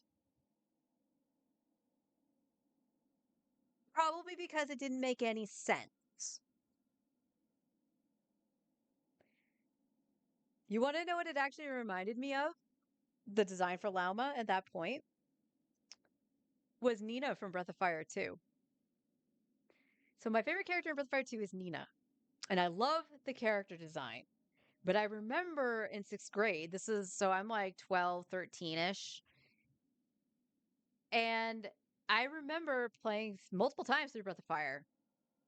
And watching the animations of her casting her spells, which was always kind of epic. You know, she's like reaching her hand up in the sky. You see her hands flashing because she's casting. And basically it's picking up a bunch of wind and stuff like that, the energy around her. So it's making the skirt from her dress like move. And again, this is like what, 16-bit sprites for the Super? And I remember just looking at it kind of strange and saying to my brother, I was like, I don't think she's wearing underwear. So this is us just like trying to look at the sprite and how they've managed to do stuff. And again, it's a sprite, so who really frick cares unless you obviously can see stuff. So then I was like, well, I own the actual game. So this was more a story of my dad. So I was trying to play Breath of Fire 2, so quick story. And we only could rent it at the time. And at one point, the video store didn't have it. Somebody else rented it out. And I was like, oh, man. So every week when I would get my allowance, I would call the local video store that we knew had the game if it was available and I could set it aside. Then it was no. It was like over a month, maybe even 2, that I was a pest to that place trying to get Breath of Fire 2. And then one random day, they were like, yes, we have it. And I was like, okay, can you set it aside for, at last name, because we were using our parents' video card. And I was saying to my dad that I was so excited that they had this game. He was like, all right, calm down. Takes me and my brother to the video store. My brother goes off to look for something to rent. I go to the counter, happily, proudly saying that I had set this aside. No, it's not back here. What?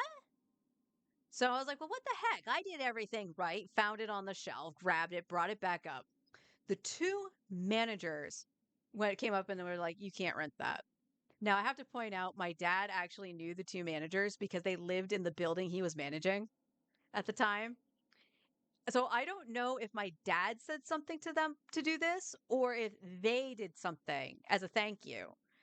Because they had mentioned, because of my pestering, they looked into the person that had rented the game and discovered that they had not returned multiple games. Multiple. And they were still renting stuff at one point. And it was like, yeah, we kind of had to put the kibosh on that. We got a whole bunch of stuff coming back in, including Breath of Fire 2. And they handed me a sealed in-box copy of Breath of Fire 2 and only charged me my allowance, which was $10.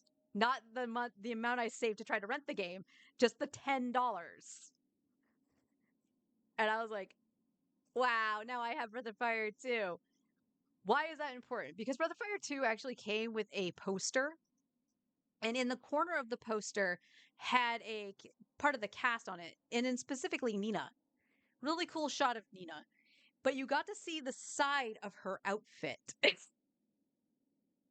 And unlike Lauma, there's nothing there. There's some like belts kind of going over. But belts ain't gonna hide nothing, honey.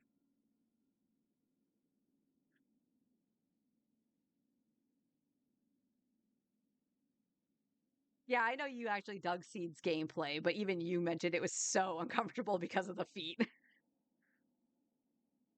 I do too. I miss it when it came with a bunch of that stuff. It's like you have to get the collector's editions of stuff to get anything like that.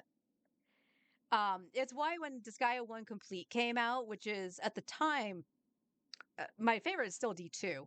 But when they actually brought back Disgaea 1, I was like, I want that. I need that. So to find that I came with like a plushie, coasters, and like all this other fun stuff, I was like, yay. And I do just miss having like that little extra from getting something physical. And now physical media is going the way of the dodo. Oh, did you get the Disgaea 1 collectors? It was so cool. I love the fact that it comes in like the little printy pouch box. I love it.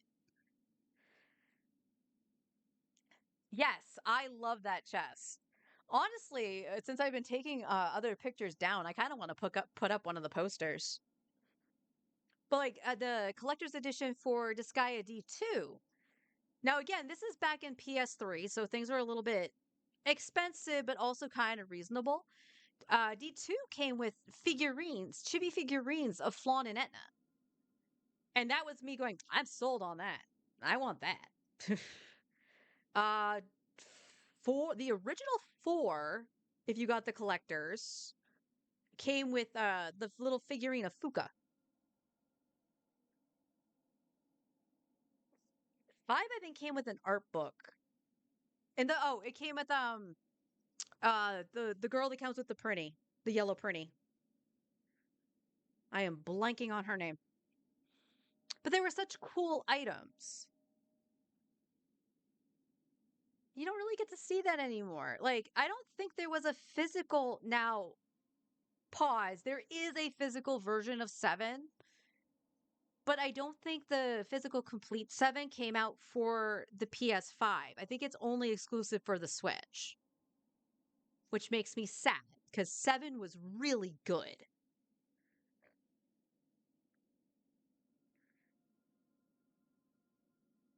It makes me serious. Seeing some sort of mafia people. They have all the connections. Like with my mom though, that was no connection. Outside of the Chrono Trigger one, there was like no connection. And to be fair, my dad knew the manager for Blockbuster too. Also, fun fact with the Blockbuster, when they were actually phasing out their Super NES games, my mom made sure to grab Lufia 2 Rise of the Sinistrals for a funny ass reason. It was so I didn't rack up any more late fees. Granted, different video store. It was our local one. I had rented Lufia 2 Rise of the Sinistrals, and my brother and I were playing through it. Now, if you've ever played Lufia, specifically Lufia 2, there's a lot of puzzles in that game. And for a Super Nintendo game, some of them were kind of out there on how you had to do it. And if you were even just a smidgen off, the puzzle wouldn't finish. We were so close to the end of the game. We were literally like right before the final dungeon. And we couldn't get past this one puzzle to go to the boss. So my brother and I write to Counselor's Corner in Nintendo Power. And to our surprise, we actually got a letter back telling us how to complete the puzzle. So that was really cool. Unfortunately, it took too long, and we just held on to the game. Well, why did we not return the game and just re-rent it? If you said, well, your file might not be there, you'd be correct. Because that was the problem with renting games back then, on a cartridge. You risked either somebody continuing and completing your file, or it was completely gone, and you had to start all over again. And my brother and I worked too damn hard to get to that point. So not my brother, me, had to pay the late fee. I racked up a $60 freaking late fee with Lufia 2 Rise of the Sinistrals. So I was paying that back for a while. So when Blockbuster was phasing out their stuff, my mom made sure to buy me the game so I would never do that again. At least on that one. Small town vibes, really. Yeah, absolutely. Those were my fun moments with my parents when it came to video games. So it's like my mom took more of my kids are interested in this and wanting to spend time with us. So she sat down and actually would, watch us play stuff. Back when we were really little, I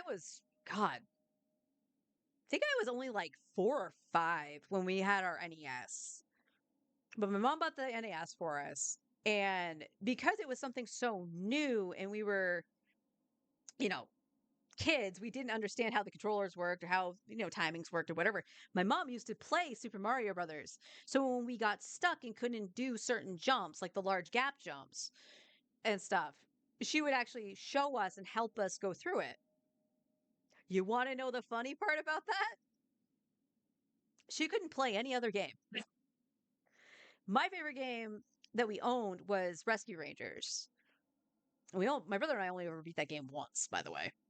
But the first stage, specifically the second part of the first set of stages, right, was the telephone pole. And my mom, for whatever reason, would never go to the right. She, for some reason, would always just want to go left after getting up the telephone pole, and she would die. She would just jump off and die.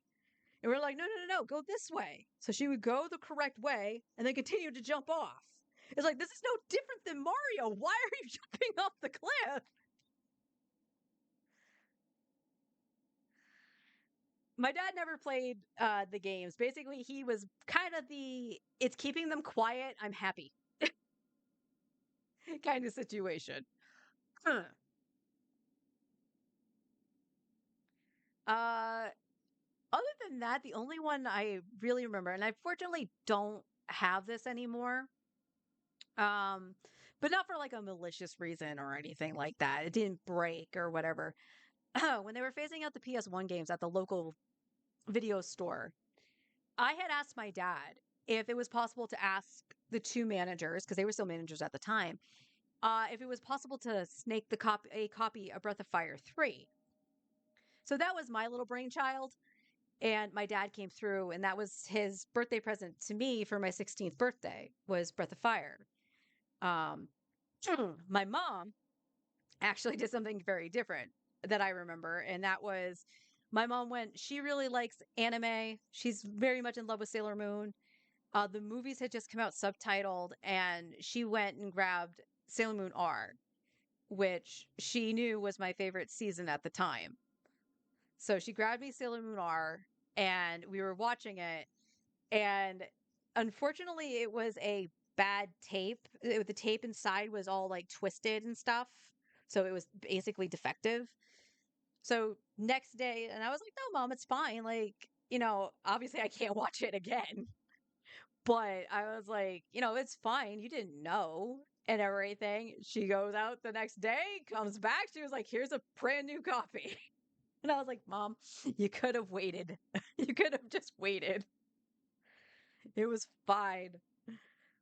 But with Breath of Fire 3, the reason I actually don't have it anymore, 2 reasons. I bought myself a copy of Breath of Fire 3 for the PSP. So I had more games for my PSP, which, hindsight, I wish I, kind of kept my PS1 copy. Because my PSP is dead. In the trash. But upon doing that, a friend of mine had mentioned to me that a bunch of her games had been stolen. And she was a big fan of Breath of Fire 3.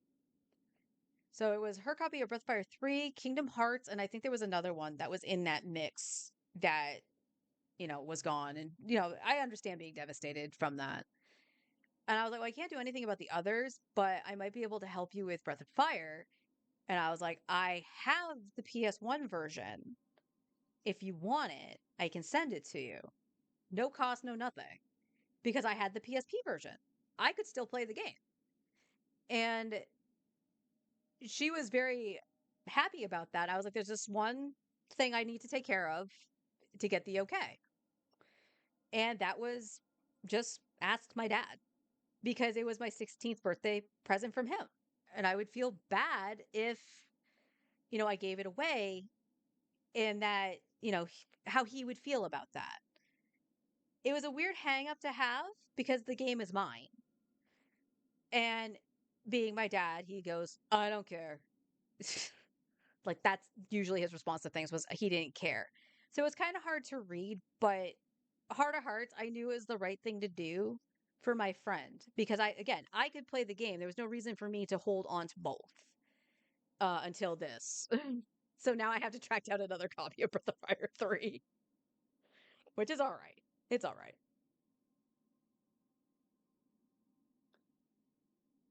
But yeah, our parents were pretty cool for the most part when it came to like games and stuff like that. And we didn't have a lot, growing up. We weren't spoiled in any way in that regard. If for like Christmas, specifically Christmas, consoles were always something my mother got us for Christmas because it was a large present for us to share. And I remember when we got the PS1, both my brother and I were like, we want Final Fantasy VII. There was no contention for games on that. We wanted FF7. So my mom knew exactly what to do for the PS1 when we finally got it.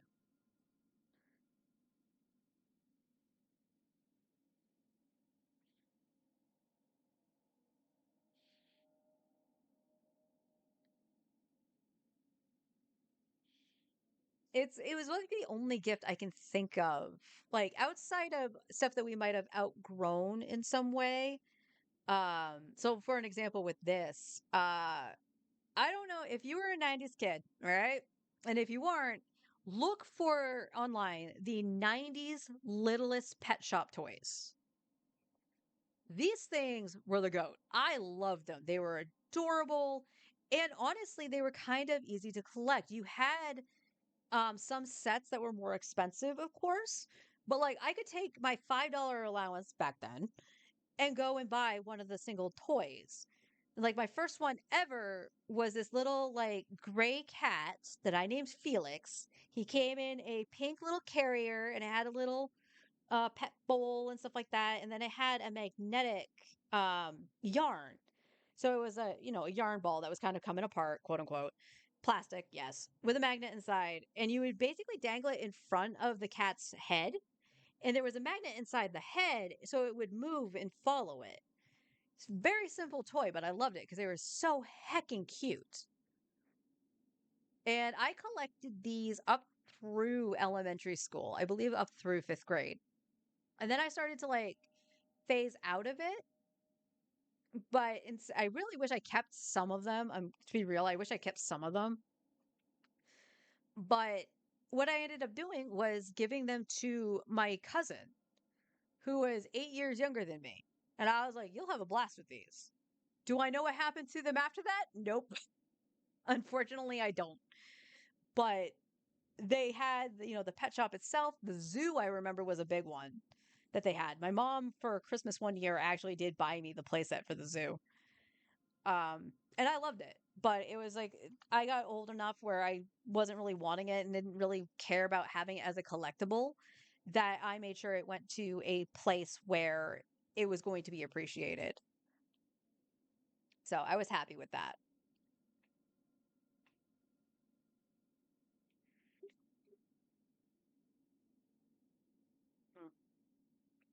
Keep losing my voice on you guys. I'm sorry.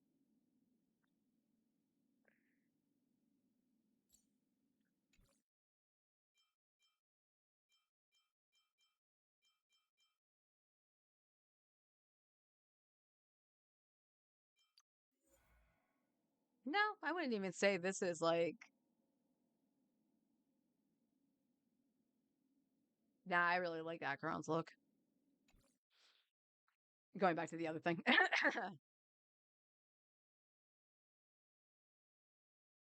You gave away all your collection of Hot Wheel cars to your nephew? Yeah, that's the thing. At the time, I'm not even thinking it's a mistake. It's just, maybe it's the nostalgia hitting me. Because, like, both Littlest Pet Shops and Hot Wheels exist. They still exist. I can't speak for the Hot Wheels, but the Littlest Pet Shops, if you look at the 90s version and you go up to what they look like now, it's night and day, and they look kind of hideous now, in my opinion.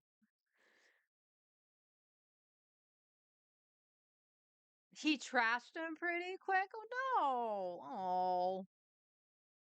Yeah, I don't think my cousin trashed the Littlest Pet Shops. I think they actually got some good use, because her sister was born a few years after that, I believe.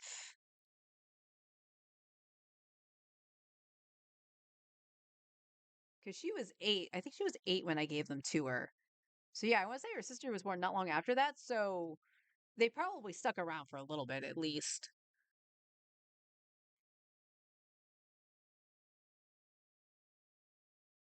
Yeah, that's the other thing too, is it's like,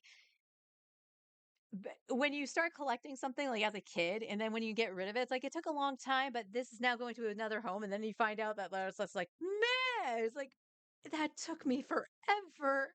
Ah. I mean, to be real, I feel about the same way about some of the stuff I have now, but that's just because of how I had to get them and not necessarily the time frame. Because, like, I have a collection of plushie Eevees, Eevee being my favorite Pokemon.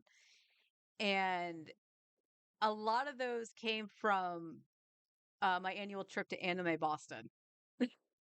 So if anything happened to them, I'd be like, such devastation.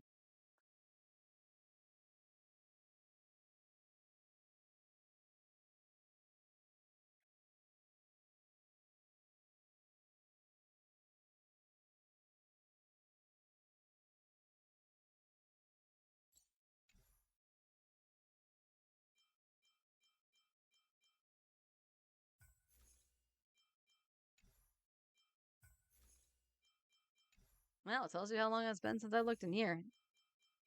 Oh, that's done. Cool.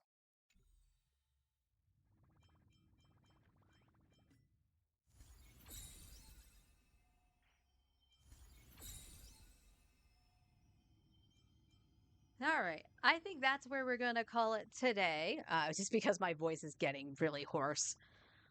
But it was lovely chatting with everybody. Just so you guys know, I am taking tomorrow off. I am actually going to go chill with a friend of mine. I haven't seen her since I helped her move, so we're just going to go chill a little bit.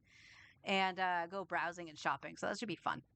But I'll be back Wednesday. Not quite sure what I'm going to do on Genshin or Star Rail. I mean, Star Rail, I'll probably just throw it into Currency Wars, but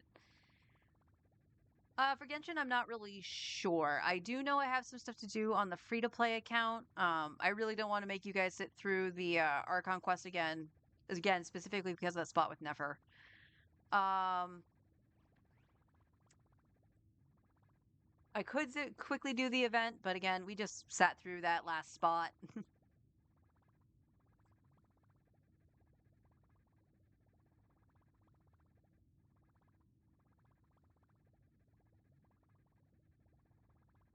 I hope so. Like, it should be fine. Typically, I'm not actually too active when talking. But no, it's been good. I really enjoy yeah, the Nefer part was yikes. It was just so long. And I'm gonna reiterate this. Hoyo, if you ever stumble upon coming into my chat right now or the VOD, I don't care which, for the love of God, if you're not gonna let us have a skip button, at the very least, in moments like with the Nefer part of that quest, let us back out and save the progress like Star Rail. That's all you had to do.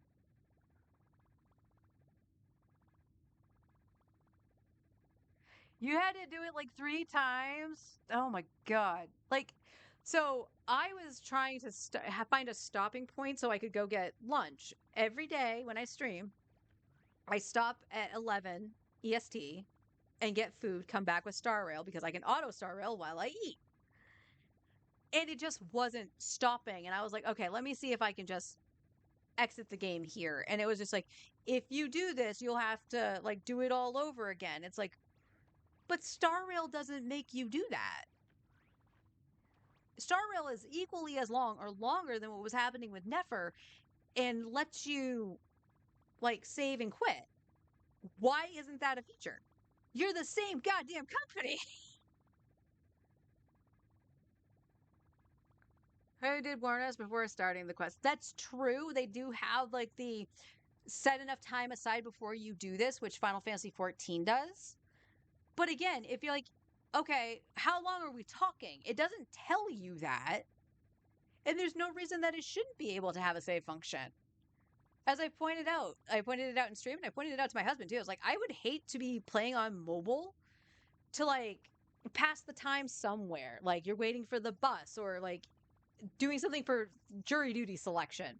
Yes, I bring this up because there was a streamer who actually said that during jury duty, they actually played Genshin to pass the time on mobile.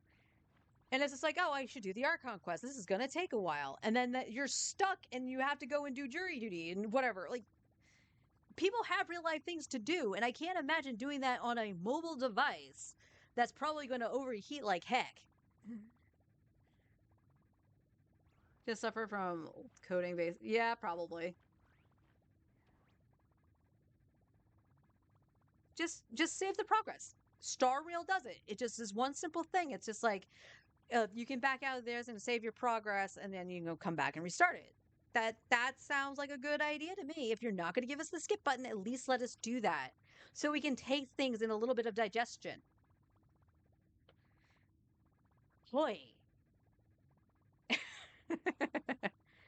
But yeah, I am going to head off. I'm going to finish my lunch, drink some iced tea, rest my voice a little bit. And like I said, I will be back on Wednesday and we'll figure out something to do. I still want to actually maybe slip in and do like, go back to like Disgaea 7, maybe start doing some grinding on that. I don't know how much of the grinding you guys are going to enjoy because 7 seems to be a lot. Like a lot. But we'll see. If anybody wants to see me do like OGFF7 or whatever, let me know. Just let me know what you want to see and I can see if I can make it happen. If I have access to it. But until then, take care, everybody. And I will see you all on Wednesday.